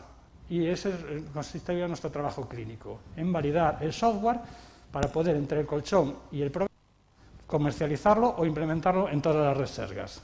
Entonces, el software básicamente consta de una escala de colores con un rango de valores en píxeles y una imagen en tiempo real que nos da el perfil de la persona que está sobre esa funda de colchón, sobre esa cama, con los puntos de presión en diferentes colores, sin contacto con los sensores. Lo que teníamos que validar, ya sabéis que la presión del tejido celular, del tejido tisular, se mide en milímetros de mercurio y hay que validar los píxeles a milímetros de mercurio. Entonces, ese es nuestro trabajo, consistió en validar eso y hemos, a través de este estudio piloto, determinado que 1556 píxeles ya supone, por encima de eso, riesgo de úlcera por presión, es decir, que la presión de milímetros de mercurio aumenta. Entonces, hemos ya validado que los colores fríos, que son los colores del azul al negro, serían no riesgo, y a partir del azul cielo hasta arriba, los colores cálidos, serían riesgo. Entonces, viendo una imagen, veríamos que las tonalidades de azul cielo ya serían riesgo potencial y en esta imagen pues los colores amarillos sería riesgo real. Esto en tiempo real, estaríamos viendo en tiempo real con el paciente que lleva este tipo de funda de colchón. A mayores, la enfermera puede recibir una serie de alertas. Marcamos a qué píxeles queríamos que sonase esa alarma y podía ver si ese paciente necesita movilización, cambio postural, o si ese paciente tiene mucho riesgo y habría que poner un colchón de una superficie especial o un colchón antiescalas, un colchón antiúlceras. Nosotros tenemos 4 modelos diferentes, todos viscoelásticos, ahí lo veis, y lo que hemos hecho fue decir, bueno, pues ya que tenemos un software y una funda de colchón, vamos a ver si los fabricantes que dicen que tienen colchones buenísimos, a ver si cumplen con el estándar ellos que ponen de laboratorio. Lo que hicimos fue en 3 posiciones comunes, que son la de sentado, la de decúbito lateral o la de sedestación, decúbito prono, perdón, decúbito supino, validar, a ver cómo nos daba con el estándar de no tener un colchón viscoelástico, cómo variaba. Y vemos que los 4 hay una heterogeneidad total, una variabilidad. Eso no tenemos, como es un estudio preliminar, no tenemos un intervalo de confianza aún seguro, teníamos que hacer el ensayo clínico ya con pacientes reales porque está en un entorno simulado. Y también, por lo menos, hemos comprobado de que el tener un colchón antiescalas o no va a suponer tenerlo una mejora de hasta un 38% de seguridad o de protección. Esto es lo que queríamos hacer y lo que hemos hecho hasta ahora. Ha recibido el primer premio en la mejor comunicación oral en el Congreso Nacional de Enfermería Dermatológica en Murcia, Cartagena, y bueno, estamos a la espera de poder seguir trabajando con Televes y de poder seguir contando ya con un ensayo clínico para poder realizar la parte menos laboratorio, ¿no? Y más real. Y nada más, muchas gracias.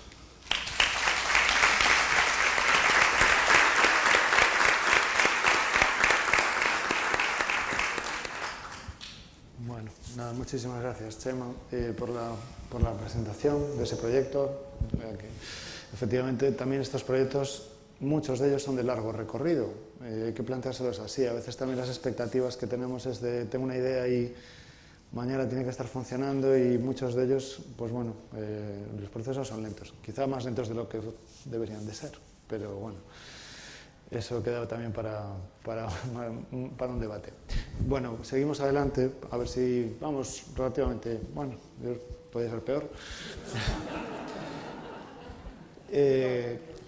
Vamos con la presentación de Ana Charri, que también pues, tiene un recorrido amplio de trabajos y de experiencias en innovación, y nos cuenta su proyecto.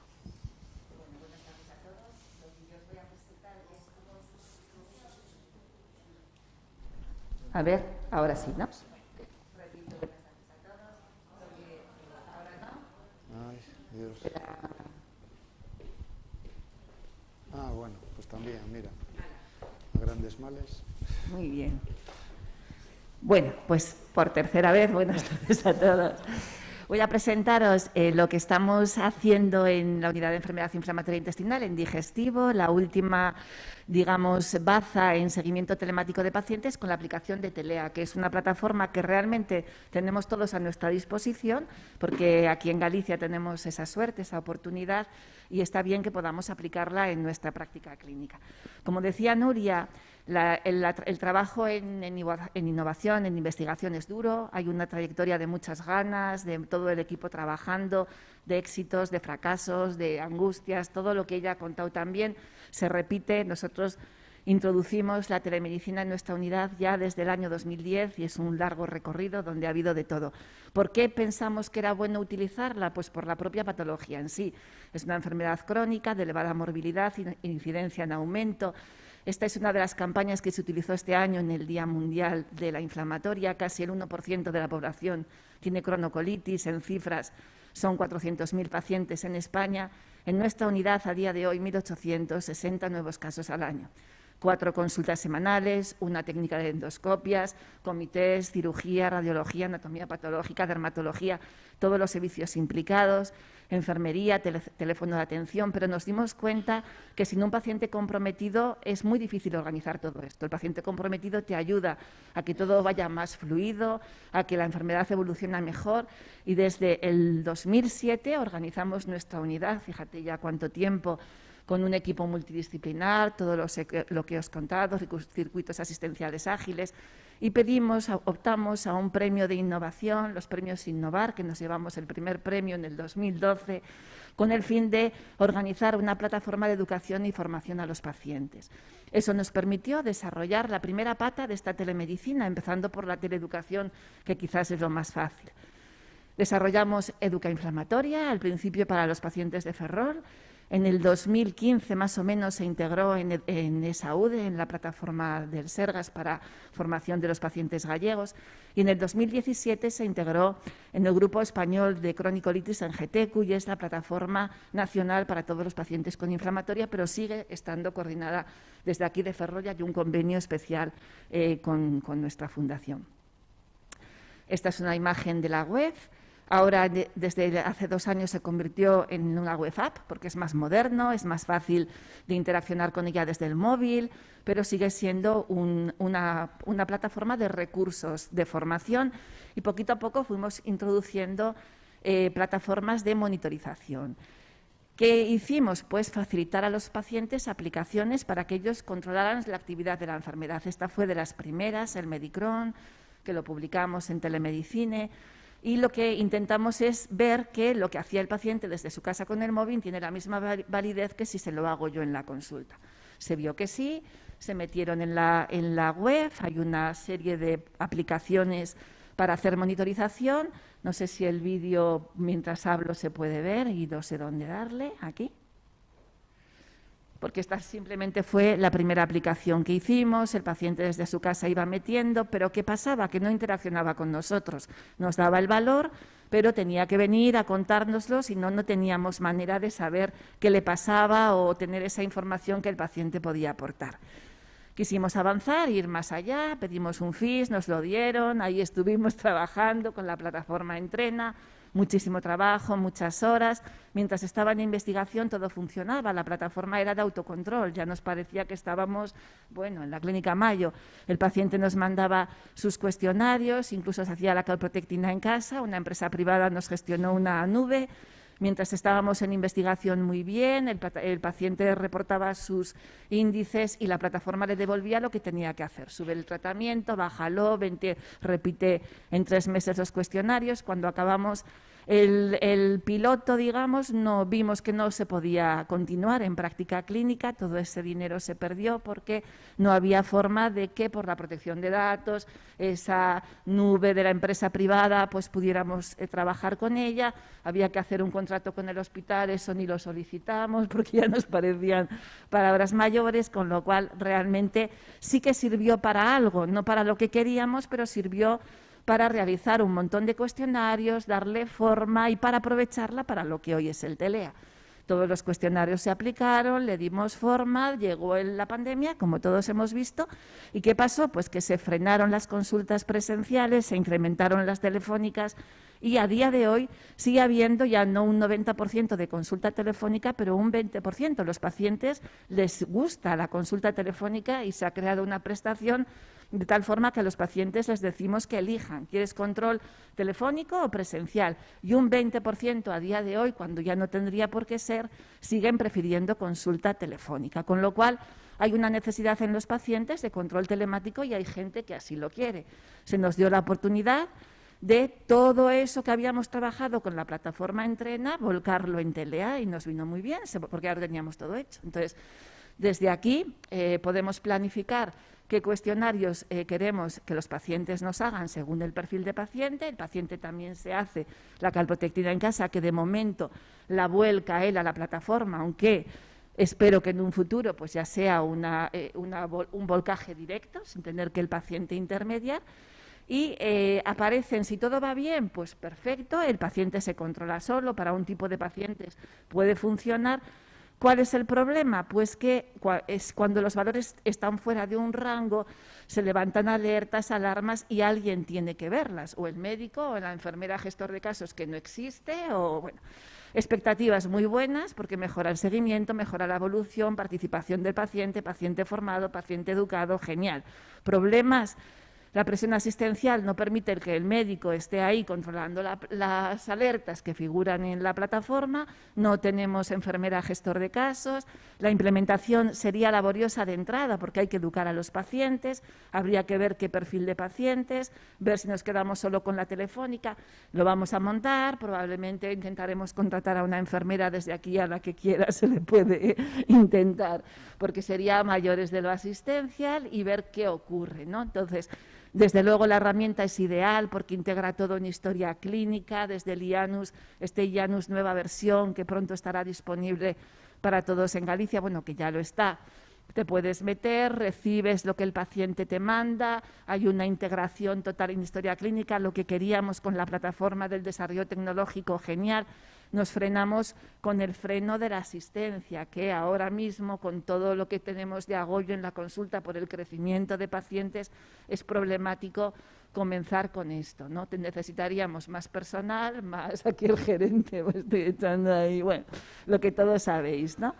Pero, desde luego, la idea es ideal y si queremos hacer algo en telemedicina con los pacientes tiene que ser integrado en historia clínica, con la protección de datos garantizada y dentro del sistema sanitario. Así que muchas gracias.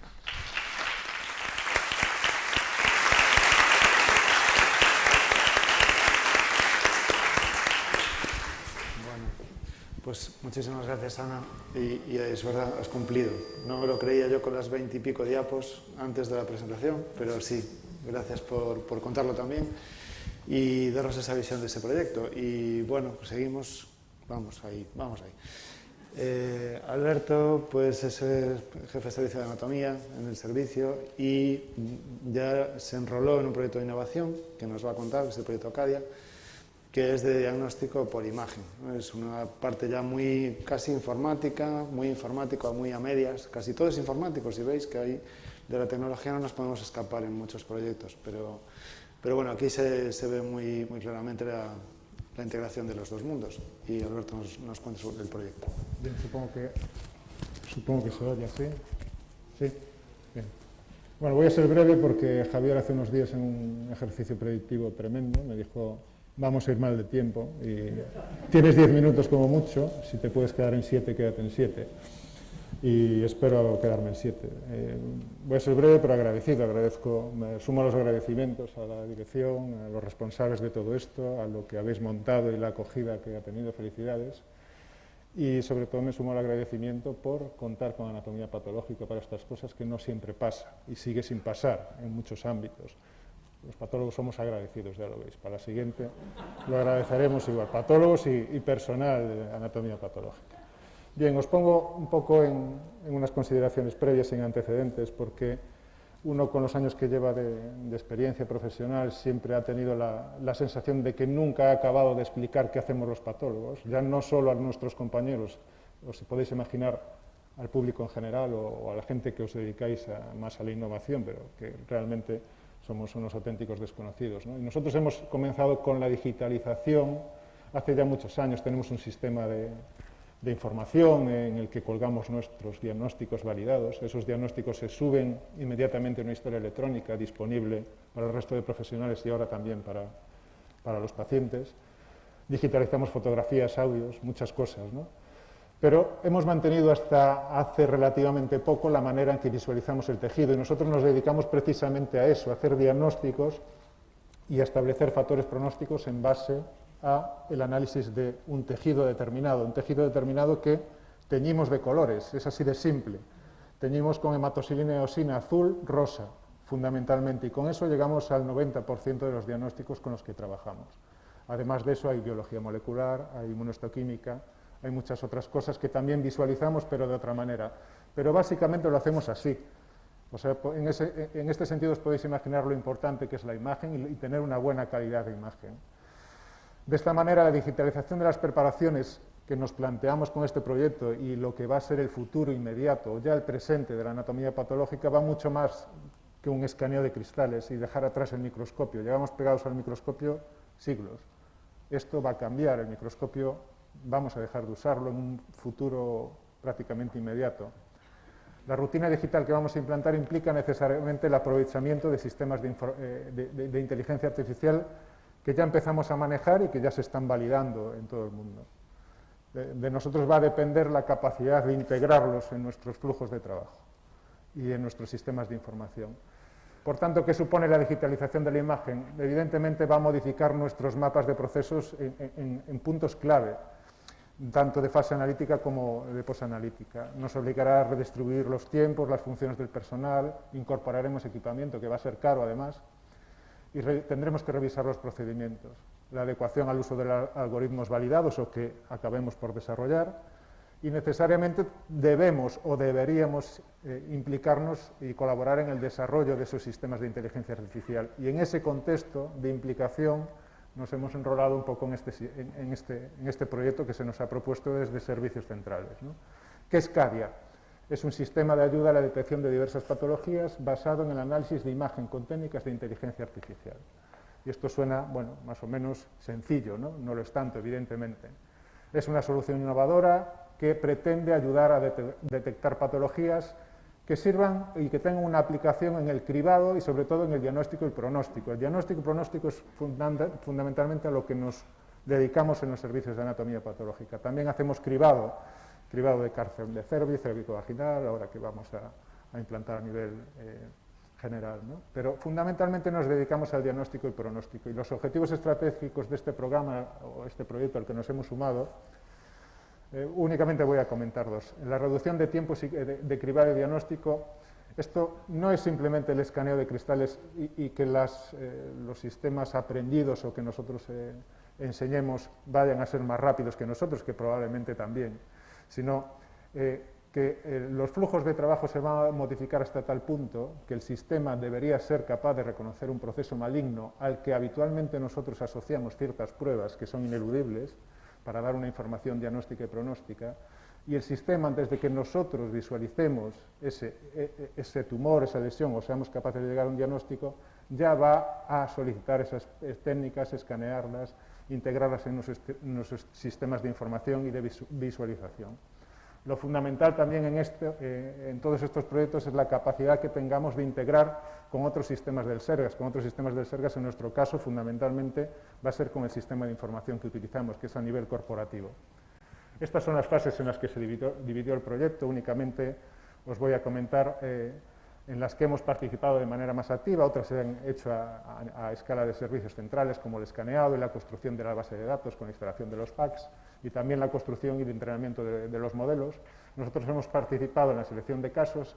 ¿Y en qué consiste fundamentalmente? Nosotros tenemos archivados los cristales, las preparaciones de los últimos 20 años aproximadamente, pues en base a las codificaciones que tenemos hechas de nuestros diagnósticos y los protocolos de informe, pues seleccionamos casos de carcinoma ductal infiltrante, carcinoma lubrial infiltrante, carcinoma ductal in situ, de patología mamaria y también de lesiones benignas como fibroadenomas.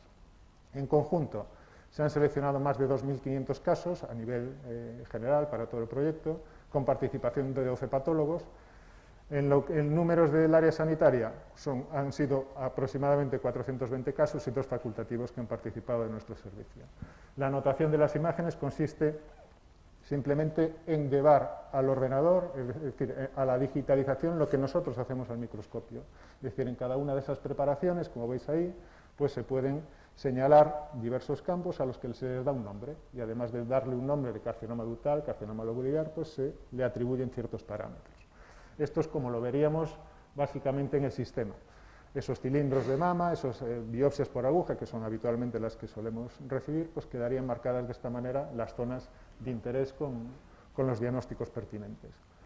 Posteriormente, y eso es el valor que hemos aportado un poco de manera distintiva respecto a otras áreas sanitarias, desde aquí, desde el área de Ferrol, es que hemos participado también en las tareas de evaluación y demostración. De los 12 patólogos iniciales, pues 3 se han dedicado a esto, uno de ellos de nuestro servicio, y se han realizado sesiones demostrativas orientadas a obtener consenso y a mejorar fundamentalmente la interacción que teníamos los patólogos con el sistema. Después de la recopilación de los formularios, más o menos, evidentemente los datos son mucho más completos que esto que os puedo ofrecer de aquí, pero se ha observado una precisión global del 84%, variable dependiendo de las patologías, como era de esperar, porque nosotros también vemos esa variabilidad a la hora de interpretar, pero en algunos tipos de patología rondaba el 95% de concordancia entre lo que era capaz de detectar el sistema y lo que nosotros vemos al microscopio. Por último, las impresiones y las conclusiones sobre nuestra participación. La primera, a raíz de las ponencias anteriores, la voy a dejar para el final. Evidentemente, como he comentado antes, tendremos que adaptar procesos, los flujos de trabajo y los tiempos que dedicamos a cada cosa a la nueva realidad que se nos viene encima, y se nos viene encima desde ya, ¿no? El cambio va a suponer la democratización tecnológica, por suerte, para todos nosotros, porque vamos a poder trabajar, además de en red, pues al mismo nivel que otros muchos hospitales o otros muchos servicios que a lo mejor tienen otro tipo de accesibilidad a ciertos sistemas. Y realmente estamos todos obligados a tomar decisiones correctas. Estamos hablando de procesos clave en los que nos podemos equivocar poco. Y todos hablo desde los patólogos hasta los responsables organizativos de las áreas sanitarias y también a nivel más genérico. Y realmente, con lo que me quedo, con lo que nos quedamos en el servicio, es que la experiencia ha servido para recordarnos que nos encontramos en la puerta de lo que para nuestra especialidad va a ser una auténtica revolución y que esto no va a tener marcha atrás. Y a los que trabajáis conmigo, y algunos estáis aquí presentes, os diría que esto, más que intranquilizarnos, debería relajarnos. O sea, no tenemos opción. Va a llegar y lo único que podemos hacer es dedicar el tiempo a pensar cómo podemos sumar, cómo podemos construir y cómo, como habéis dicho en las ponencias anteriores, cómo podemos generar valor realmente con todo esto. Y eso es todo.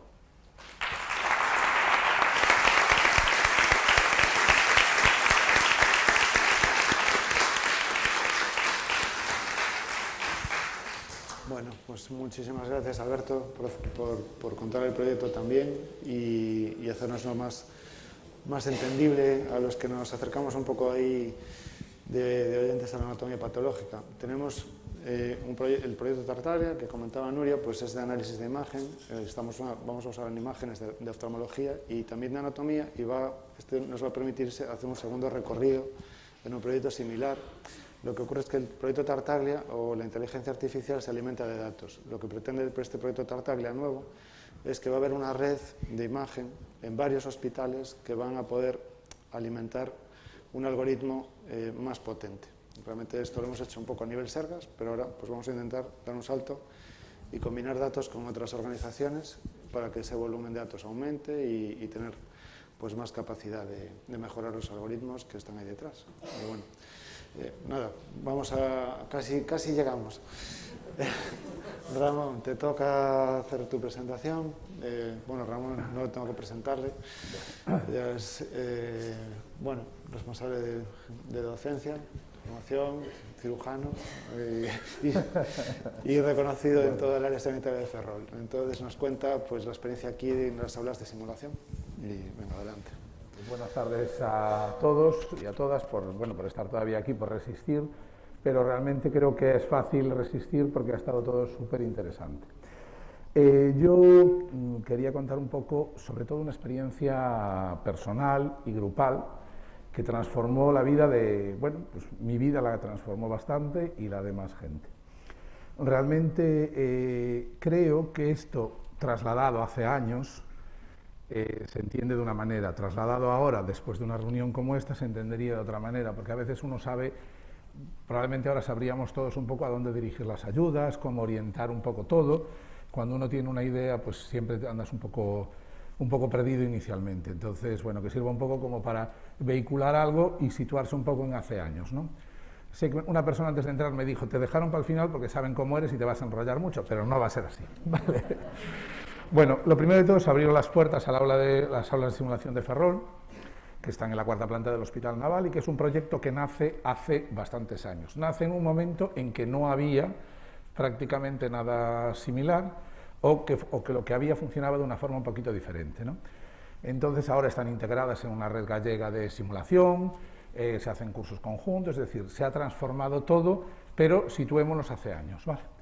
Entonces érase una vez, ¿no?, en la que un cirujano, que como ya dijo Julio Mayor, somos un poquito limitados para algunas cosas, pues yo tenía que enfrentarme a un cambio total. Durante la especialidad uno hace un tipo de cirugía, que es la cirugía abierta, y de repente te encuentras que todo es diferente. Nada es como hacías, y entonces, bueno, pues tienes que salir al mundo para aprender eso. Entonces yo salí al mundo en su momento y me fui a Santander, al Hospital Virtual de Valdecilla, que en ese momento era uno de los punteros en tema de simulación. Situémonos que en esa época tampoco había muchos centros punteros en España, ni muchos centros básicos en España de simulación. Yo voy allí y tengo una experiencia buenísima, porque me cambia la vida, y tengo una experiencia además en que me doy cuenta, sufro mucho al principio, porque a mí me cuesta mucho pues hacer las suturas, hacer una serie de cosas, y me encuentro pues en una situación bueno, estresante para mí, pero muy gratificante, porque conseguí hacer lo que iba a hacer, pero yo veía como otras personas que disponían de sus centros de simulación, pues lo hacían de otra manera, les resultaba más fácil. Entonces yo, tal y como en Lo que el viento se llevó, me prometí, a Dios pongo por testigo que nadie más de nuestro servicio, ni nadie más inicialmente quirúrgicos del área, sufrirá esto directamente así, sino que por lo menos tendrá un entrenamiento previo antes de ir a estos cursos, con lo cual llevas un tiempo ganado.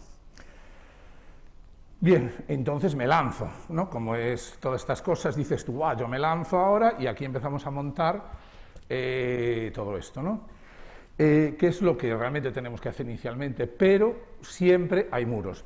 Es cierto que no hubo demasiado muro, pero siempre hay un poquito de muro, ¿no?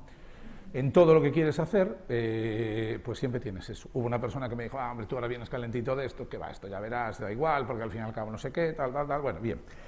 Total, que un poco ante esa situación, entonces dices tú, bueno, pues ¿qué puedo hacer para esto? Bueno, lo más importante, que una de las cosas que se habla aquí, es lo del trabajo en equipo. Y tuvimos la suerte de juntarnos un grupo de personas que incluso nos llevó el azar, porque estábamos un poco como, yo tenía esta idea, empiezo a hablar con alguna gente, luego aparece otro, me encuentro en un ascensor del Hospital Naval, en su momento a Fran Rascado y a Pilar López Sastre, bueno, luego los nombraré al grupito como inicial, ¿no? Y entonces la idea seguía cada vez más, y entonces, bueno, pues el grupo, y claro, ¿qué necesitamos? Los Reyes Magos. Yo puedo creer mucho en los Reyes Magos, bueno, porque creo en los Reyes Magos, pero realmente quienes van a solucionar las cosas en este caso no son los Reyes Magos, sino que tiene que ser la gerencia, o la administración, o quien sea, porque realmente siempre se pueden conseguir más cosas. Conseguimos apoyo inicialmente de la gerencia muy importante, se habilitó el espacio físico. Se habilitó el espacio físico en la 4ª planta del Naval, como ya dije, con un tamaño menor que el que tenemos ahora, pero se habilitó, y el muro cayó, ¿vale? Bien, entonces viene una época en la que decimos, bueno, pues ahora tenemos ya las instalaciones, tenemos que empezar a crecer.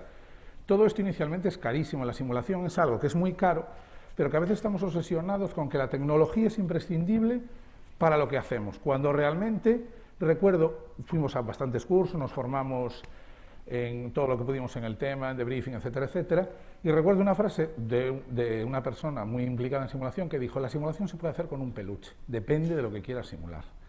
Vale, bueno, vamos a ver, eso está bien, pero hay que ir poco a poco. Entonces, la iniciativa inicial, con el lema de todos para todos, empezamos a juntar todo lo que había en el área, se buscó todo, porque realmente al final encontramos, pues aquí en docencia hay este maniquí que se compró en su momento para toracocentesis y a lo mejor no se usó todo lo que se podía porque no había sitio. Otra cosa no sé qué más, torre tal, otro tal, bueno, un montón de cosas de material que se fue encontrando.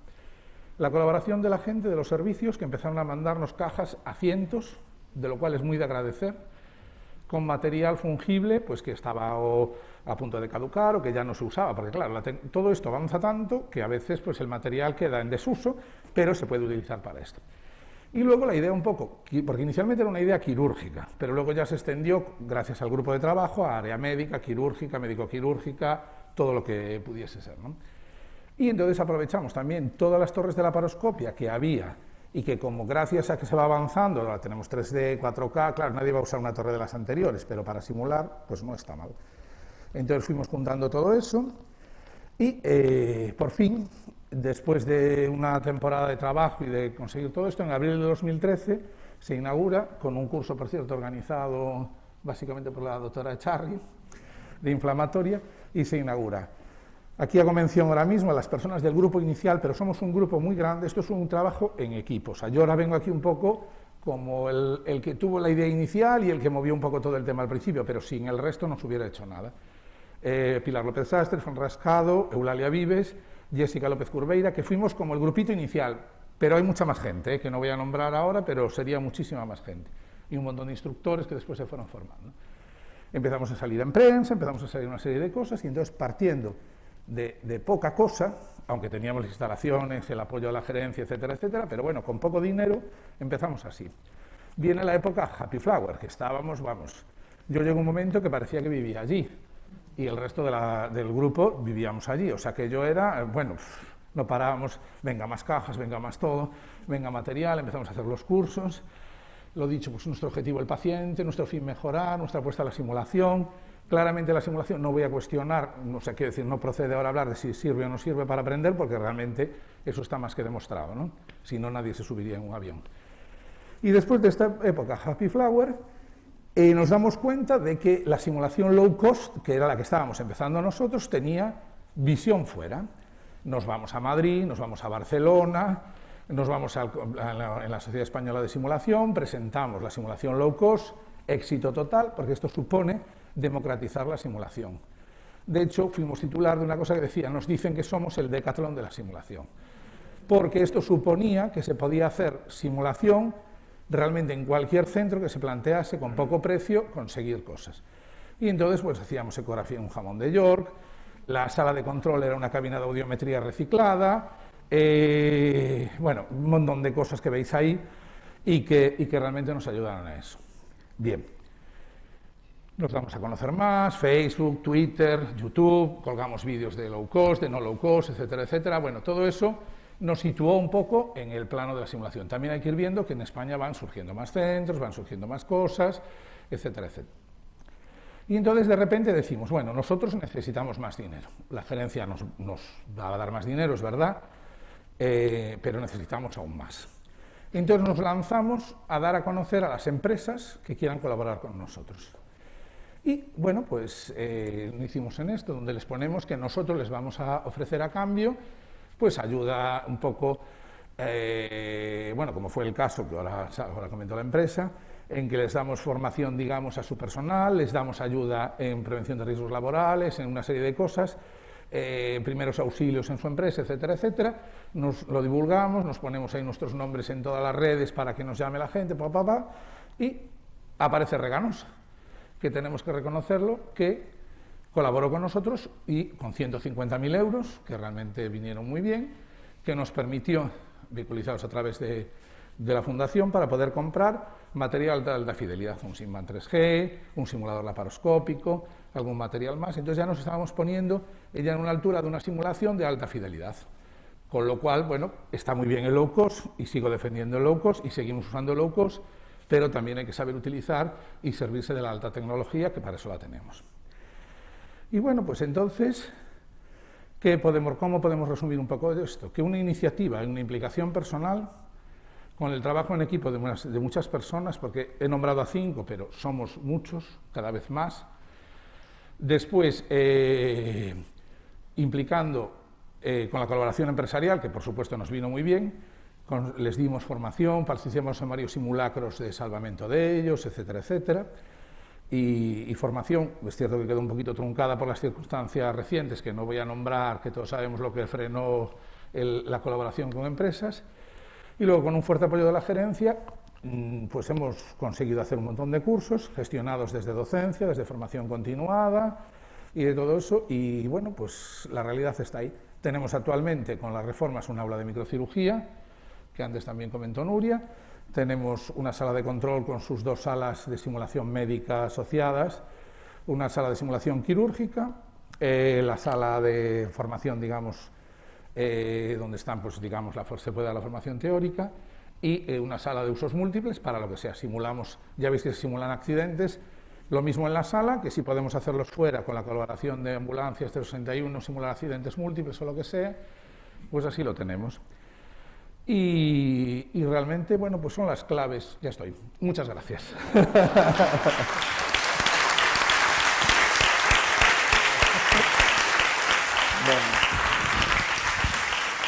Tengo que hacer mi trabajo, Ramón. No, tengo que hacer mi trabajo. No es nada personal, pero es mi trabajo. Te tengo que poner. Bueno, y os quería robar solo 2 minutillos, porque después de esta jornada que bueno, tenemos que cerrar ya, y la verdad que la mesa creo que ha sido fantástica, nos quedamos sin tiempo de preguntas, ya era visto, pero a ver si podemos repetir esto pues en algún momento. No ha sido a lo mejor tanto, pero yo creo que ha sido súper enriquecedor vernos aquí, reconocernos. También es cierto que los innovadores al final tendemos a conectar, yo creo, y hablábamos un poco antes del perfil de innovadores y de que realmente el reto en los centros es que la innovación llegue a todo el mundo, porque es verdad que solemos, al final nos conocemos muchos de vernos en sitios porque estamos en este tema, ¿no? Y al final llegas a Ferrol y vas conectando pues, con gente que está en esa onda, ¿no? Y no sois todos, o sea, hay más gente, todos sabemos seguro de muchos profesionales que nos vienen a la mente. Pero el reto es avanzar y abrir esto a que haya una cultura, como decía Rodrigo, ¿no? de innovación en la organización, y que todo el mundo en su trabajo vea que cuando hay una necesidad puede ser alguien activo y proponer una idea y decir cómo resolver. Y solo quería dejar una nota de la página de intranet que hemos abierto, precisamente hoy ya también la dejamos abierta, una sección de innovación que está muy todavía en pañales, pero queríamos aprovechar para dejárosla ya un poco en la retina y que sepáis que va a haber un correo ya también de innovacionferrol@servas.es, donde poder pasar ideas de innovación, para que este camino que habéis recorrido, habéis descrito proyectos impresionantes y hechos casi como el llanero solitario, ¿no? Que conectemos más, que hagamos esa red, que todas estas experiencias y aprendizajes que habéis tenido en vuestros proyectos se compartan y que otros profesionales del área que están también un poco navegando en sus proyectos de innovación, pues se reaproveche pues, todo ese conocimiento que va saliendo del esfuerzo, ¿no? de todo este trabajo. Bueno, ya está. La página es, bueno, ya sabéis,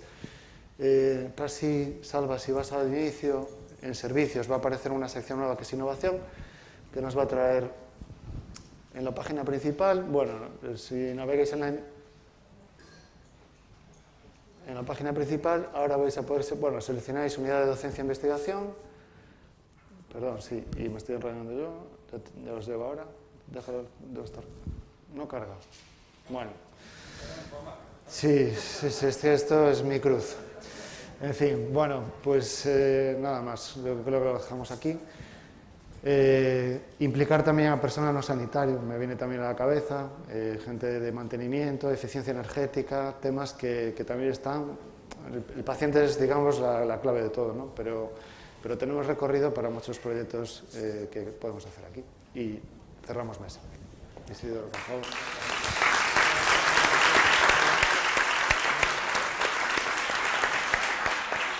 Bueno, pues llega el momento final, antes de los discursos de clausura que van a pronunciar Juan Manuel González Lorenzo, el subdirector de Humanización, Calidad y Atención al Ciudadano, Amparo Fondevila López, la directora de Procesos de Soporte y, por supuesto, el gerente del área sanitaria, Ángel Facio. Yo quiero deciros que, como ajeno al ámbito sanitario, ha sido muy enriquecedor y no pensaba que lo sería tanto haber compartido todo este tiempo con todos vosotros, con este gran grupo profesional y humano que tenemos en el área sanitaria, también con los invitados externos que hoy han participado aquí en esta jornada.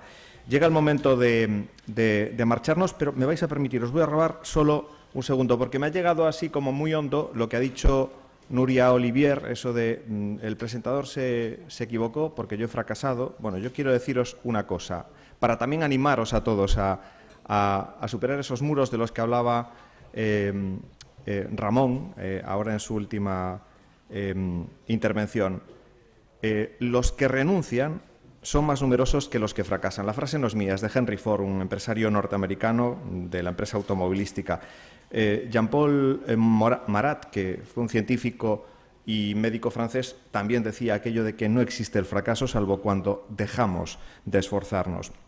Así que no lo dejéis de hacer. El fracaso es una gran oportunidad para empezar otra vez con más inteligencia. Y esta frase tampoco es mía, es de Henry Ford de nuevo.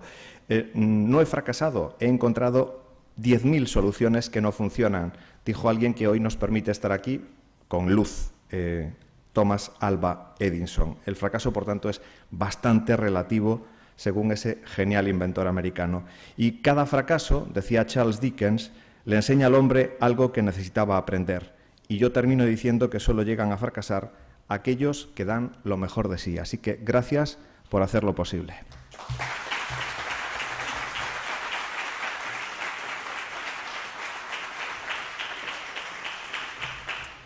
Bueno, buenas tardes. Yo creo que hemos estado una tarde muy intensa, pero por el aforo que hay en este salón de teatros parece que también muy interesante, ¿no? El conseguir llegar a esta hora de la tarde y que haya tanta gente, pues yo creo que es un verdadero éxito. Por eso yo también quisiera empezar un poco haciendo un reconocimiento a gente que no pasó por aquí, pero sí está ahí y que hizo un poco posible todo esto. Marisa, Angélica, Uxía, Salomé, Alberto y Salva, que lo tenemos aquí de dirigente. Entonces, bueno, toda esta gente ayudó a que todo esto saliese bien. Bueno, en esta segunda mesa, hoy nuestros compañeros nos han presentado distintos proyectos que ponen de manifiesto que los sistemas sanitarios están caracterizados por una gran complejidad, por un gran dinamismo y, sobre todo, por su gran relación o dependencia con el conocimiento y con la tecnología. Los grandes progresos en la mejora de los diagnósticos clínicos y tratamientos han propiciado una transformación imparable en el desarrollo de soluciones innovadoras a problemas médicos y de cuidados de salud.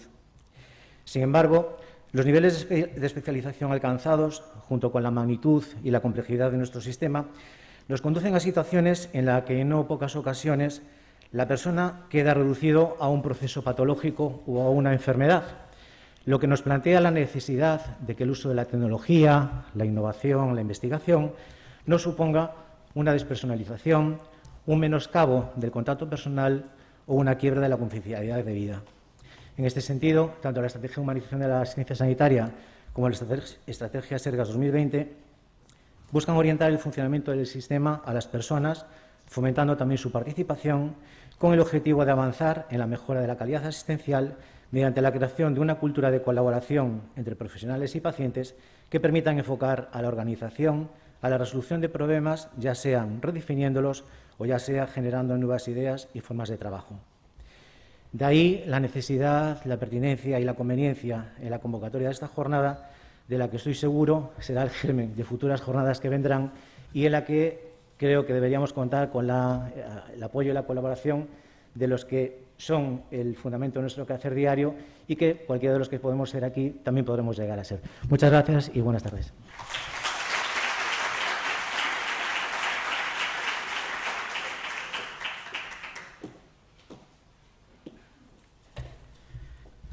Un poco tarde. Una tarde muy intensa y grata. En esta jornada buscábamos un doble objetivo. Primero, impulsar a nivel institucional la cultura de la innovación de esta área, crear motivación y sensibilizar a nuestros profesionales para continuar desarrollando sus ideas. Además, divulgar proyectos innovadores de la propia área de Ferrol. Al mismo tiempo, queríamos intercambiar ideas y conocimientos sobre distintos modelos de gestión de la innovación en la salud, descubrir nuevas herramientas y procesos, objetivos ampliamente cumplidos. Nuestra área potencia y defiende que la calidad asistencial e innovar es una necesidad en estos momentos. En el marco de la USCO, unidad multidisciplinar de reciente creación que engloba las áreas de biblioteca, formación, docencia, investigación e innovación y que tiene como lema «Xuntos temos potencial», el trabajo en equipo, la imaginación, la ilusión, la creatividad y el compromiso son los principales valores de esta nueva unidad. Considero en este caso que esta asociación, área sanitaria y USCO, es lo que permite que la organización pueda ir bien enfocada. Si tuviera que definir el carácter de los proyectos de innovación esta área, una vez escuchados, serían: son humanistas, prácticos, útiles y con sentido. Son punteros, no utópicos ni futuristas, acordes a la realidad del día a día del hoy.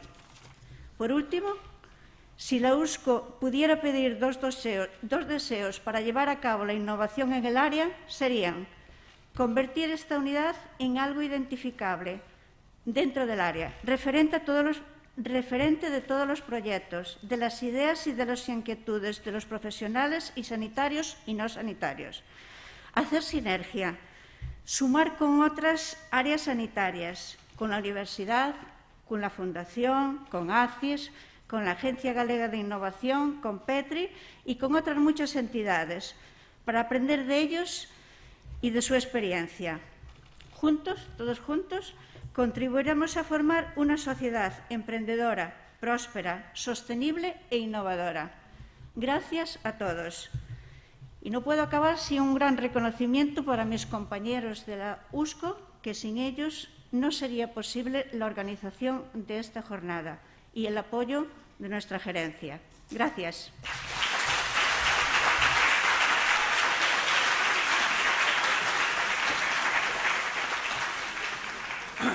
Bueno, yo creo que ahora lo que todo el mundo quiere es marcharse, pero yo me sentiría muy frustrado. Los que me conocéis sabéis que me pasa con Moncho de los Reyes, es decir, tengo la capacidad de hablar indefinidamente hasta que alguien me dice que hay que marcharse, ¿no? Pero, desde luego, quiero deciros algo desde el corazón, porque realmente llevamos mucho tiempo trabajando en muchas cosas, hemos pasado unos tiempos muy difíciles. Todo parece a veces muy cuesta arriba y ver una tarde como la de hoy, en la que vemos ilusión, que vemos ganas de hacer cosas, a pesar de que la gerencia puede mejorar muchas, lógicamente, pues la realidad es que hace que creamos que todo es posible, ¿no? Y yo creo que cuando uno tiene buenos compañeros de viaje, y yo creo que aquí los tenemos, esto es muy importante. El resumen de todo esto es que cuando te llama seguridad y te dice que hay una moto tirada en un pasillo en la 4ª planta del Naval, uno piensa en un innovador. Porque lo que ha hecho es subir una moto, no sé cómo, ni quiero preguntar cómo, y está tirada allí, y el de seguridad claramente no entiende de dónde ha caído, ¿no? Bueno, pues hay un innovador detrás o hay gente que con poco hace mucho. Ferrol nos tenemos que ganar las cosas muy a pulso. El low cost no es ninguna coña. No nos dan nada que no nos ganemos y nos lo tenemos que ganar mucho más, con mucho más intensidad que otros grupos. Pero eso no nos quita de una sesión como la de hoy. Por tanto, para todos vosotros, sobre todo para los que habéis venido a ayudarnos a construir, para los que habéis trabajado y seguís trabajando en el día a día para ayudarnos a dar la mejor asistencia a los pacientes en las buenas y en las malas, habitualmente en las malas. Y por todo eso yo lo único que puedo deciros es gracias de corazón a todos vosotros, porque lo que tenemos, que es la sanidad pública, es seguramente lo único que a todos nos une y que a todos nos tiene que hacer esforzarnos para llegar al objetivo final, que es que nuestros pacientes, con todo lo que está cayendo, tengan lo mejor posible. Y lo mejor de todo eso sois vosotros. A todos los que estáis aquí, a los que no han podido venir, a los que están en streaming y a los que ahora están de guardia, de verdad, muchas gracias y un aplauso para todos vosotros y los que habéis organizado esto. Muchas gracias.